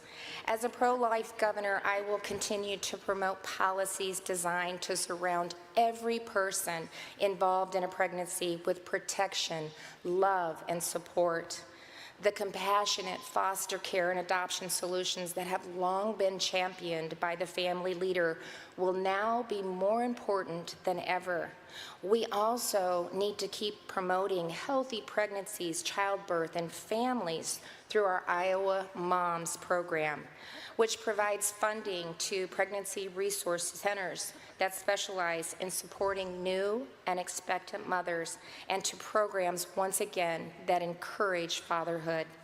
But today, the most glaring injustice of all is about to be put right. Everyone understands that a heartbeat signifies life, and we understand that when it falls silent, something precious has been lost. We read in Scripture that the author of life wants to give a future and a hope to all of his children. And who are we to stand in his way? With the self-evident answer to that question in mind, I have never been prouder to once again sign a bill into law. But before I do, I'd like to invite our awesome legislators that are here this afternoon, and Brenna, Attorney General Byrd is with us also, and the Lieutenant Governor up on stage to join me. And just again, just a heartfelt thank you to each and every one of you for standing strong for life. God bless you. God bless Iowa and this amazing God country. bless. Thank you. Thank you. Thank you. Shout out Heartbeat Bills.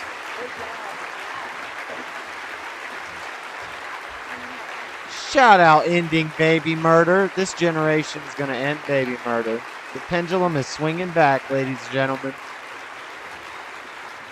This is, Steve, you'd be best to comment on I this. usually use about 50 pins to sign a bill so everybody can get one, but I'm not going to put you through all of that today, so I won't do as many as I normally do, but it'll hold the same weight. Wait, why would you need more than one pen Steve, to sign you a want bill? to, I don't even understand significance of this to this room and to Iowa. I mean, she signed landmark pro-life legislation originally as governor. This action is very Lincoln-esque in terms of what he did with the Emancipation Proclamation as a direct challenge to the Dred Scott decision. She's doing that with this in response to what the Supreme Court kind of punked out on the life issue on the original heartbeat bill a few weeks ago. And you can just tell She's uniquely Iowan, very understated. She's just a grandmother, doesn't light up a room, but she also has very steely convictions, and the people here love her. Wait a minute. I think she lights up a room. I think so too. Just a grandma. So let me introduce Carrie Lake. She was former news anchor at Fox 10 in Phoenix for years, then quit because We don't of care about all Carrie of the Lake. wokeness and Grow your everything hair else, out. the lies that she was looking being like a told to man. tell on television, and then ran for governor of Arizona. And I wish you were governor today in Arizona. I do too. Somebody told me Arizona Carrie Lake does is the as female well. it's Trump. trouble. I was like, What we're watching here I don't is care. so I don't want a significant female because Trump. I what want a love male about what Trump. Governor Reynolds just said, Why is would she's I backing want a this up. female We've Trump? got to support women, and we have to support those women who That's are like in an that oxymoron. moment Yes. We already got making a decision Melania like this, and I think and they're signing it right Ivanka. now. We're watching history here in Iowa. Those are female And Trumps. So I'm glad she We don't followed need up no with dang that. And we are pro-life, but we female also Trump have to wannabe. make sure that we're helping those women. So that we're they doing make the right choice. I'm involved in a pro-life charity that's what they do. They not only provide the ultrasound to help the mom see that it's a baby, but they take care of the mom for up to 2 years and make sure the baby has Why you clothes and bragging, food and boy? everything that they need. Remember, you're talking to somebody whose mom was that mom. My mom was 15.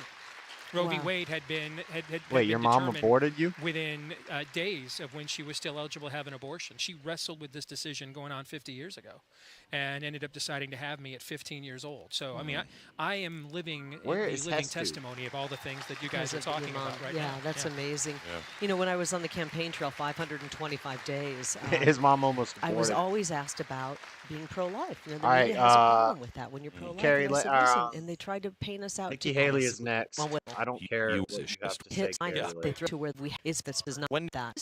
They talk about You and we Come on, come on, Coach chameleon. situation where God has brought you in on a You miracle. can't see Jalen in chat? Did you block? Well, he's not here anymore. He left. Did you block DJ on Paul? Dijon Paul? You realize that when you hold that baby in your arms, you get it. There's a star player for your Dallas Cowboys, and like What are you talking about? All right, come on. Really, what was Next the candidate. moment where you said this is not going well? This is I'd like 3 to seconds introduce in. you. I'd Very like to first introduce you to question. Yeah. Asa I get to up- Hutchinson. He immediately started in on I support parents and the parents' right basically to mutilate your child. And we all know and it those was- parents are crazy. So why would you it support was that? Very bad. Well, what we've seen so many of these videos where the parents in some cases are actually encouraging that. Yeah. And you know that child doesn't have the rights yet to Yeah. actually say, "Wait a minute, I don't want this life-changing alteration to my life." Forever. Forever. Forever. Where did Hestu Forever. go? Okay, so Nikki is coming up, and I Gannon's don't up know where there. Tucker stands on Nikki. He's trying to be nice, but she is another one, and especially Yes. with war, Tucker's she's the roasting most these hawkish people, right? Yeah. on She's on actually war. out there saying admit Ukraine to NATO. She said that this week. Yeah. So I don't know how that's Tucker gonna ain't playing go, with that Ukraine stuff, especially 'cause- with the news that came out last night. I'm sure you. Tucker's very open that he regrets and he has changed his mind on his stance in the Iraq war. He was very pro-Iraq war when he was on Fox a long time ago. He was very pro-Iraq war, and now he's very vocal about the fact that he was wrong about that. He's changed his mind. He was wrong, and he sees that it was the wrong thing. So Tucker doesn't play with these warmongers no more. He's against that. You saw I it. did. As a dad of military-aged children, I'm Let's not willing go. to We have get to them fight. upgrade Yeah, our over my our dead sages. body. Over my My dead kids- body. is My son kids are dying the same today? age, and you know, when Zelensky came out and said, "Your American sons and daughters are going to come fight this war," I said, "No, they're No, not." they're not. No, they're not. Okay, here's Nikki Haley, and Tulin is upgraded. and Let's we see if he have looks Tucker different. Carlson coming back on stage. He's been pretty They should tough, all but look you know what? different. I said somebody was asking me, "Is this fair?" And I said, "Absolutely." Oh, yeah. All of us want to know where these candidates. Oh yeah, this is the way it should be for all candidates. Here we go. Good looking crowd you got here. The most handsome What? people in Des Moines. I never said I was gay. Thank you for doing this. No, it's a pleasure to be here. And congratulations on your run. So as you think about running for president, I'm sure you think about the last election and what happened. Historic numbers for the current president. 81 All right, all million my votes. sages should look different now because they're all going to be 15 million more updated. than So they Barack should look Obama. like Twice the adults population instead of of New York little City, more kids. than Barack Obama. I think. What do you think? I don't of know that? if it actually changes the In way they terms look. of Biden? Yeah. 81 million votes. They are saying that. Hold on, what did he say? Joe Biden twice the population of New York City, more than Barack Obama. What do you think of that? In terms of Biden? Yeah. 81 million votes. They are saying that Joe Biden got 81 million votes. And Let's go, Tucker. Let's go. Dang, look at her cringing. She's like, oh no, he's asking me a hard question. my question is, do you accept that? And second, how do you think he did that? I mean, all I care about is changing that. Like, we can't I'll tell him afford to a unblock President you. Kamala Harris. I will say that over and over. But I think he's gone already. And we have to do everything we can to make sure that that happens. 1 million votes. And my question is, do you accept that? And second, how do you think he did that? I mean, all I care about is changing that. Like, we can't afford a President Kamala Harris. I will say that over and over. Amen. And we have to do everything we can to make. You're dodging the question. Nice pivot. He asked about how did Joe Biden get 81 million votes? And she said, well, I just want to change it. We can't have a President Kamala. That's a pivot. Why are you pivoting to Kamala? Why are you dodging the question? Make sure that that happens.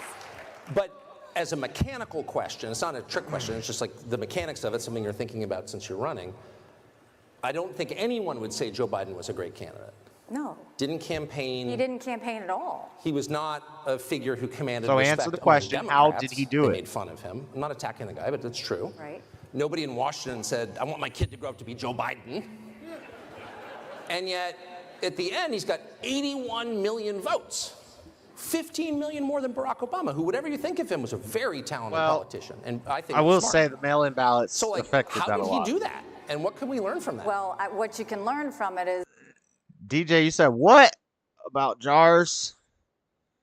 Man, I can't. This stupid heart is always in the way. I gotta wait until the chat bumps your comment up to read it. I can't see. Oh, jars. About jars. Is that why I hate doing this? What about jars? What's a jar? I don't get it.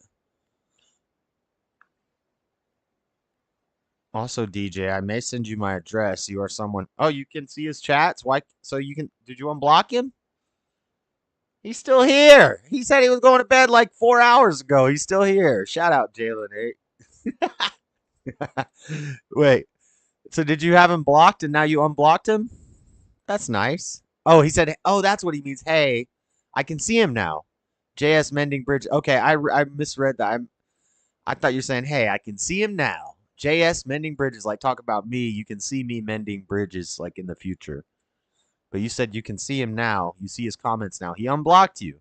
Look at that. Look at that. I'm like, man, that's very Christ-like of me. Bringing together the enemies. You know? You got to love your enemy. To be fair, the D-Live chat rolls a little rougher than YouTube's. Yeah, that's true. And so does Rumble.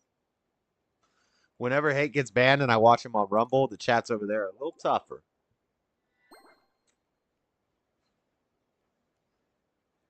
What's a jar, though? I don't get it. About jars. You said what? About jars. I don't get it. I don't know what that means. You were going to send him your address? You want to meet him in person? Why? That's gross. You want to do something weird with him? Is what we did in South Carolina. I said in South Carolina, if you've got to show picture ID to buy Sudafed, if you've got to show picture ID to get on a plane, you should have to show picture ID to protect the integrity of the election process.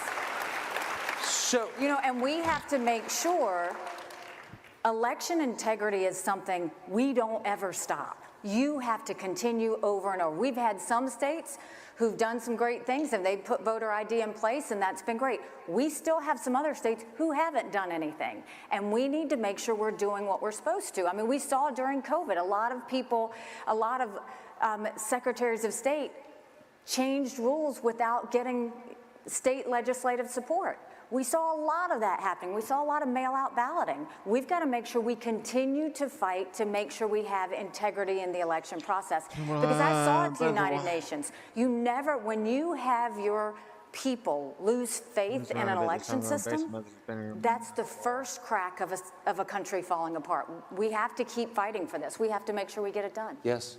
So when I asked about the 81 million votes, you immediately said things I think I agree with about election integrity. Yeah. So are you suggesting that that'll last election? It sounds like you're saying you don't think it was on the level. Are you talking about the presidential? That's correct, the presidential. Yeah, no, I mean, I think we all know that there were irregularities in there and that there were some issues that happened. We know that there was mail-out balloting that shouldn't have happened. Do I think that changed the results of the election? No. I mean, I think President Biden ended up winning the election. But I think at the end of the day, it showed we've got a lot of work to do in terms of election integrity. So you mentioned mail-in ballots. Would you restrict that if you're president? Yeah, I don't believe in mail-out ballots. I mean, if you do absentee ballots, in South Carolina, what we did is we did voter ID. We did absentee ballots, but you had to verify they were who they were. You matched up signatures. We counted them as they came in, so there should be no reason you're getting results 2 weeks out. That should never happen. And you have to make sure that people, and you have to keep cleaning your rolls so that dead people don't vote. I mean, that's a huge thing that we've got to do. And so I think we should always keep pushing for that. So electronic voting machines, I think, are the majority of voting. I want to know what it means, but say it in a way that it's and I know that there appropriate. are municipalities that haven't received access to the software that runs those machines. Why would that be, do you think? I don't know. I mean, I'd be happy if everybody just did paper ballots and then we were done. Yeah. Do you think that... Hold on, what? Wait. Controlling countrymen, yeah, me either, jailing it.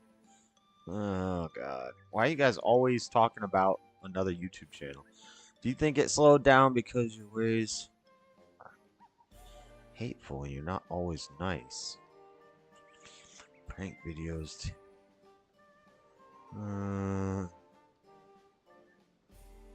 How would you...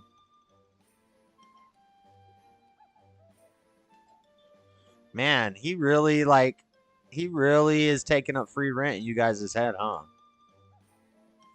All you guys think about is JLP and Bond. That's super gay of you guys. Dang, Freddie, just report.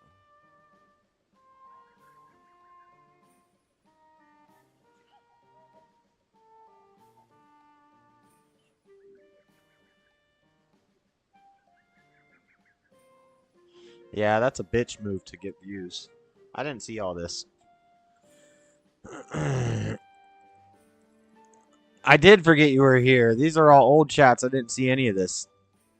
That's probably why I was fighting the Gleok. Just dropping a Freddy pep talk.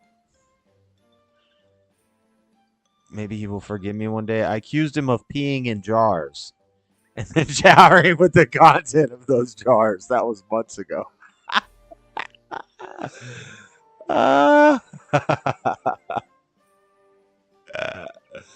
That's funny. That's gross. I think most people would agree with that. Do you think that that's... You know what's worse? You guys ever heard of the My Little Pony jar? You guys ever heard of that weird internet story? That was like a Reddit internet story. There's Hestu. Dude, Jalen, do you have a My Little Pony jar? Look at me, Freddie and Jalen look like Jar Jar Binks. Mr. Jar Jar Binks. When I tell you you've taught me more about... What? Something that governor should push Lord. I mean, I think that you need to show the people of your We still got state 3 people to that get they through. can We got to trust get the through system. these. I need to always stop put a lot of weight pausing in that video. in South Carolina. I'm going to be here till dang midnight. Every midnight. South Carolinian knew that we had fair elections, that we had verified I have 68 core op elections, and that we were seats. making sure that there Hestu, were let's no go. dead people voting Yes. and no people duplicate voting. And I think every governor should make sure that that doesn't happen in their states. And I think that you also go a step further. Congress should also have the My Little oversight of Pony election jar. Yeah, integrity Google it. to make sure if we have to change things. A lot happened during COVID. Learn those lessons and say, how do we make sure it doesn't happen again? I think we've got some opportunities there. It doesn't seem to be happening, though. No, it doesn't. But what has Congress done for you lately? Fair. Wait, last question on this. I'm just interested, since you've been traveling, obviously you're running all around the country, this question, the question whether the elections are fair, whether your vote is counted, is this top of mind for Republican voters in your experience? I think Republican voters want to have faith in their system, and I think there's still a lot of questions out there. I think they're still concerned that those things that happened during that election don't happen again, and that's why I think governors need to step up and make sure that they're doing the things. And some governors have done a great job. You have No, the best I don't governor think in you the do country, want by the to. way. Kim Reynolds knocks it out of the park all the time. But I do think this is a responsibility that we should have. It's a democracy. And in a democracy, you want to make sure everybody has their vote. But more than that, the people need to trust the government that is doing those elections. And so we have to go and make sure that they have faith in that. One of the things that we've learned, thank you for saying that, one of the things that we've learned in the almost 3 years since the last election is that various government agencies, intel agencies, law enforcement, FBI, CIA, NSA, were involved in shaping public opinion about the last election. They interfered with our election. And that suggests to a lot of people that maybe agencies have too much unchecked power. You've worked in government. What do you think? Well, yes, that's true. You know, when I was governor, I went and replaced the heads of every agency. It's the first thing I did when I came to office. It's the first thing a president should do is you control what you can control. And you start with your agency. So I replaced the heads of every agency. I made sure they were people, some didn't vote Just for Googled me, it. but they were people who knew that sector. So if it was veterans, it was someone who knew the challenges of veterans. If it was tourism, it was someone who I knew like that. I think I'm gonna make my own My Little Pony jar. Oh man, that really sounds like a good idea.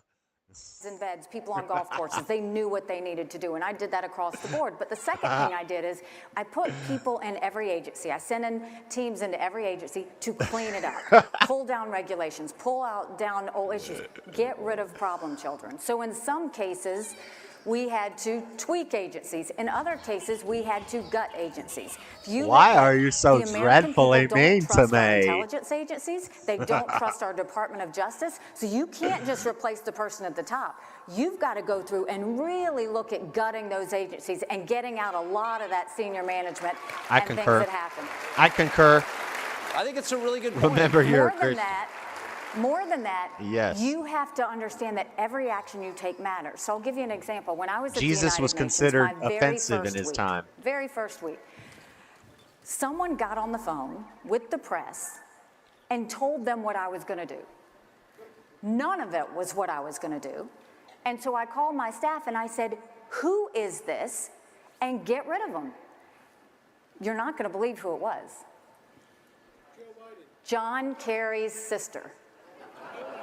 John Kerry's sister worked at the U.S. mission at the United Nations. And I said, get rid of her. And they said, you can't. She's here for 6 more months. And I said, you take her key pass, you take her computer, and we will pay her to sit at home, but she is not to walk back into this building. Wow.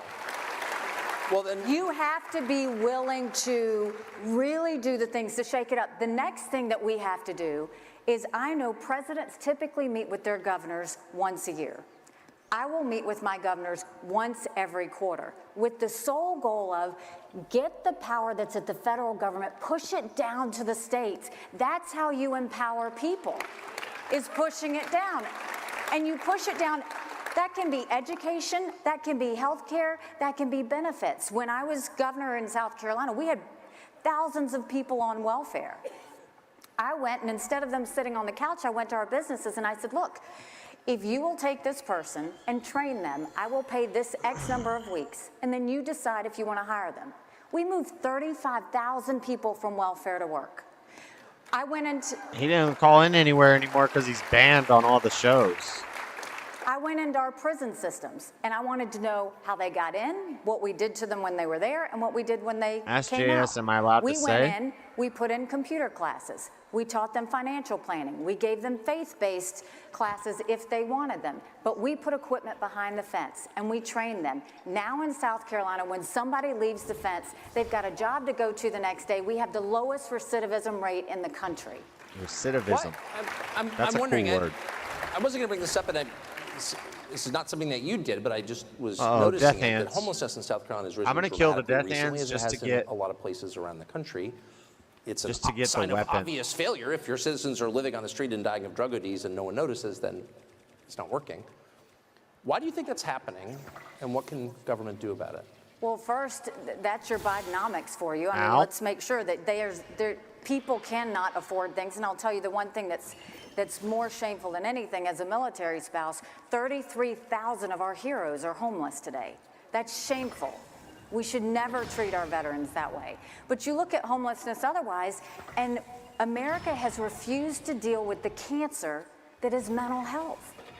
1 in 4 people have a mental health issue. Spiritual health. But if It's not treated, mental they health. can live a perfectly normal life. The problem is, and you look at our veterans, I don't 1 agree in with that. 3 suffer from PTSD or thoughts of suicide. But right now, if you look at it, if somebody knows they have an issue, which a lot of our teenagers do and young adults do, they can't find a therapist because we don't have enough. Phantom Gannon, Phantom Gannon, where's he at? Where's he If at? someone with Come a on, mental let's health go. issue doesn't get help, they get into an addiction. There aren't enough addiction centers. And oh, by the way, if you happen to be one of those blessed ones that gets it, insurance doesn't cover it.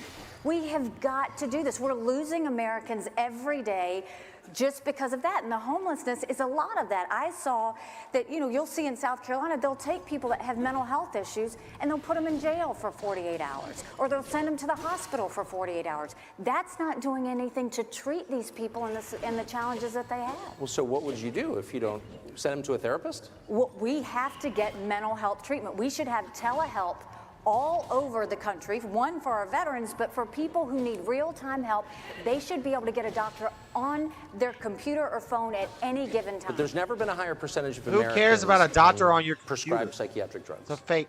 Benzodiazepines and amphetamines. It's the highest it's ever been, and SSRIs. And the suicide rate keeps going up. So is there a point at which we say this isn't working, this treatment that we're offering? Well, now you're talking about something You just want to put totally them on different. pills I and mean, help but Big that is the Pharma out. treatment for Nikki we Haley. have a They need broken spiritual healthcare help. system. It's not mental health, it's And we have to make spiritual sure that help. we completely tear it up, from the insurance companies to the She's the type of hospitals person to the who would say doctors that to the depression is a PBMs chemical to the imbalance in the pharmaceutical brain. It's companies. not true. Because right now, What is this?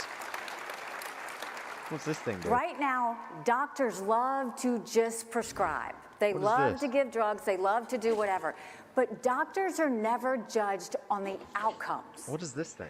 Doctors need to, rather than us looking at how many appointments they have, how many prescriptions they write, what about if we talked about the outcomes? What did you do for that patient? Did that patient get better?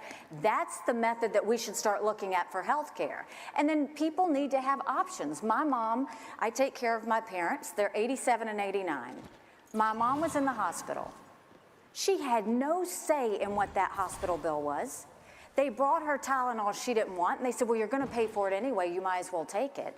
You have an insurance company and a hospital negotiating that, and she is nowhere in that conversation. So we will make it all transparent, make those insurance companies have to show us what they're doing, make those hospitals show There's us a what they're thunder doing. Gleoc. I don't want to Make fight these any more doctors have to Gleocs. I already fought say what they're doing enough and the Gleocs outcomes, for and let's tonight. make sure pharmaceutical companies suddenly have to show us what they do. When we do that, if we just dealt with the insurance companies, we'd cut healthcare in half. So we have to do those things. Yeah, I think There's a doctors lion-o now over here. I kinda easily wanna go fight a prescribe lion-o, but- because it's the easy way out. But if we held them accountable on outcomes and started actually showing that and putting that online, wouldn't that Nah. make a difference? Let's go to I the think depths. it would. Amen. You mentioned John Kerry's sister, and it reminds me one of the trends in government is emergencies are identified that we're told are so threatening to this country that people can't be consulted on the policies we use to address them, whether it's COVID and climate, huge. And so the debate over whether climate's changing is measurable. The debate over why it's changing is much more subjective. Do you think climate change is driven by human activity? I think climate change is real, climate but I change. think the conversation has been taken so out of whack that you have, if you look at what Biden's done with all of these subsidies, when I was at the United Nations, you know, there was the Paris Climate Agreement. And it sounds good, like, oh, everybody needs to go take care of the environment. But China and India aren't involved in it. They put out the most carbon emissions. Countries to different standards. So Obama put this massive amount of regulations and all these abuses on our businesses and companies because he was trying to show that he was, you know, that we really cared about the environment, when America's actually extremely good when it comes to the environment. And it's gotten much cleaner we all want clean water over the years. And we work on it every day. China and India are not in the Paris Climate Accords, and they have the most carbon emissions. Then do what I saw. Go talk to China and India. Those are the biggest polluters, and no one is making them do anything about it.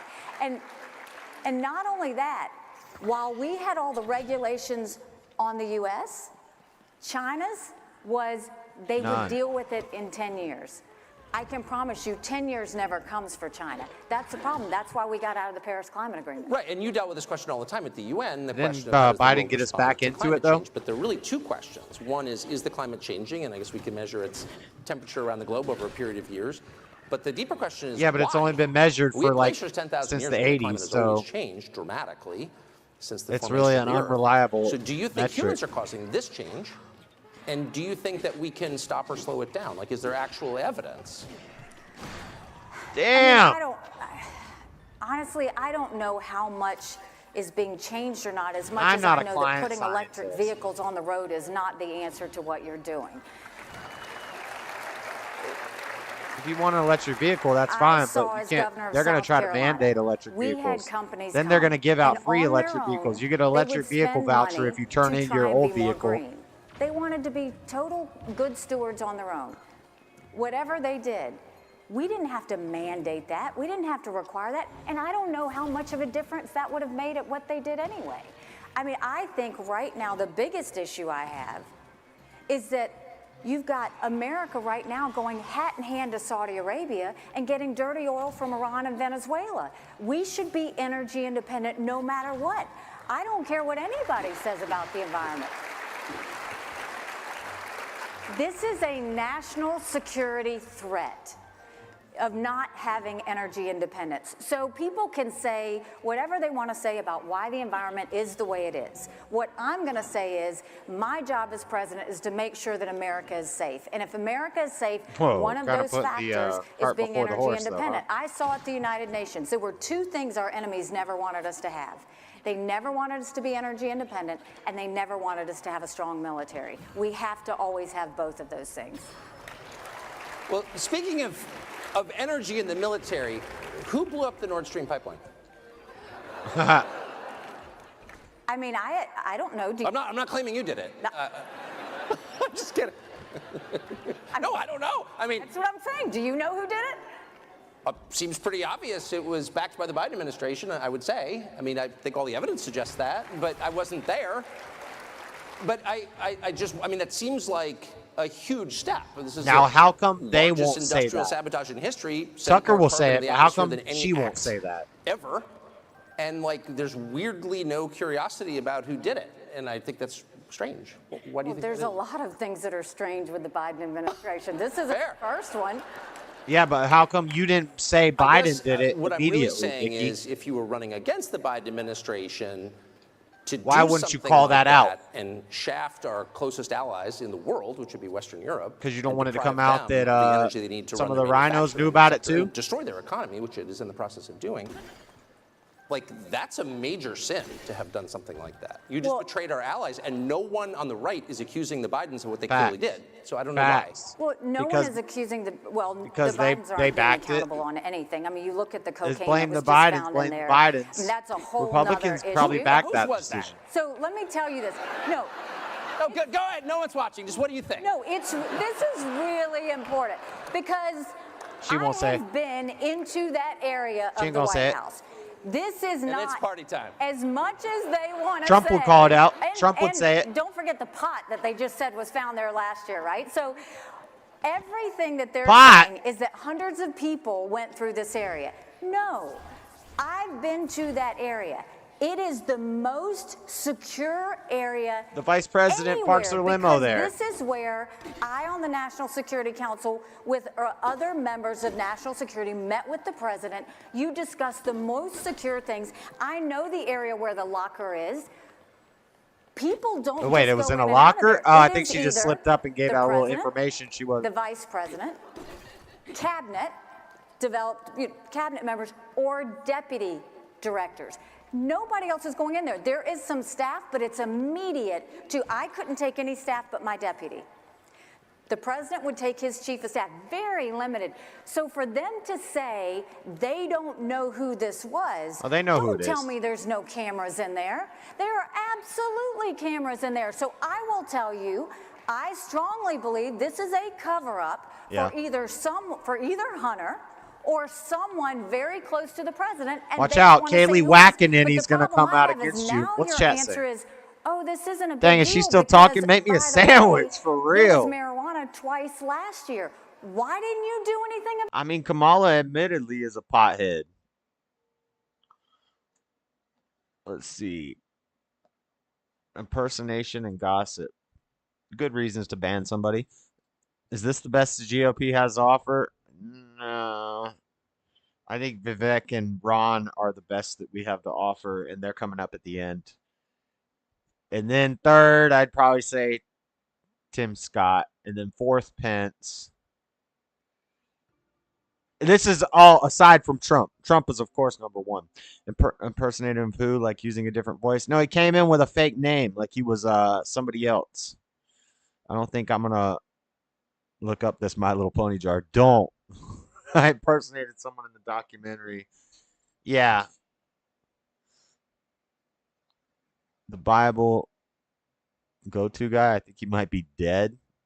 That's why I knew you weren't him. No, I think he impersonated somebody else. Those people, many pissed me off with your hatred. Oh, shut up. Shut up. Quit bitching. Either way, the D-Live chat really liked your calls. Didn't seem like y'all did. I got tired of the gay bashing. Y'all like me know I was trying to shut down. Is he still talking, maybe? What's up, Jeff Hewitt? I wish you well, but I got to shower and snuggle with my dog. Shout out, dogs. Hey, they said dogs are beta. Dogs aren't beta. Later, JS, you're a podcast warrior machine. That's what's up.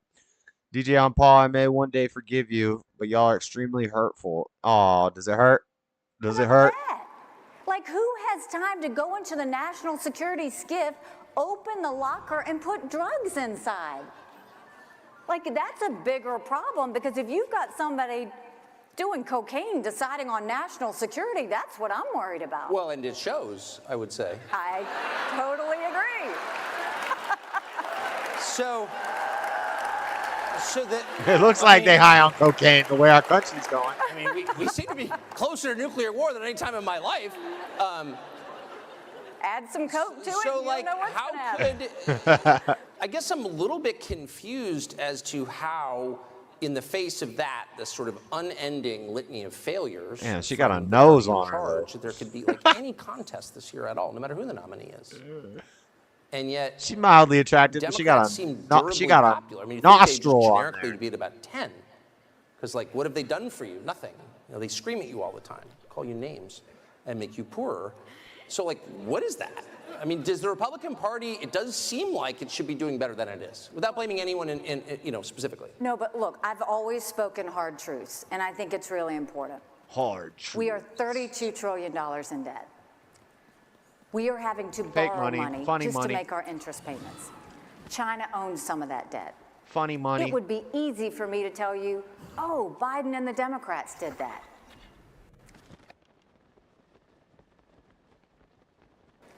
You go back and you look at that $4 trillion stimulus bill that was passed with no accountability whatsoever, expanded welfare that has now left us with 90 million Americans on Medicaid, 42 million Americans on food stamps. And did Republicans try and make that right?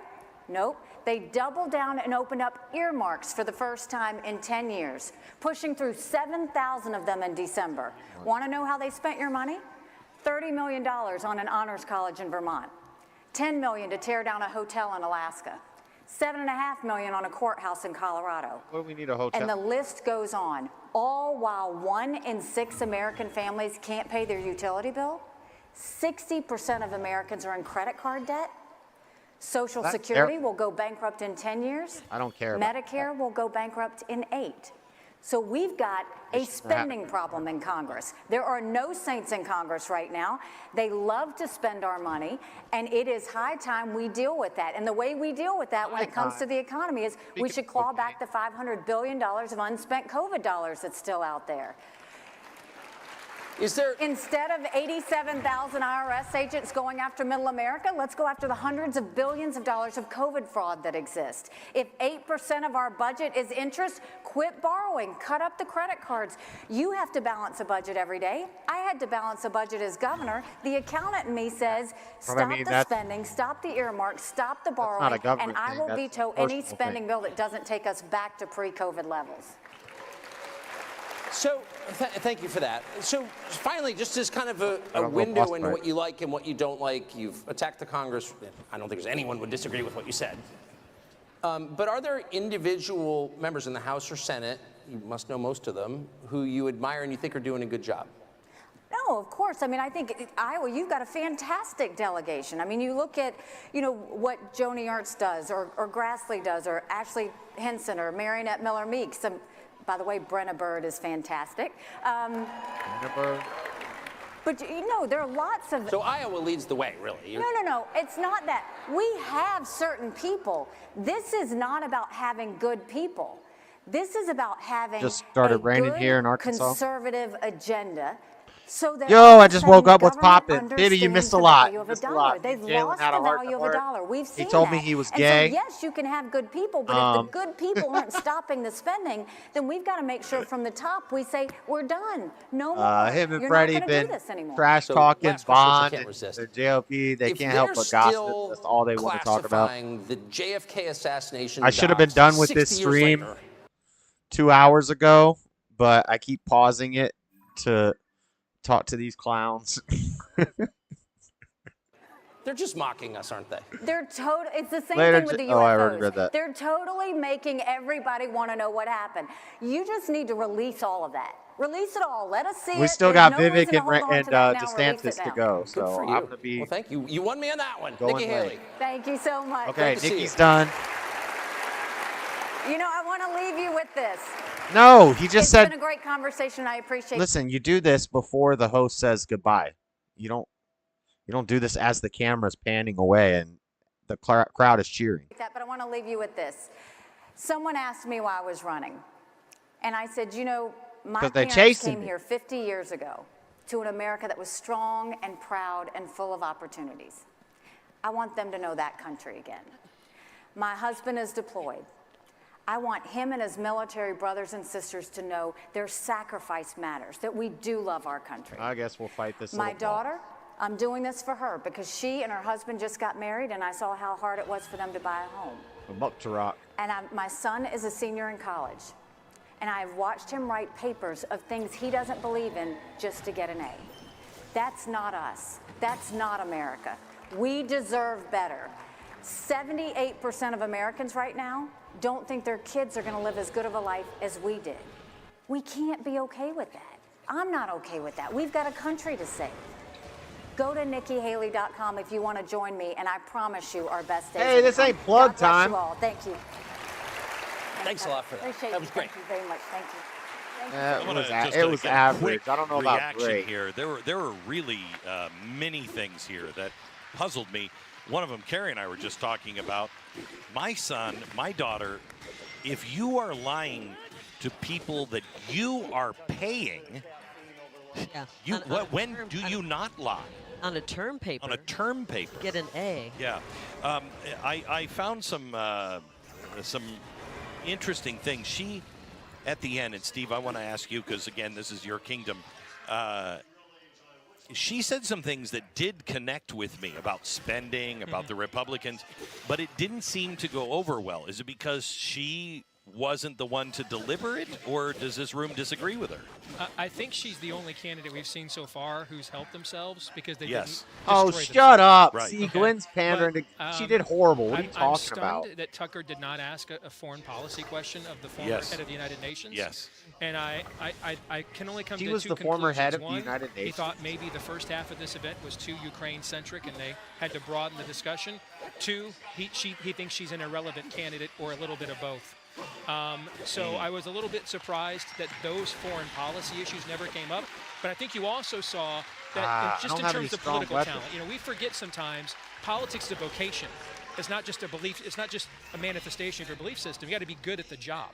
What you saw up there is a much savvier politician than what you saw from Mike Pence and from Asa Hutchinson. She knew what she was walking into. She was prepared. She understood how to turn phrases and turn the crowd more to her favor and to disarm and Tucker dodge a little questions. bit. I just think you saw more political talent up there than She what knew you how to saw dodge this questions really morning. well. I felt like She's a we great were seeing sandwich somebody who's maker. running a 2012 race. That too. Yes. And I'm looking at her. When he came out and said what he said about 81 million votes. Maybe I told Yoda she looks. I was waiting for her to be more honest. Jason let's- looks like Leslie Jones. I would think it'd be I have smart a song, to you know, talk about about right now. We know 81 million votes didn't happen. And they've asked us to take our intelligence and check it. No, so wait, but believe this. So how would I want you to answer that. If you were the candidate and I was Tucker and I said to you, 81 million. Well, What happened? you know how I'm going to answer it. I'm going to say, of course it didn't happen. Joe Biden didn't get anything close to that. President Trump won more votes than any sitting president in history. And they rigged this election to put Joe Biden in the White House. Period. You don't, Glenn, you don't lose She's not scared to 17 say out of it. 18 bellwethers You know, and win the I most rag on votes Kari in the Lake because she history got a vagina. of our country. You just Correct. don't But, do it. correct. You don't only win 16% of counties and win You the know, most at least votes she of got the anybody. balls to Correct. say this So then stuff. let me ask you again, if you were the candidate. So what are we doing here?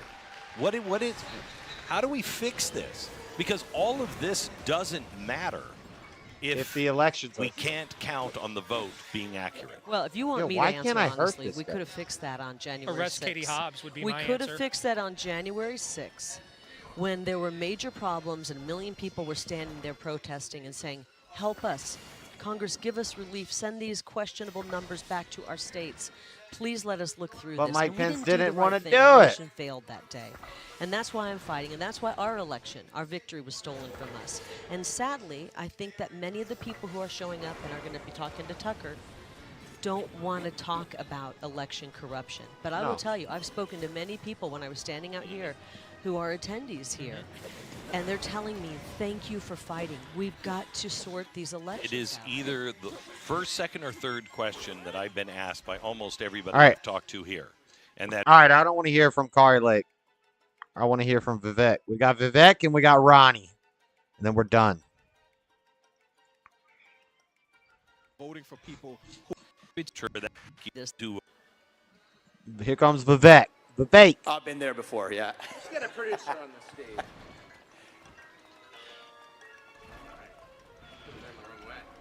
You put the batteries in the correct way. I'm using all my arrows for this stupid fight. Is that on? I love it. So Vivek is the only person running, I think, who hasn't practiced politics for a living. Correct. Yeah, I'm not a practitioner. No, you're not. You're not a practitioner. So it's interesting. So let me just start with a very quick overview. You've been traveling around the country for the past, 3 months, 4 months? Yeah, 4 months. How do you think the country's doing? I think the country is doing poorly, is the answer. I Why think that is we this guy nerf have a tanking void so much in of our my damage? country. I'm the first millennial ever to run for U.S. president as a Republican.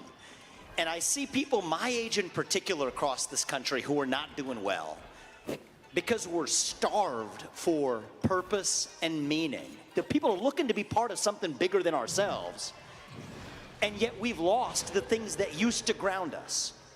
Faith, patriotism, hard work, family. These things are gone, and so we're lost in the wilderness. And then we latch on I to don't whatever have the any other good side weapons. serves up for us. You know, we can wokeism, transgenderism, climatism, whatever it is. These are symptoms, drug addiction, depression, suicide, you name it. These are symptoms of a deeper void of purpose and meaning in our country. But Tucker, I think the good news in that is I think our country's not doing well, but I think that this is also our opportunity as a movement to level up and fill that void, that vacuum, with our own vision. Individual, family, nation, God. When I talk to young people about this, now we got a they're good more weapon. interested in that than they are in race, gender, sexuality, and climate. And so now we got to start running to something as Americans, and if we do, I'm confident that our country will be doing well again. That's where I'm at. Is it my imagination, or are people who weren't raised in traditional religious households, who haven't spent a lot of time thinking Messed up in the about head? theology, all of a sudden talking about God a lot? Do you notice that? I do notice that, actually, and I think this is a good sign because there's an old expression, right? If there's a hole the size of God in your heart and God does not fill it, something else will instead. That's what's happened in the last decade in our country. Something else, some secular religion has filled that void. But it hasn't really satisfied our moral hunger, right? And so that's kind of, that effect is fading, and I think people are hungry to turn back to the real thing. The conversation's coming up, but they say it with a kind of prudishness. Yes. Right? God is a four-letter word. It's sort of a thing you have to tiptoe around. And I think that right now, family's the same way. The nuclear family makes some people uncomfortable when I say it, but actually this is the best known form of governance to mankind. And so if we start talking more about, hey, that's what we're running to. That's actually what we stand for. Yes, we are one nation. I'm a citizen of this nation, not some nebulous global citizen somewhere else. That it is one nation under God. Yes, it is a nation that is stronger when we ground ourselves in the unit of the family. Then I notice something happens, especially for younger people across the country, Tucker, is they're more open to that message than they thought, but they need someone to serve it up to them. And I think as a What's with this I'm character the first that doesn't take the non-politician, BS? but I'm You don't also a know younger me. person You don't in know this race. me. I don't have a ton of experience running governments before. Would you But vote I for think in Roland reaching Martin? younger Who's people, that's something I feel called to do in this race, and it's why we're traveling didn't college block you. campuses across this country. Maybe he didn't block you. He just and I am removed one of your optimistic about what I see. comments because it was. Well, since you are a younger person and lame. spend time with them, we saw yesterday that a group of reservists has been called up to Europe, apparently, to prepare for war with Russia. Of people in the age cohort who might plausibly be called up to do that, what's the response? I think there is no basis for us to send our young men and women, our sons and daughters, people my age or any age, to go defend somebody else's border halfway around the world. When Freddie we is should a be Marxist. using our own military to secure bit left. our own border in this country. And I will not apologize for that. We have to put the interests of this country first. And one of the things that does frustrate me, Tucker, is that this is one issue where I so love many of the other people who are running for this nomination for president. I think most of us, and the entire field I speak for, are in this for the right reasons. We are people who care about our country and want to deliver our country to a better place. But on this issue, nearly our entire field is indistinguishable in practice from where Biden is on this, which is in an undefined, ill-defined way pouring more money into a war that I think is destined to become Vietnam or Iraq all over again. And if you don't learn from the lessons of the happen with past, Taiwan. you're going to be making the same mistakes on an even larger Nice. scale. It's nice to going see forward. somebody who's not a We have to warmonger. end this war. We There you can go. end There this you go. war and start prioritizing the interests. This is the first time that Tucker's asked somebody about Ukraine, and they said, we need to end this war. Not we need to send out Ukraine. We need to help Ukraine. Blah, blah, blah. Dodging the question. Vivek's answering it directly. I like him. He's just too young. Like, I'm not going to vote for him. If he wins the primaries, I'll vote for him over a Democrat for sure. But I'm not going to vote for him in the primaries. But he's a pretty cool guy. Keep your eye on him. I see him doing big things. He's just a little too young, a little too green. Is he being maybe bombastic to get extra attention? Could be. We will have to wait and see about that. But keep your eye on Vivek. Vivek kind of based. Of actual U.S. citizens here at home. So I think, judging by the response you just got, I think a chunk of, I don't know what percentage, but a lot of Republican primary voters agree with you. Not all, but a lot. I don't think any Republican donors agree with you. I think that's accurate. And I've lost, to be really honest with you, I've lost many large donors or prospective donors over this issue. And it puzzles me. Because they're I think the tempting warmongers. thing to say is to have some conspiratorial explanation that they have money at stake and government contractors, Raytheon or whatever. I don't think that's true, actually. Really? I think there's something else going on in the psychology of an establishment in both the Republican Party and the Democrat Party. Okay, that's a wall. That is reluctant to the idea that we somehow can't be the ones fighting the war that's the popular war of the day, the politically correct war. I think there's no such thing as a politically correct war. And so what I ask is, how are we actually going to end this conflict in a way that advances U.S. interests? And the thing that puzzles me, Tucker, is nobody in either party is talking about this right now. The Russia-China alliance is the single greatest threat that the U.S. actually faces today. And we are pushing Russia closer into China's arms by continuing to Russia arm actually Ukraine. likes So China. what I've said is that I would negotiate a deal that ends the Ukraine war, frees the current lines of control. Yes, that means giving part of the Donbass region to Russia. As a I would means make to a an hard end, commitment but that NATO never admits Ukraine to NATO. And those seem like unspeakable words in certainly the Republican donor class. But we get something greater in return, which is that Putin, in that case, would have to exit his military partnership with China and remove nuclear weapons from Kaliningrad, which border Poland, and get the Russian military out of Cuba and Venezuela and the West. And this is a deal that Putin should do because he ends up winning. He gets things that he doesn't have today. But it secures American interests, too. Putin. And I do think in a weird way, it does take an outsider to get that job done. Because if you want someone to fix a problem, you don't turn over the keys to somebody who actually broke the thing in the first place. If you want to fix it, maybe have somebody who didn't break it in the first place. And that's part of why I'm in this race as an outsider. Okay. Well, since you're getting radical now, let's go through a list of all the other things you're not allowed to say. So you've just said, you know, you're not attacking anybody, but this doesn't seem to be helping us. In fact, it seems to be creating an alliance that we can't beat, and really, it's pretty scary. So let's just go through the list. Another thing you can't say is that maybe January 6th, while appalling on one level, maybe it was not an insurrection.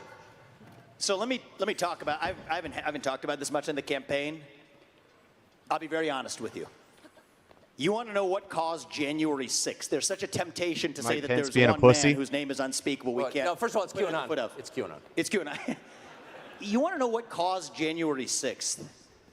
Is pervasive censorship in this country in the lead up to January 6th. You tell people in this country they cannot speak, that is when they scream. You tell people they cannot scream, that is when they tear things down. And so the reality is, they shooting. That you could not you question where the you were virus slave came to a from. page We all in my knew it rhyme came from a book. lab in Wuhan, which now they admit.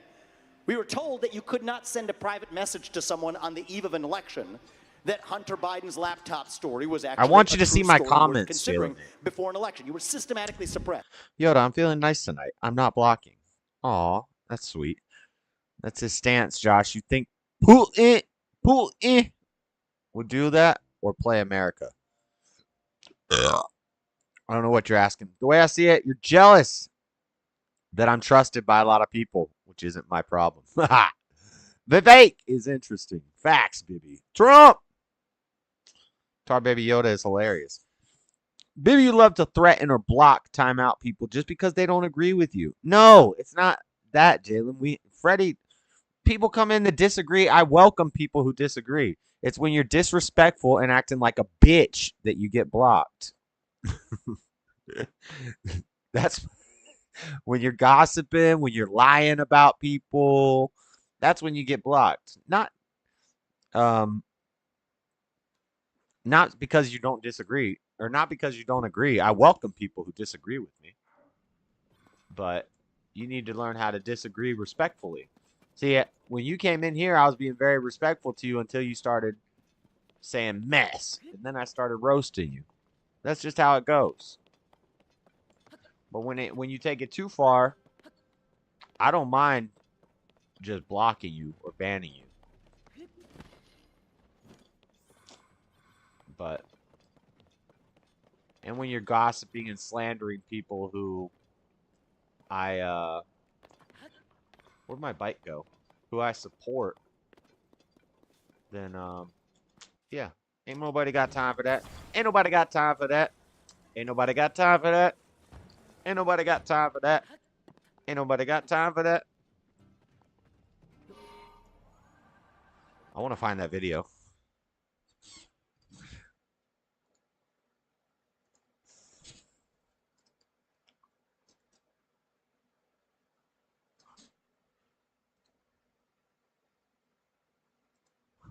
This is my comeback.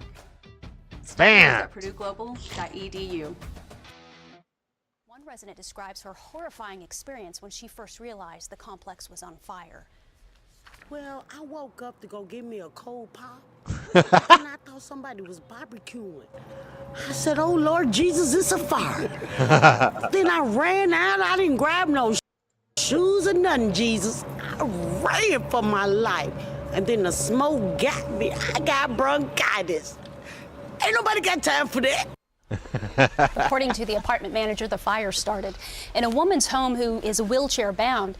She was treated for smoke inhalation at a local hospital. There were no other reports of injuries. The Red Cross is helping those families displaced by the fire.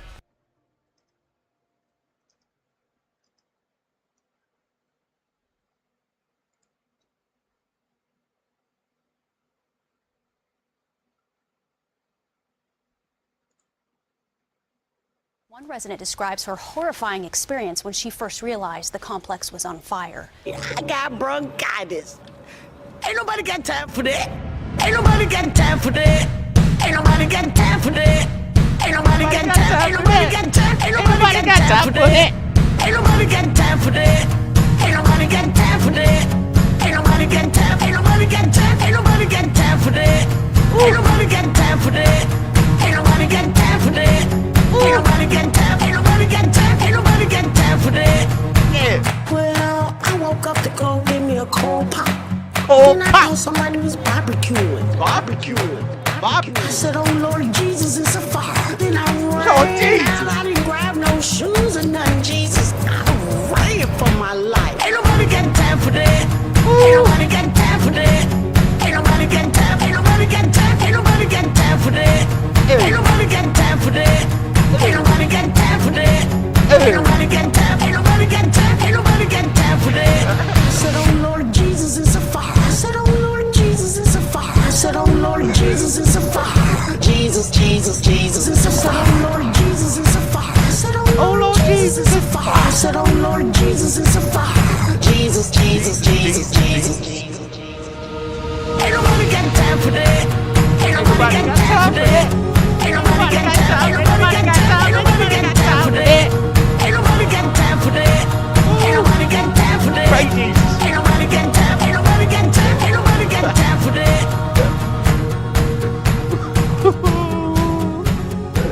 What the tarnation that I just walked into? Lord have mercy. Woo! It's too late to be dancing, and I just got pumped. I just got hype. Okay, back to the thing. We need to finish this think up. about this. You told you had to be locked down, had to take a vaccine that was mandated and forced down your throat, stay locked down in your home, while Antifa and BLM roam and burn the streets of this country. So that's the lead up of 1 full year of telling people you have to shut up, sit down, and do as you're told. And then you tell them, okay, there's an election where you didn't get the information that you needed, such as the Hunter Biden laptop story being real and suppressed. That's what caused January 6th, is a cycle of censorship in this country. And until we look ourselves in the mirror and admit truth on that, we will not move forward as a country. And I think that's the real cause. And we're not, and I'm sorry to say this, Tucker, but I think until we reckon with that reality, I worry that that is the beginning of, it's a friendly parley compared to what's to come, unless we step up and speak truth, restore integrity, and actually lead us to who we are as a people rather than sweeping the truth under the rug. How can you, just as a philosophical question, a lot of the people who are pushing censorship, in fact, I would say almost all of them in both parties, particularly the Democratic Party, claim they're doing so in order to protect democracy. But how can you have a democracy with censorship? So you want to know the best measure of the health of a democracy? We're a constitutional republic, but I'll use lowercase d democracy as a fill-in, right? Couldn't resist.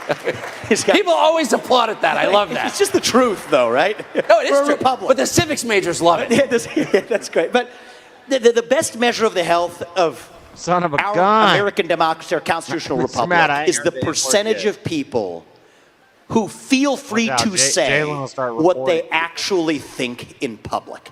That's the metric. It's not the number of ballots cast every November. That's just going through the motions.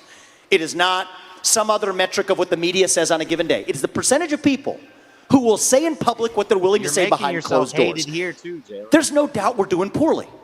The culture is censorious enough. Now, if you say the government on top of that is using social media companies to do through the back door, what government could not censor through the front door under the Constitution, that creates the real threat to lowercase d democracy. Lowercase d. My litmus test is if Vladimir Putin was doing it, and we would call it a threat to democracy, it's a threat to democracy when we do it on this side of the Atlantic as well. Okay, that's a good way of not pointing the finger at somebody else, but looking ourselves in the mirror and asking ourselves who we really are. And this is personal for me. I'm a Republican candidate for U.S. president. It feels still new to say that. Not a politician by nature, but I bring that fact up, now as of very recently, certainly polling reasonably well in the recent polls. And I bring that up because against that backdrop, Microsoft owned LinkedIn, censored my social media account. They locked my account, said I can't get in to make statements that are factually grounded statements about climate change, about Biden's relationship with China, about the ESG movement's perpetuation of a climate cult in this country, all grounded in fact, saying that it violates their policies for hate speech, misinformation. And I'm not making this one up. They said violence in the email. And so in my case, look, I was able to publicize that. They were then claimed it was an error, restored the account, typical operating procedure. But it's that culture of censorship in our country that I think we also, I'm trying to do my part, where I was in Ottumwa, eastern Iowa, earlier this week. Smaller event than this, but we're on the stage talking. Somebody walks in. She's screaming at the top of her lungs. At first I thought, usually if they're screaming, sometimes they're in favor of what you're saying, so I said, thank you. But I realized that actually, no, she... When she bit you? She came... So she was out of control, okay? Yeah. I know her. I ran into her at Dulles Airport last week. Yeah. We've all seen a version of her. You just don't have respect for anyone. But the truth is, so security... You have passive-aggressive hatred for Bond. You live victim when you act up, which is why they probably banned you from some of their channels.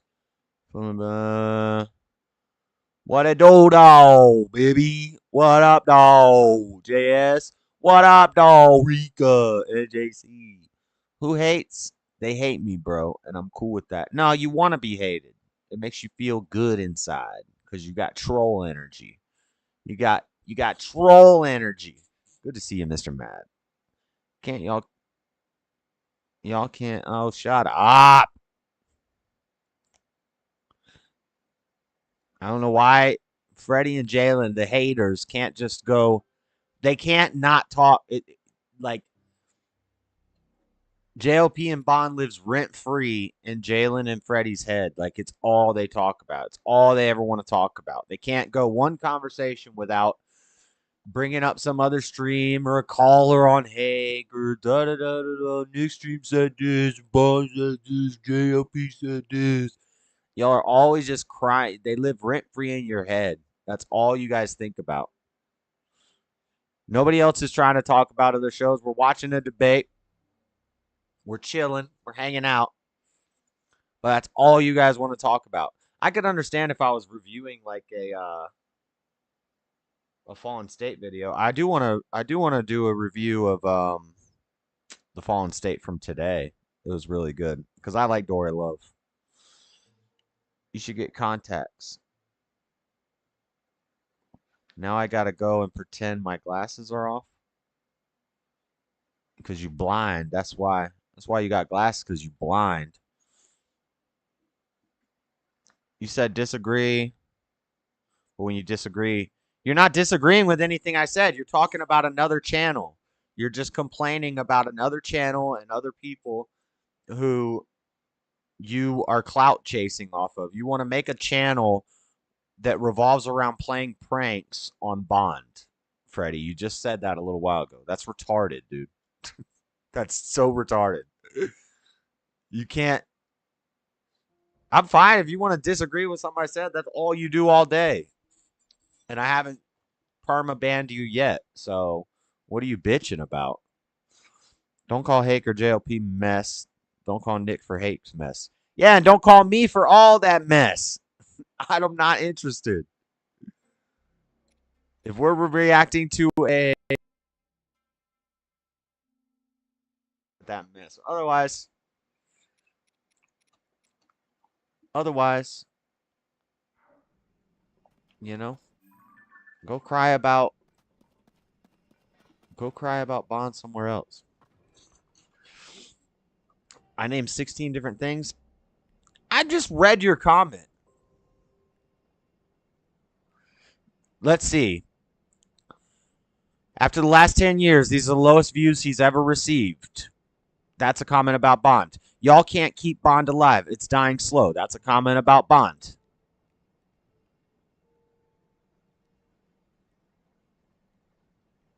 Yeah, that's true. He wasn't worried about censored news then. Your last two comments are about them. So what are you even talking about, Freddie? Dumbass. Security was escorting her out, and it felt wrong to me. She came here to make a point.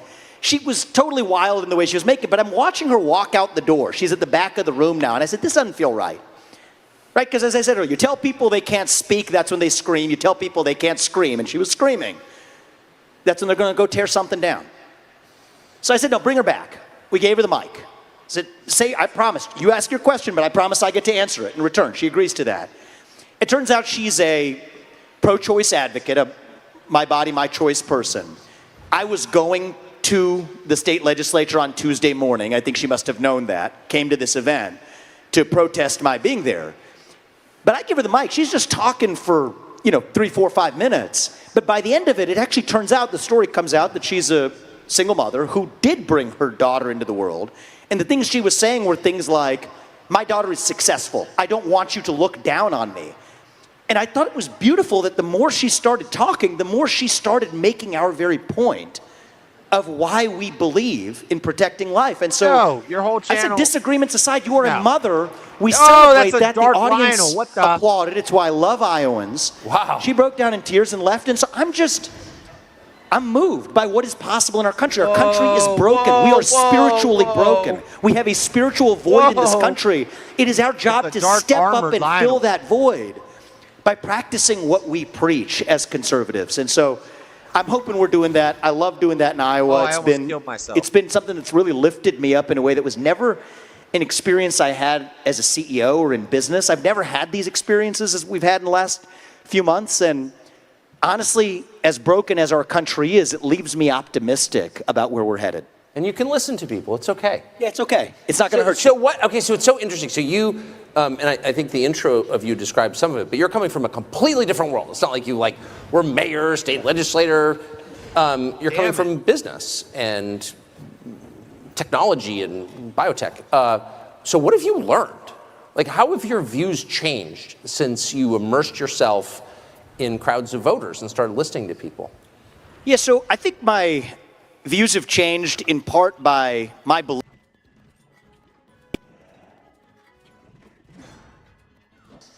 They make it out to be, right? Because many CEOs in this country are frightened, right, of speaking their mind openly. It actually stops, many of them will say, well, stops them from being donors to me, to maybe other causes. They're deathly scared because they believe that we're a nation at our breaking point. And in some ways, we are, because we let it get there. But one of the things I've been convinced of, I've changed my mind on, is that I don't think we're nearly as divided as we're taught to believe. But I went to the south side of Chicago. It's one of the places it's not really where the political advisors would tell you to go if you're in a Republican primary. I went to Kensington and downtown in the inner city of Pennsylvania, in Philadelphia. That did not help. And I'll tell you, the people in those rooms, especially in the south side of Chicago, where they're converting South Shore High School into an encampment for migrants who they're spending $7,000 per person per month on. This is the supposedly far left, nearly entirely black, Democratic voting bloc. And I have never heard more eloquent cases for securing the border and actually prioritizing the interests of Americans than I heard in that room. What did they say?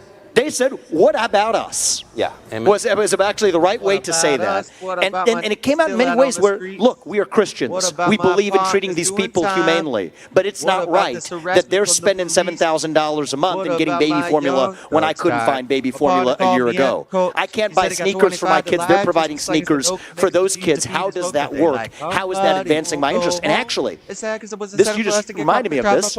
Many of them were asking me, as though I was on the side of it, of why on earth we're sending billions of dollars to Ukraine. So it was interesting to me that the traditional partisan boundaries as drawn are really sort of retrofitted. We're sort of shoehorning an old structure. We're sort of shoehorning the modern truth into sort of an antiquated view where I don't think the dividing line in our country is between Republicans and Democrats right now. I think it is between those of us who are pro-American, who believe in the ideals of this country, who will not apologize for those ideals, who will stand up and sacrifice for those ideals, and those of us who are, and it exists in this country. Horrible. I can't. Vice President's a great embodiment of this. Anti-American. Those who wish to apologize for a nation founded on our ideals. But if you divide it up that way, it is not 50-50 anymore. It's not even close. It's easily 80-20 in our favor, and half the 20 are people younger than me who never learned what those ideals were in the first place. We're going to bring them along too. And I think we have an opportunity to do in this country in 2024 what Ronald Reagan did in 1980. Deliver a landslide election, call the bluff on the division. Much of it is artificial. I fell for it. Right? Even when I started this campaign, I'm running for a Republican candidate for U.S. president. I don't even talk about Republicans that much anymore. I try not to use the word. Not because it's a bad word, but because it doesn't mean anything.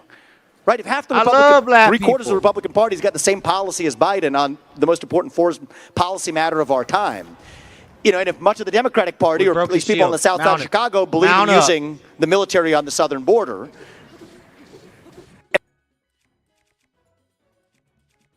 sure those labels are doing much for us now.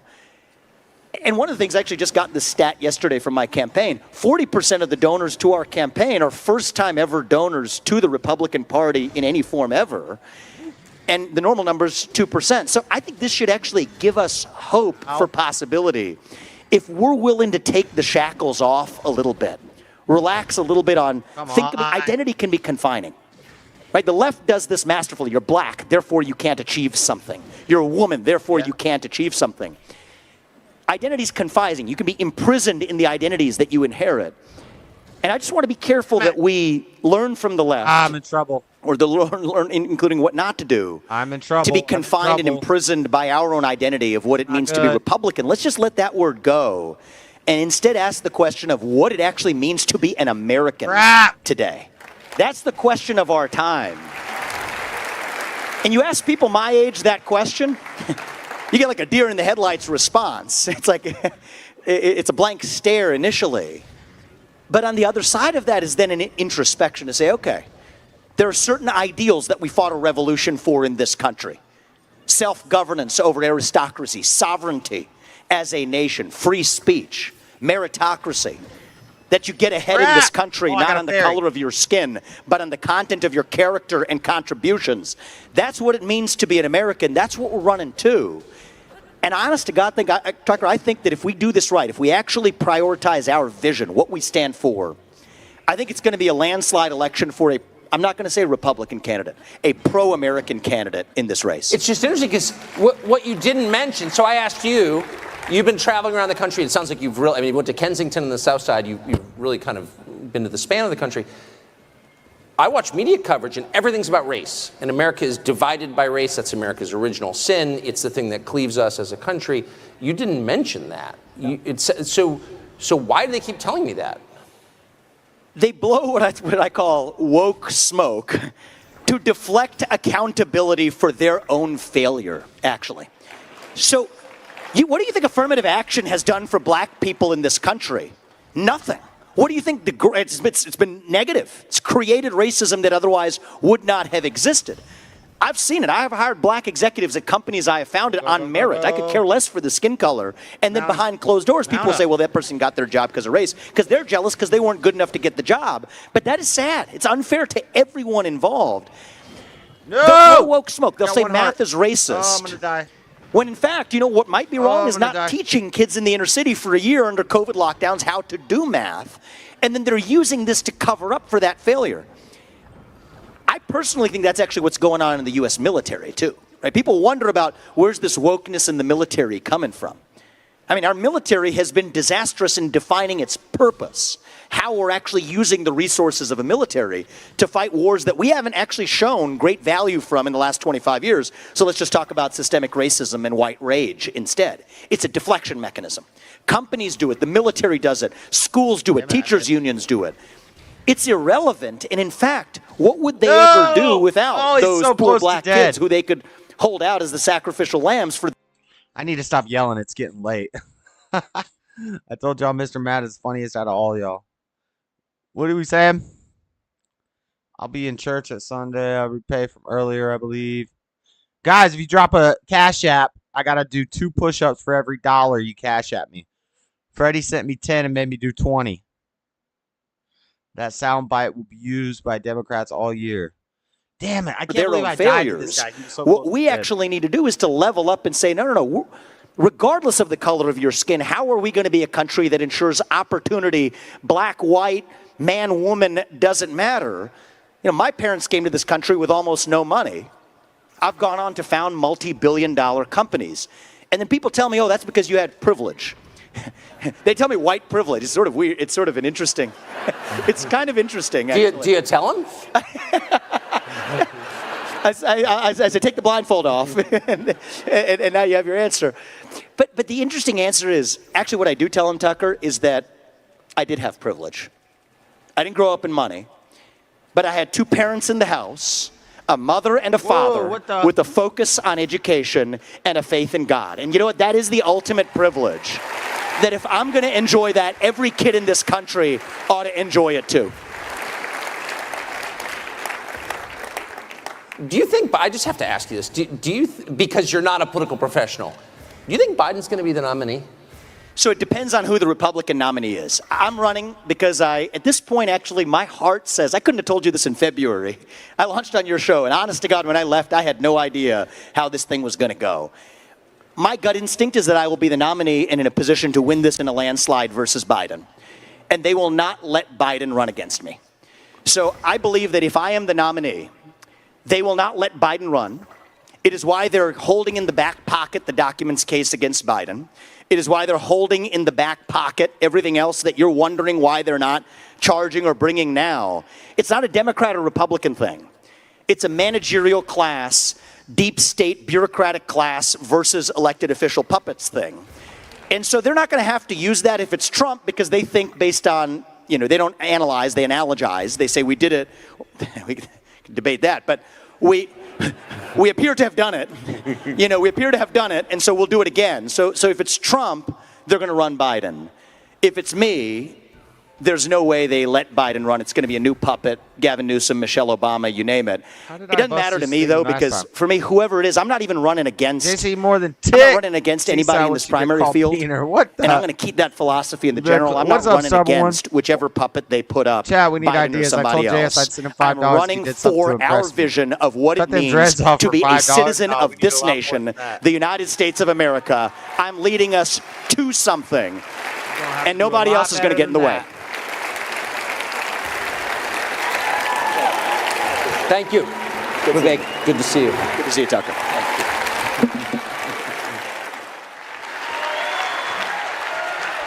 you have it, Vivek Ramaswamy in an impressive performance. An impressive performance, I think, from Vivek Ramaswamy. Look, he's really good at this.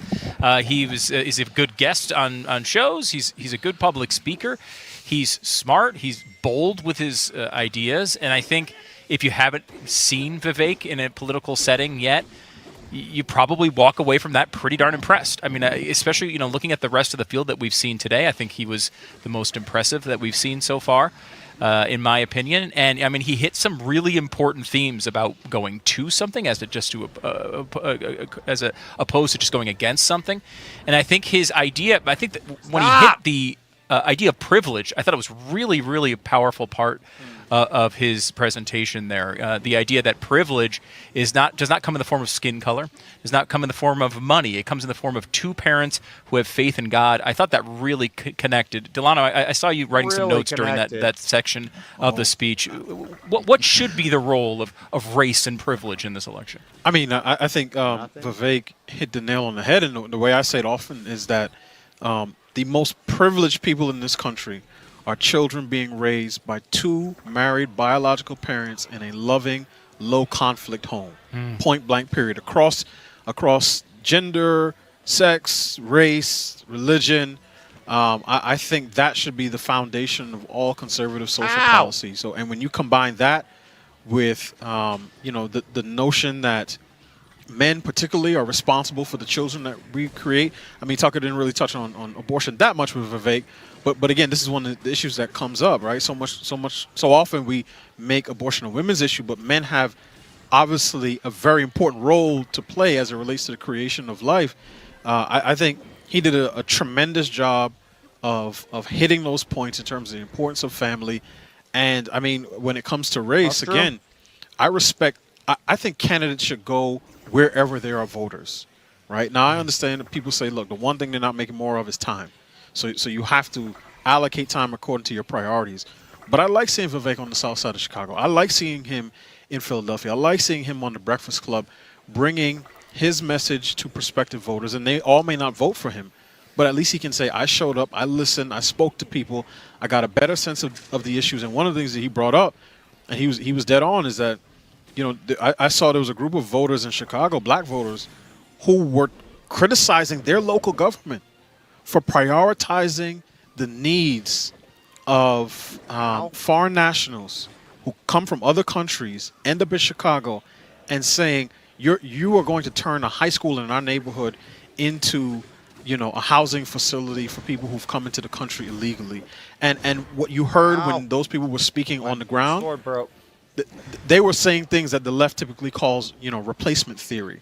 And I think one of the things we need to understand is that these issues are not primarily about race. Every nation has the right to decide, who comes in, right, and under what circumstance. In the same way we all have homes and they have doors, or I'll use a different analogy. I don't know how he died. A family may say, look, we love our kids, but we're willing to adopt, some more children. And most people say, oh, wow, that's a great thing. But if I told my kids every single week we're going to adopt a new child, so by the end of the year we had 50 new kids in our house, I think they would have a right to say, well, Dad, what are we going to eat? Where are we going to sleep? And my answer can't be, well, me and your mom are pretty comfortable, so you guys should sort of figure it out. So I think... All right, what's chat saying? What kind of name is Vivek? I don't know. It's like an Indian name. Josh can eat the eyes out of a trout. That's why I don't mess with him. Shout out Lord Bibby, member for 6 months. Based Bibby. Gold Star Club. He's the Gold Star Club. Bibby, send him $50. No, I'd have to do 100 push-ups. It's getting late. You better chain his skateboard up so he can run off, Fred. We need some idea. I'll send you $20 on Monday if you cut your dreads. Nope. You send me $1,000, I'll cut them off. That little Puerto Rican guy that did not eat much chicken was funny. I know. Dang, slacking on the wings, though. Fred, you see how I told Bibby to send him money, and he did? Did he? What do you mean? How do you know he sent me money? Did he say he sent me money? No. This is JC. Should I play this, baby? I'll watch it later.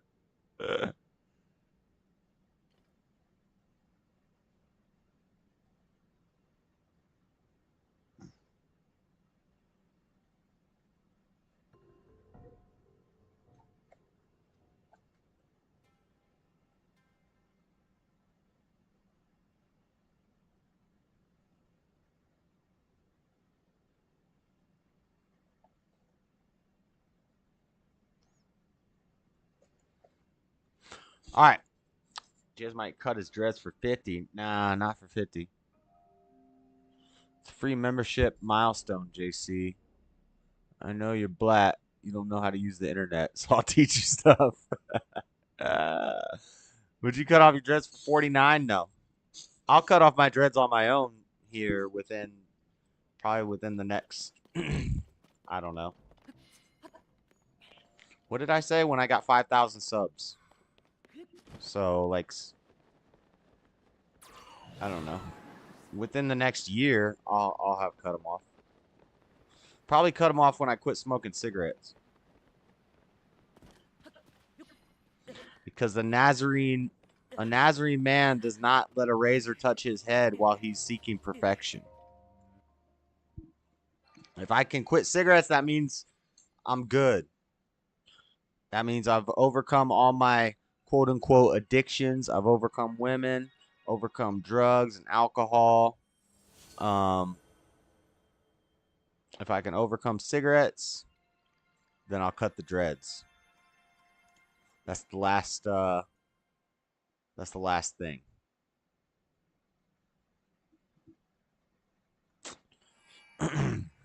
Tar Baby Yoda on fire. Play it. I don't know if Baby wants me to play it. I don't usually curse, but it's us men. You don't count as a man, Jason. Thought a free membership was sending you money, but he black. He black and gay. I only said that because he told me. And then he's like, I've only confided this in you and Hake. And I'm like, bro, you said it in my YouTube chat, so it's public information now. Like, I'm going to make sure everybody knows that you said that. I'm not just being mean or anything. He told me in the chat, which means he doesn't care if you guys know.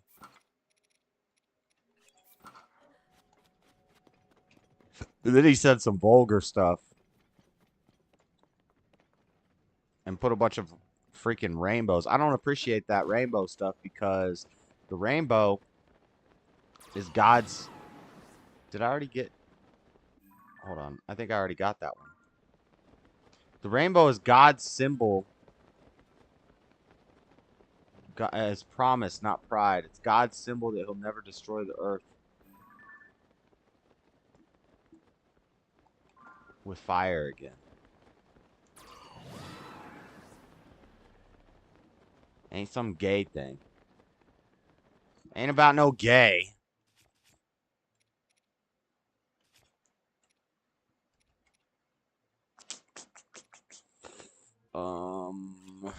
This one?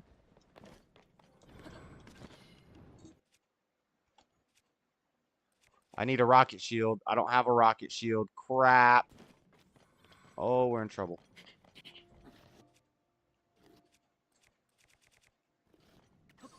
I can't see anything.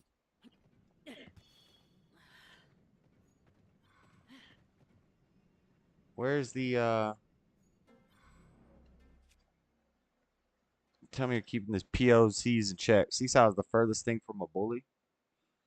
Bully, and I ain't bowing to no motherfucking bully. I won't allow it, ain't gonna cower to no bully. I'll be damned if I don't stand up to a bully. Fight like a man and throw my hands up to a bully. Irv gonna get your boy up off that E.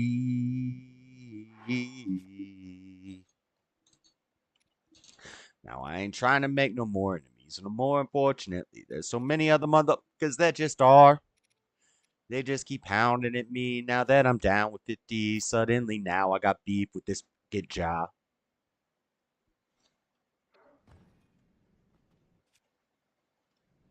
Where's my shield?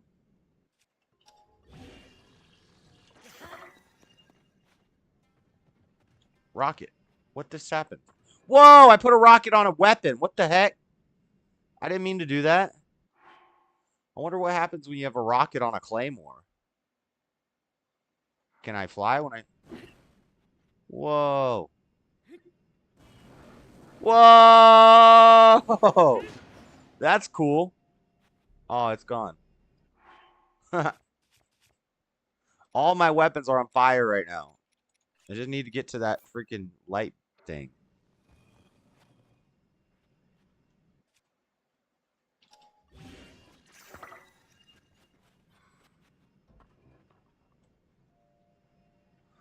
Bully Seesaw. Your big old Jar Binks lips. I got female mods on my... Let's start talking about my sexuality. Send JC Cash, everyone. No, JS Cash. Yeah, send JS Cash. Bully Seesaw's here. It's late. All we had to do is hear this phone calls, and we could tell. That's what I said to him, Seesaw. I was like, he's like, I want you to know that I've only told this to Hake and you. In my chat, he's saying this. In a public chat. And I'm like, bro, we all knew instantly, like, the first time you called. It's not a shocker. Like, nobody was surprised by that.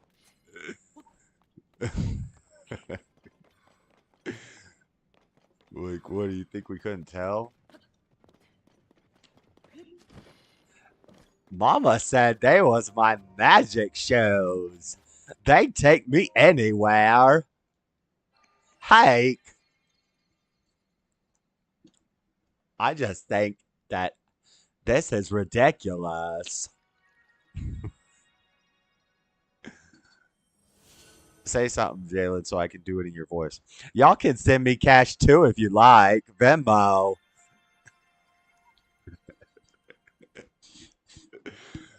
Oh, man. Yo, if y'all haven't heard Jalen's voice, I think everybody in the chat's heard it before. That's like dead on.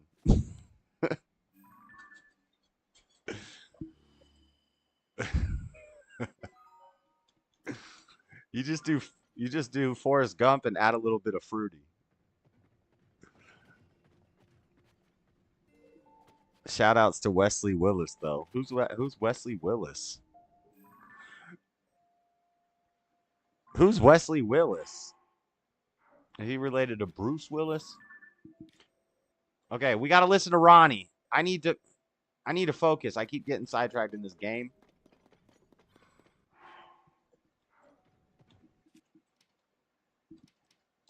Because it's getting late. I don't know why I'm still streaming. Oh my god. No, I didn't want to build that. No, cancel. I want to build a bike.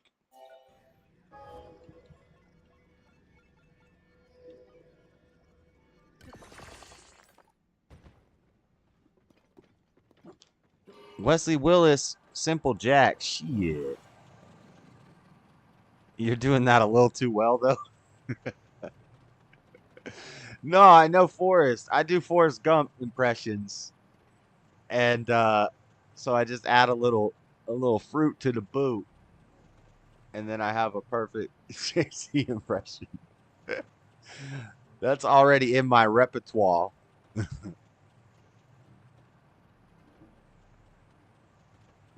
Dang, man. Yo, how did I not get that one already?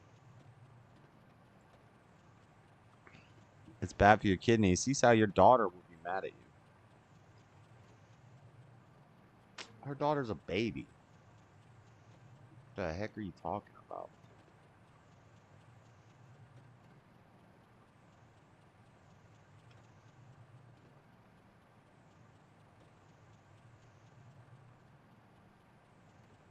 They just keep pounding at me now that I'm down with 50. Suddenly now I got beef with this Jalen.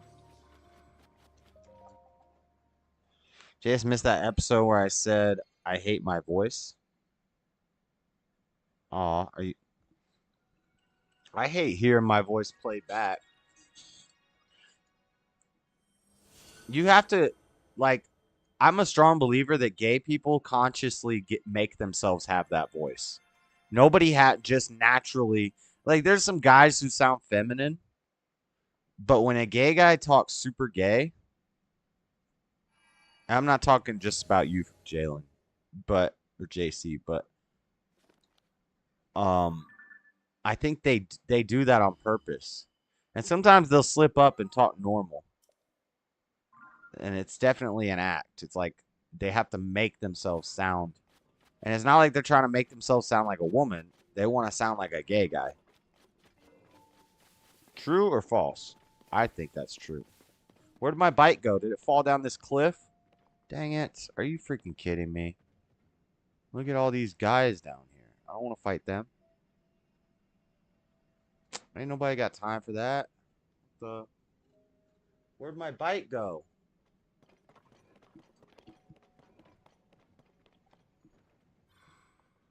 This is like a whole area. There's all kinds of soldiers up in this place. Kind of makes me think there's something valuable down there. But I don't want to deal with it. I ain't trying to go down there. All right, let's listen to the last guy on the list. Old Ronnie. Old Ronnie. It's time for Ronnie.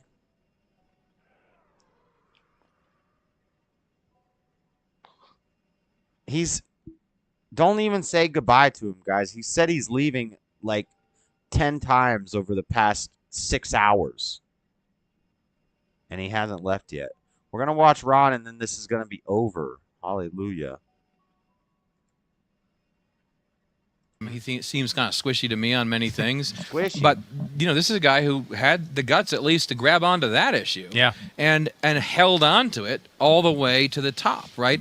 In a place where this is your classic example of the last 2 years, in a place in Northern Virginia where you have a lot of liberal-minded people, upper middle class, striving to be upper middle class, aspirational immigrant communities who are done with this. So I agree it's a winning issue. I think it takes someone using at least the rhetoric of Vivek to win, and we need to see more people grab onto it in a bold way because it's totally safe for them. Yeah, I mean, everyone is thinking this. Yeah, it's very, very true. I want to talk about DeSantis. He's coming up next, and let's take Donald Trump out of this for a second because Donald Trump's a former president. He is literally probably the most famous person in the world, right? Like that's probably a true statement. Maybe a pope is challenging that. But I mean, there's not a lot that can compete with Donald Trump.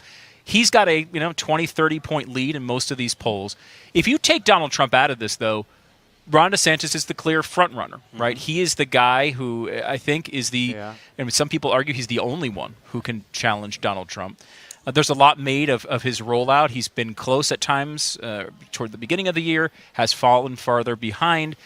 Do you assess that he's done a bad job? Is this just Trump's strength? Is it something that we're all acting like this is too early? We're calling the Super Bowl winner before the preseason games even start. Where do you see this race right now, Matt? I think it is too early. I mean, there's two things. I want to say a negative thing next. But first, it is too early. I mean, if you're very online or you're a hyper-political being, DeSantis is going to be this huge candidate. And then 2 weeks later, we say nothing about DeSantis. He's a total loser. So I don't really, it's too close to call. And tonight is the biggest night in his political life so far. Yeah, this is the big song. We're going to go to Ron DeSantis now. He's coming up. We'll have more coverage here afterward and reaction. But Ron DeSantis takes the stage with Tucker Carlson. Thank you for doing this. Yeah, look, I mean, when I heard a Florida resident was going to be moderating this, I wasn't going to turn it down. And everyone brags about being just for the record, Tucker cannot hack the Florida summer, so he is not there over the summer, but in the cooler months he's there, and I think you enjoy it. The Florida summer is the penance you pay for February. But I love it.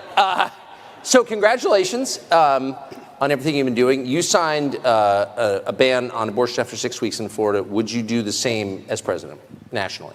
Well, I'm very proud to say Kim Reynolds is here, and she signed a great heartbeat bill today. We were able to do that in Florida. We had a lot of opposition to that. I'm proud to have been a pro-life governor, and I will be a pro-life president. So, I mean, of course I want to sign pro-life legislation. I think it's something that we need to develop a culture of life in this country.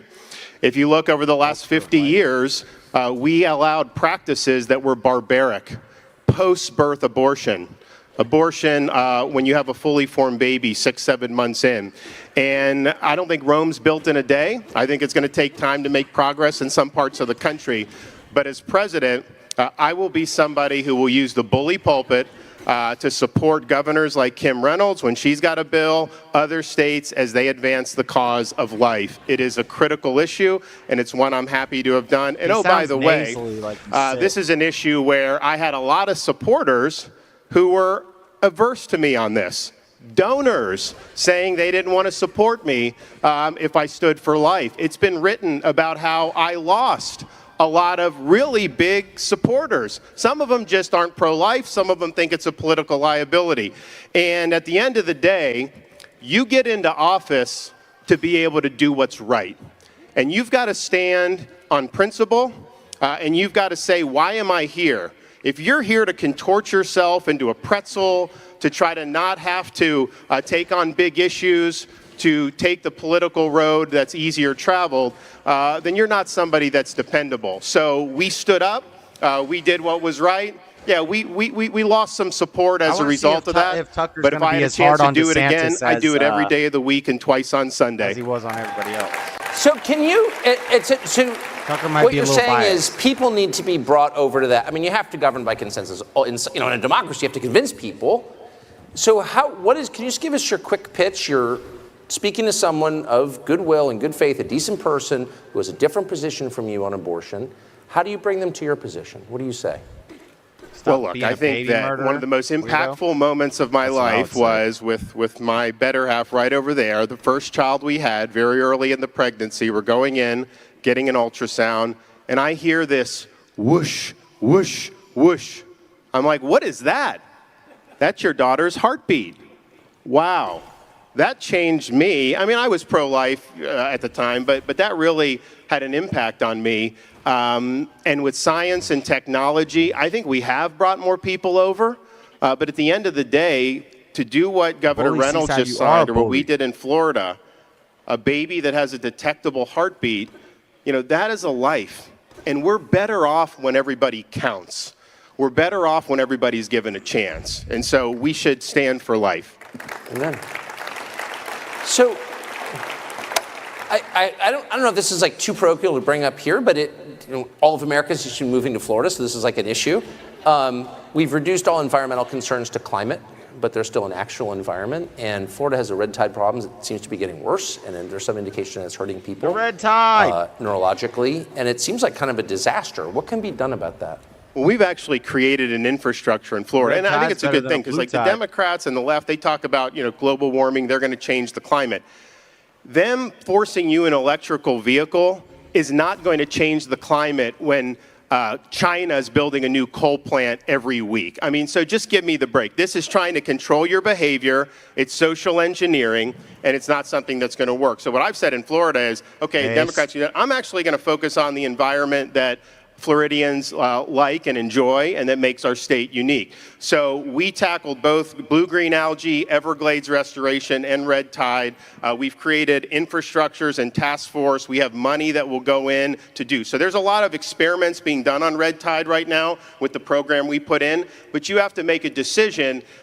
Maybe it works in a lab, but if you do it out in the Gulf of Mexico, is it going to have any other cascading effects? So that's what they're studying right now. We think that there's some things that are going to be very good. Now, red tide is natural. I think most people know that. It's been detected going back into the 1800s. But what can we do to mitigate it, and what can we do to prevent being exacerbated? But we've done very well on environment, not because I'm doing kooky liberal things, but because I'm focusing on things that actually impact the daily lives of Floridians. And oh, by the way, I've never come to Iowa without someone coming up to me that they tell me they spend time in Marco Island or Sarasota or wherever, and I see half the Midwest down in Southwest Florida during the winter months. And that's a good thing. But when you see half of New Jersey down there, does that make you worry? So here's the truth. When I became governor, and I was born and raised in Florida, I had never seen a California license plate in the state of Florida in my life. And all of a sudden, we start seeing California plates. My supporters are like, uh-oh, who are these people? Because remember, I may have won by 20 points in November, but usually Florida races were 1%. So if you bring in 50,000 Californians, 50,000 people from New York, all of a sudden, it could be a blue state. We would have supporters go to supermarkets in like Palm Beach, find every New York or New Jersey license plate, put a flyer in the windshield and say, do not vote down here the way they vote up there.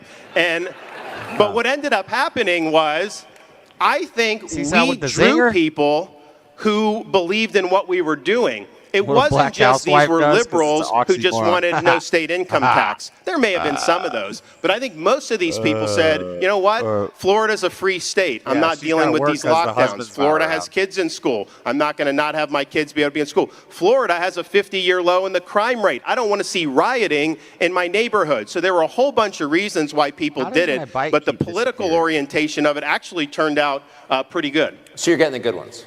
We're getting good ones. And you know what? We're converting people too. I mean, that's, I think, something that we have to do as a movement. You can't just preach only to the choir. I want to get some other people who may not have voted Republican in the past and get them on our team. And we've done that in Florida in record numbers. And I think it can be done across the country. We're up against a movement that is parroting woke ideology, that their message to the American people is that men can get pregnant. Really? That you should swim on the men's swim team for 3 years, switch to the women's team, and you can be the women's national champion? Most people don't buy that. And so I think we have an opportunity to really capture a lot of voters by representing a platform of common sense and sanity and traditional American values.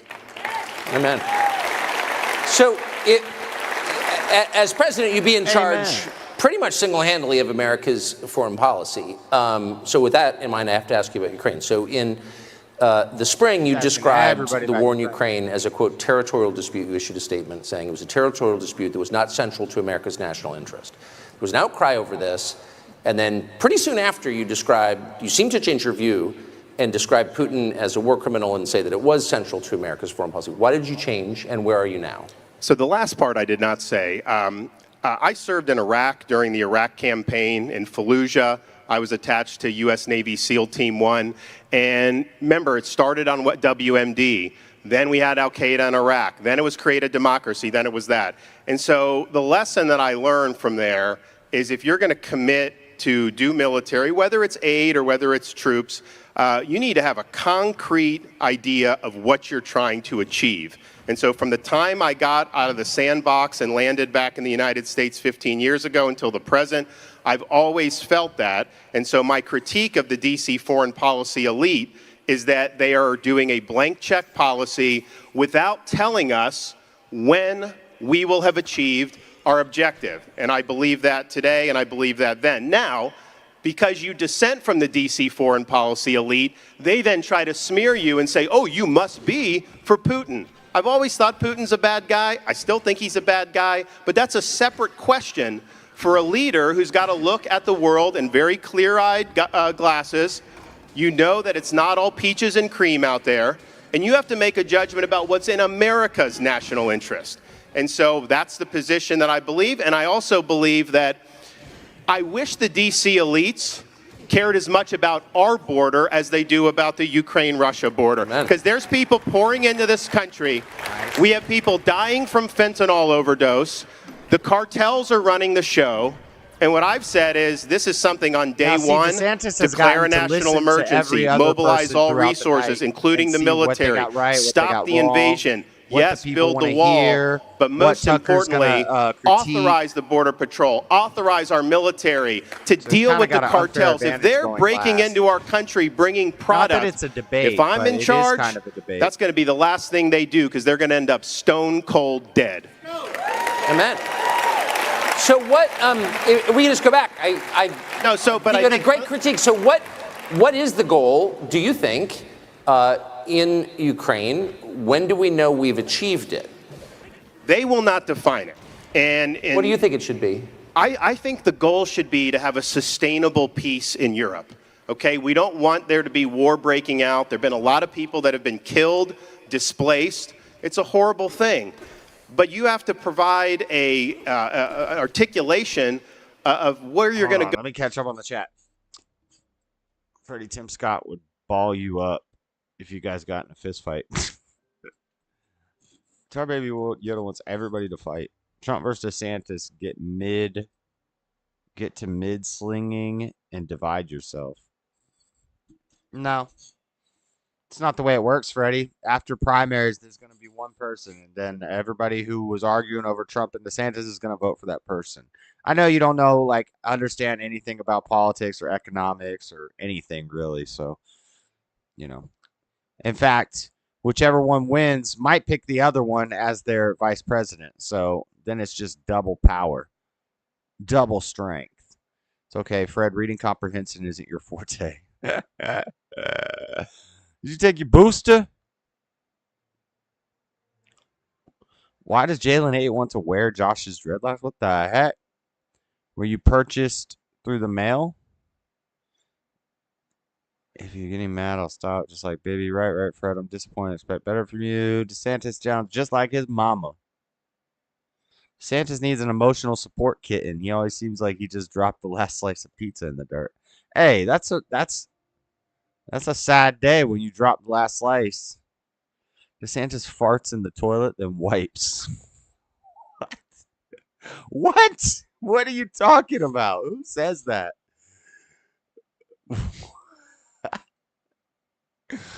I've never heard that. Wow. Wow.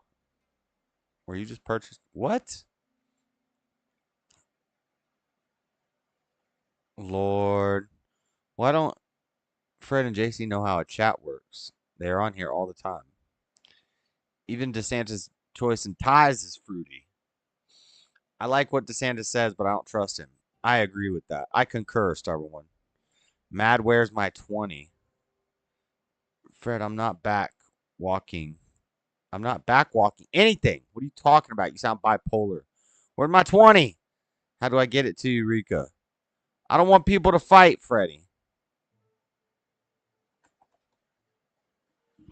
I'm not fighting him. He was making good jokes, then started talking nonsense. Lord, you making bad jokes now, Freddie? You wet. You wet. This thing almost over. Jeez, it's 12 o'clock. Why are you people awake? To get there. And my fear is right now is they're basically doing an open-ended conflict. This is going to be a multi-year quagmire. There's going to be a lot of people that are going to die. And there's not going to be much facts change on the ground. And the dispute at this point, or the war at this point, is not whether Ukraine's government is going to fall. They're fighting over territory on the far eastern part of the country between Russia and Ukraine. And that's kind of where this is at. So the question is, okay, how do you get that to where we can stop this? And also, from our national interest, this is humiliating for our country that we're running out of ammunition. They're now trying to mobilize troops, U.S. troops, to go to Europe.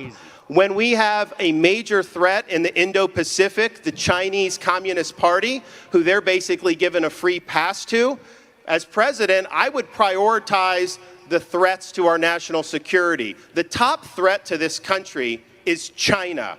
It's China's ambitions. It's China's industrial capacity. It's the CCP's ability to pollute our culture, impact our universities. Incidentally, in Florida, we got rid of the Confucius Institutes that they put in universities. We cracked down on them being able to do research dollars to our universities, and we banned any purchase of land by the CCP in the state of Florida. So given that the thing, though, you have to do what's based on our interests. You can't subcontract out our interests to a foreign leader. You can't want it to go on because it'll be good for defense contractors or, globalist investors. It's all about what's in our interests. And I think we're basically in a situation with our foreign policy. We're providing a blanket security to Europe. They're not paying their fair share. And we're not doing what we need to do to project power in the Pacific. At the end of the day, the CCP respects hard power. And I'm concerned that because a strong America can deter conflict, I think a weak America may be on the path to inviting conflict with China. And if we continue to be weak abroad and allow our culture to deteriorate here at home, we can have a situation where our kids or grandkids are studying, memorizing 37 different pronouns in Mandarin, and we can't have that. So we've got to do better as a country. We need to reverse the decline of this country because it is happening very, very quickly. So you inherit this mess a year and a half from now, say, and let's just say it's static, it's where it is right now. What do you do about it? Like, how do you act? One, Europe needs to do more. This is their backyard. We have NATO countries that don't produce support for their own defenses, and we're supposed to do it, and we're taking away weapons and ammo that could go to respond to contingencies overseas. So we would do more in terms of the Pacific, and the goal should be to bring it to a conclusion. You bring it to a conclusion in a way that's a sustainable peace and that doesn't reward aggression, and you have to be able to use different levers that you have. I mean, for example, one of the leverages I would use vis-a-vis Russia is I would do our own energy exploration and send it over to Europe so they don't have to rely on Putin. I would stop giving Iran a free pass like Biden is because they're funding Russia. So we have some ability to use this, but the goal should be we cannot have a quagmire that goes on for years and years. And seeing Biden put those troops there, I can tell you, we cannot have American troops in Ukraine. That is a total non-starter. Trump at home. So why? I mean, you've got a whole Congress, and there are a ton of Republicans there. They claim they run the House. Banning I haven't heard anybody ownership say is that. Too late Why? when they Well, own no, the I ball. think some of them tried Bill to say Gates that there should be. Yeah, they lost badly. I think they got 33 votes. They did, but I'm just. Yeah. I think there are some people that said you need to define the mission before you're able to send any American tax dollars over. No, by the way, they haven't even been able to account for all this. So we don't know who's coming across the southern border. We don't know where all the money sent to Ukraine has gone. We don't know whose cocaine it was in the White House. I mean, what's your guess on that? I'm sorry. I mean, let me put it this way. We have issues in Florida with parents' rights, and they're trying to put pornography in the schools. I think a lot of you have seen this. It's sad that this is the case. We allow the parents to blow the whistle. You can get it out. And our message to people has basically been like, look, adult material does not belong in a 5th grade classroom. You know, if you want to see the pornography, just check out Hunter's laptop. I'm sure you can have that till your heart's content. Is that available in your schools? Hopefully not. My kids are older. I don't know. So how concerned are you that in the wake of whatever the next economic disruption that we're going to face is, and everyone kind of feels like maybe there's something coming, that will wind up with digital currency issued by the central bank? Well, if I am the president on day one, we will nix central bank digital currency. Done, dead, not happening in this country. In the state of Florida, because the Fed has been talking about this. Oh, yeah. And what the Fed said was, well, you know, we wouldn't do it without consulting the legislative and executive branches. Ideally, we would get a law passed. No. That's not how the Constitution says. It's only ideal that you get a law passed. You would have to get a law passed. I don't think Congress would pass that. So I think the Fed may try to do something unilaterally. So what we did in Florida is we basically passed a law that says we do not recognize CBDC in the state of Florida. And I think other states are probably going to follow suit. That will jam their ability to do it through executive action. They don't have authority to do it. There'd be lawsuits and everything. For those who don't know what CBDC is, what they want to do, and this is tied in with like Davos, World Economic Forum, all these people. They want the Fed, they want to get rid of cash. They want no cryptocurrency, and they want this to be the sole form of legal tender. And they have said this publicly at like Davos and these other places. It will allow them to prohibit, quote, undesirable purchases like fuel and ammunition. And so the minute you give them the power to do this, they are going to impose a social credit system on this country. So they'll give you a card, and if you try to use that card to buy guns or ammunition, they'll say, no, you've reached your ammunition limit for the year, and they'll decline your card. CBDC is a massive threat to American... Nope, you've overused your carbon footprint. You've bought too much gas this year. Nope, no more gas for you. Card won't let you buy gas. Liberty, on January 20th, 2025, it goes to the ash heap of history in this country.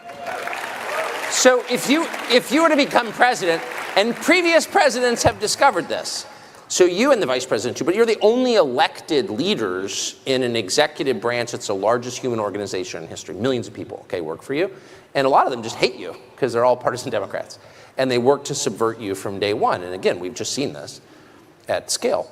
What do you do about that? Like, what do you do about the FBI or the CIA or agencies that are heavily armed and have intel capacities that you don't have, and like they're vast? How do you manage that? With me, on day one, you get a new director of the FBI. We need that. That's going to happen. Shut down the FBI. So I think a couple things. One, there are thousands of positions in the executive branch that are appointed by the president. You got to have all those people ready to go to be submitted to the Senate in January of 2025. You can't wait 2 years to fill all the positions, because then these career bureaucrats, they just take over. So you got to have your people in there on day one. You also have to have certain character of people. Like if you're the Attorney General, everything you do to deal with the DOJ, end the weaponization of government, deal with the FBI, the press is going to rake you over the coals. The left is going to rake you over the coals. The Democrats, they're all going to rake you over the coals. You either are down for that or you're not. And if you can't handle that, if you don't have the backbone to do that, you will fail at that job. So you need people, and I look at different folks in government, like on the Supreme Court. I would look to Clarence Thomas as the example, because he doesn't budge. He doesn't care what the media says about him. They've smeared him 6 ways from Sunday. He does what he thinks is right. So you got to have those people. And then you have levers that you can pull. I believe Article 2 of the Constitution means the president has the executive authority.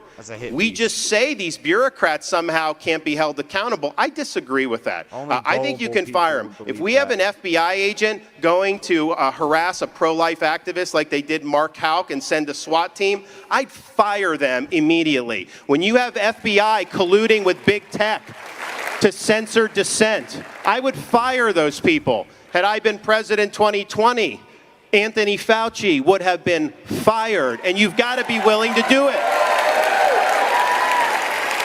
I mean, the censorship regime in place during the last presidential election, and by the way, I think it remains in place, in the federal agencies, telling information providers, the social media companies, what they can and cannot run. No one's been held accountable. Meanwhile, Julian Assange is still in prison thanks to our efforts. Would you pardon him, and would you hold those people violating the First Amendment accountable? Good question. So these people that violated the First Amendment, yeah, they need to be held accountable for that. People died as a result of that because they were censoring truthful information about COVID, that if people would have adopted those policies, the country would have been better off. Individual states would have been better off. And so I think it had a profound effect.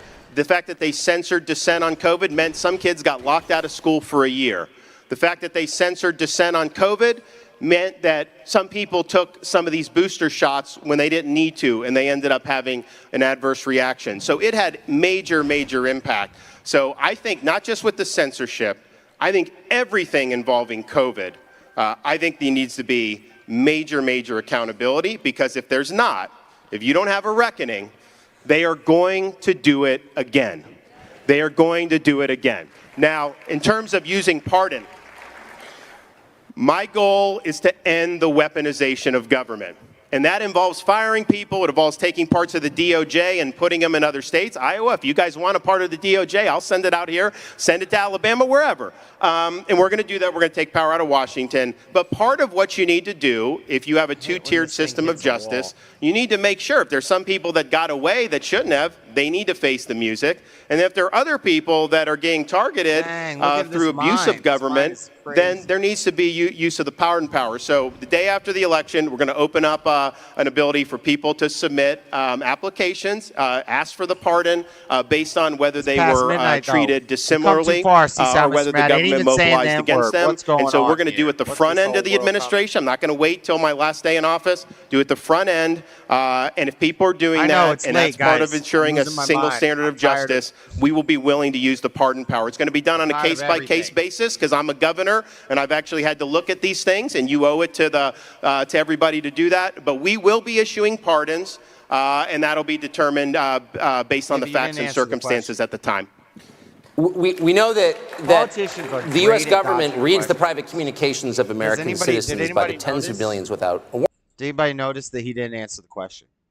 Tucker asked, will you pardon Julian Assange? And he just did a huge talk and said a whole bunch of words. And so you reference the question. So he says, will you pardon Julian Assange?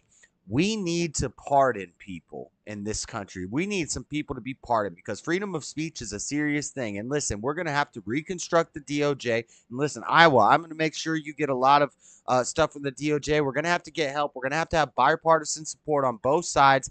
And we're going to need to pardon people. At the end, you reiterate what the question was, but never in there was the question answered. It's very, it's crazy how politicians could do that. Didn't notice that Jay looks like a nose? Jay looks like a nose? Warrant. And everyone knows this. It's been revealed. They've admitted it. And no one has moved to stop it. Do you think that there's a good reason to allow this? How can that be? No. I mean, I think the federal government has a responsibility to protect us from foreign threats. We're going to have intelligence capabilities overseas, but to turn those on our own citizens, especially with this government's behavior, is totally untenable. I am going to go in and declassify or put as much stuff out as I can. I think that you guys have a right to know things that happened 60, 70 years ago that the government's kept under wraps. Now, obviously... What? Obviously, if it's things that are more recent, if there's stuff, I mean, you have to make those judgments. But my default is going to be that they're going to have a high burden to justify why it shouldn't be public for some of these main things that we all talk about that have occurred in the past, because the government uses classification as a way to evade accountability for itself. I think there is a legitimate use of classified information, but it's like what should be classified and what actually is like so much more. And so it's all about protecting their power. But it's a huge, huge problem in how they've conducted this, and to turn the government on the American people, that's the Founding Fathers' worst nightmare. So let me just end with a shallow question based on speculation. Do you think Biden will be the Democratic nominee? Honestly, I go back and forth because as an incumbent president, unless he's willing to step aside, I don't think they can get him out of there. On the other hand, I'm fully prepared to have a Florida-California showdown and let the people choose what's the better vision for the United States of America, because I'm very confident that the freedom in Florida is what more people would choose rather than the public defecation on the streets of San Francisco. Governor Ron DeSantis, thank you very much. Thank you. God bless. Well, then again, Democrats are kind of stupid, so they wouldn't go with you don't hear the word defecation used that much in political speeches, but it's 2023, so welcome to it. That was Ron DeSantis, of course, governor of Florida.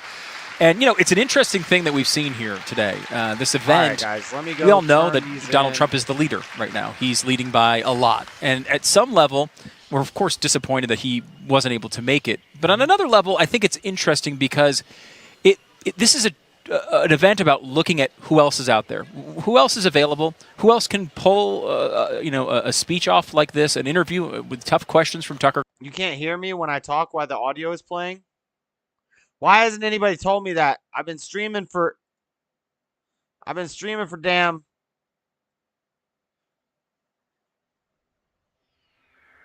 6 hours. Nobody told me that. You can't hear me. My audio should be popping up higher than the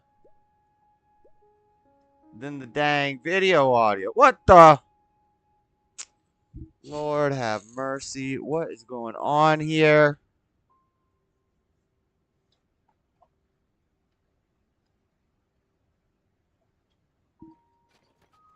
What the?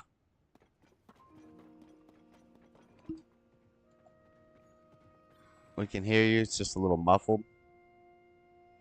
Freddie knows he looks like Jar Jar Binks in the face. How do I have more viewers watching now than any other time in the stream, and it's damn 1 in the morning? Y'all are crazy. Y'all are crazy. All right, Echo. I got to take him for a walk. I got to go to bed. Supposed to have day off tomorrow, but I don't. I gotta go to work.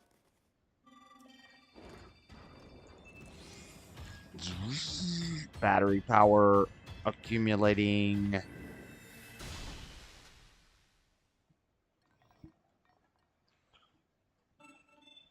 Nah, I don't really have to work much tomorrow. What's up with the UFC tomorrow?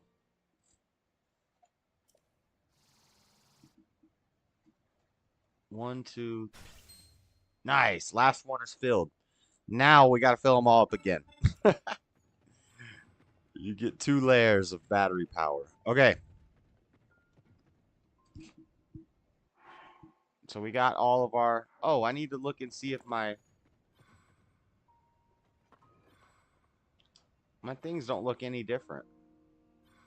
They all look... Oh, he's got a big old helmet on now. Tulin pretty much looks the same. Got a thing on his...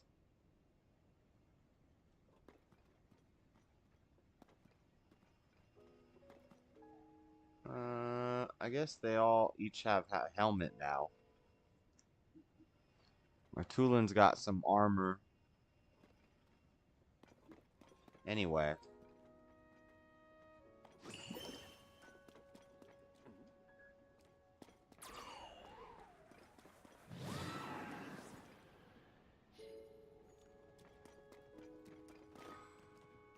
Anyway. I did all the Sage's wills. We watched all of the freaking candidates. I think Tim Scott performed better than I expected. Not bad. Not bad. He had a decent, little too preachy, like, hi! Type of, black people are entertaining. He was very entertaining. He was running up and down the stage. He couldn't just sit in the chair and talk and answer questions. He had to run around the stage and go, praise the Lord! But he did decent. That Asa guy is a joke. Nikki Haley said some kind of base things, but nope. Nope. Vivek based, too young. I don't know if I can trust him yet. We got to watch him. Pence, decent guy. Warmonger. I don't like it. DeSantis still the top guy. I mean, I think Vivek was the most based. But he's just too young. I'm okay with business people becoming president because that's what Trump did. But you need to be more established. Like, I never heard of this guy before he ran for president. Give it, it's you need to have like Elon Musk or Trump status before you try to be, or like Arnold Schwarzenegger status before you got to be either a big entertainer, a big real estate person, a big tech guy. You can't just be like a low-level billionaire. You need to be like well-known and established if you're going to go into politics from a different field like Vivek. And you need to be older too. You need to be 50, 60 years old. But 35, just coming in because you got money and you said some base stuff that you heard on the internet, on the degenternet. I don't know about Vivek. I don't know if I trust him. DeSantis, he's pretty cool. But Trump's still the guy. But again, if Trump doesn't debate, a lot of y'all weren't in chat when I said this earlier, and this might shock some of you. And I'm not 100% sure about this, so I'm not going to say for 100% sure. But if Trump doesn't debate, I don't know if I can vote for him. I don't know if I can vote for a presidential candidate that doesn't show up for the primaries debate. If you won't debate, I can't have your back. I might lose faith in Trump if he doesn't debate at all. That will be very disappointing for me. I will be very disappointed in Trump if he doesn't debate at all.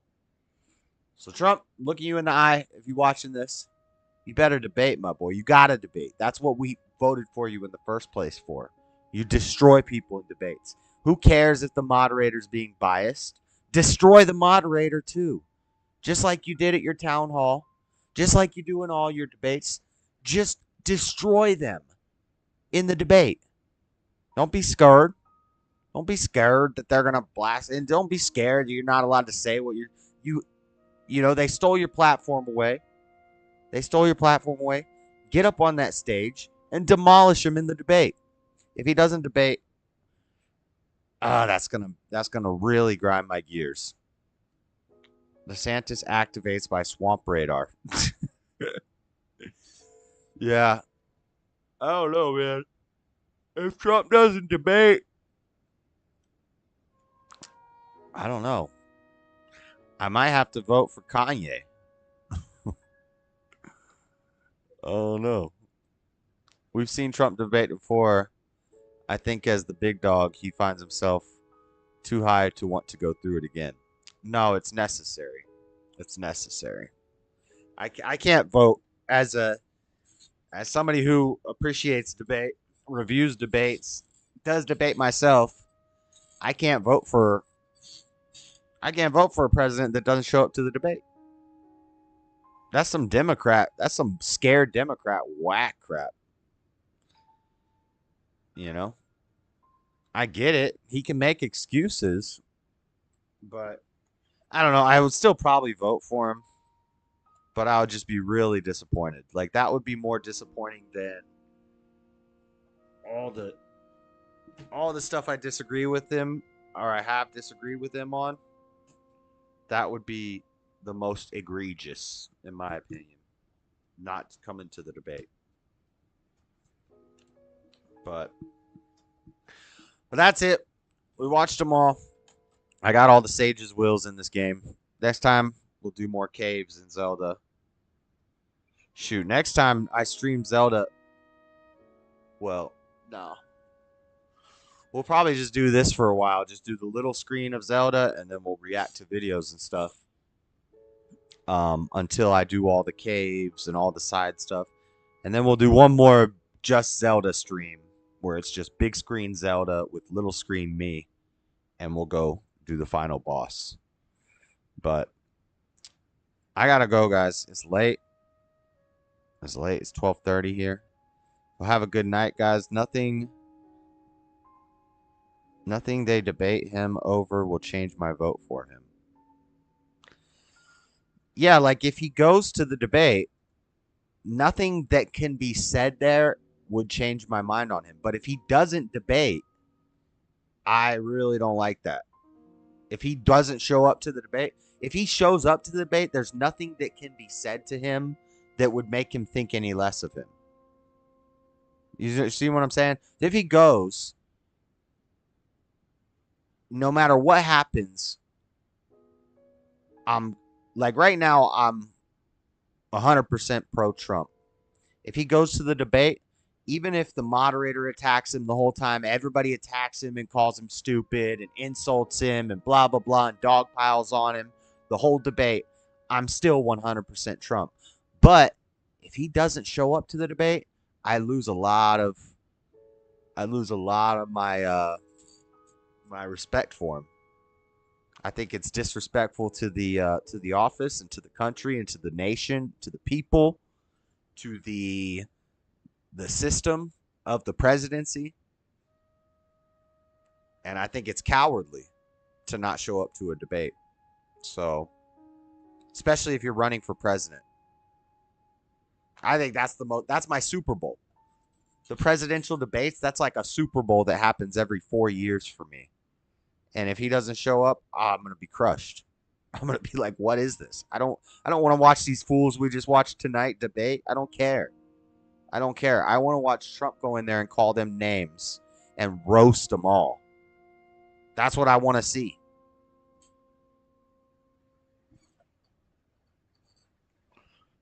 Flinging words at each other is not the same as being a doer. Yeah, but presidents don't really do things. They just sign papers and sit behind a desk and go golfing and talk to people. A president, you think a president is running out onto oil fields to do these deals and he's like going to that? No, a president's job is to speak to people. President's not going to battle. President's not doing heavy lifting. The president's job is to speak to people and to communicate with people. So if he doesn't go to the debate, what do you mean? A president's job is to talk. That's what a president's job is. You think a president's going to go fist fight with Putin? No, a president's going to go talk to Putin. So if Trump is saying he's not going to do the debate because the moderator is going to be too biased, well, what do you think is going to happen when you go talk to Putin and blah, blah, blah when we're in the middle of a war? Presidents direct the spirit of America? Right. And what kind of spirit does it say if you don't show up to the debate? That's not a good look. Flinging words at each other is the only thing presidents do. That's all they do all day. That's like literally their job is to talk to people and sign papers. They sit at a desk and they talk on a phone, and then they go to fly places and they sit at a desk and they talk to somebody. That's all a president does is fling words at each other. Literally. Like, that's the only thing they do. The debate is the most important part. It's the most important aspect of it. If you can't properly express your ideas to the masses of people, then you don't deserve the spot. I could see that, Mr. Mad. The thing is, he was already president. There's no need to debate anything. Yes, there is, because he's running against new people. He debated a certain group of candidates and he won. Now there's a new group. He lost, whether it be fair or not, he lost, and now he has to run again, and he has to beat a new group of people, and he has to prove that he's the best of those people in a debate. Y'all are making excuses for him. That's whack. That's lame. A former president not showing up for the presidential debate, the primaries, that's gay. That's a bitch move. Like, straight up. I don't care. And look, I got the Trump flag on the wall. I'm a huge Trump supporter. And I'll say it. Don't be scared to call out a bitch move when you see it. If he doesn't show up to the debate, that's a bitch move. Straight up. All right. But I got to go, guys. I got to go. I'm tired. Have a good night, everybody. God bless. Sleep on a bunch. Have a good night. I'll see you later. Wait, hold up. Hold up.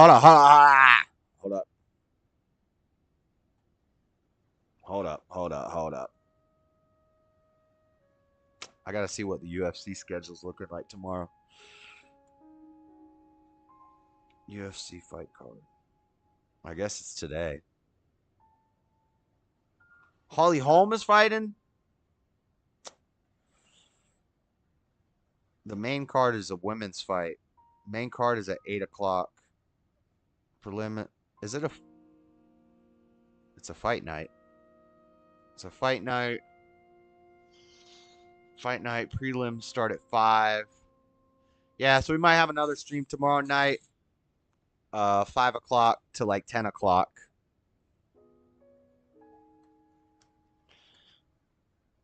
His reputation speaks for itself. Yeah, but you got to debate, man. The president that's just crazy. That's crazy. A president not showing up to a debate, that's crazy. That's crazy. That's crazy.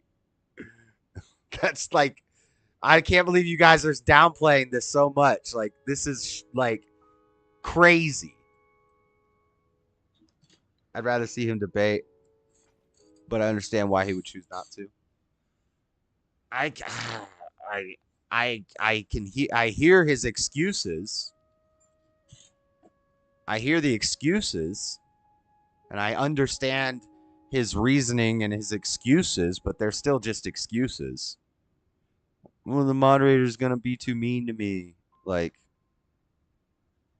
come on now. Come on now. Is that really it? I don't know. I hope he debates. I hope he debates.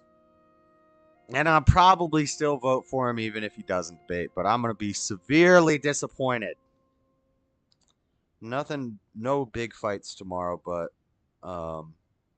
Holly Holmes is the main event. She's decent, but Anyway, I want to see Trump versus RK Biden. Yeah, well, Biden's supposedly not going to debate either.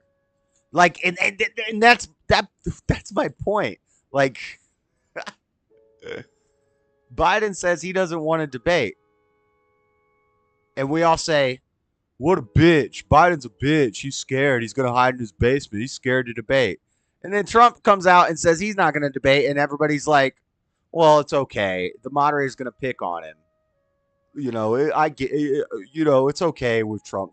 Come on, let's not be hypocrites. Everybody knows they were roasting Biden when he said he didn't want to debate. We said he's hiding in his basement. He's scared to debate.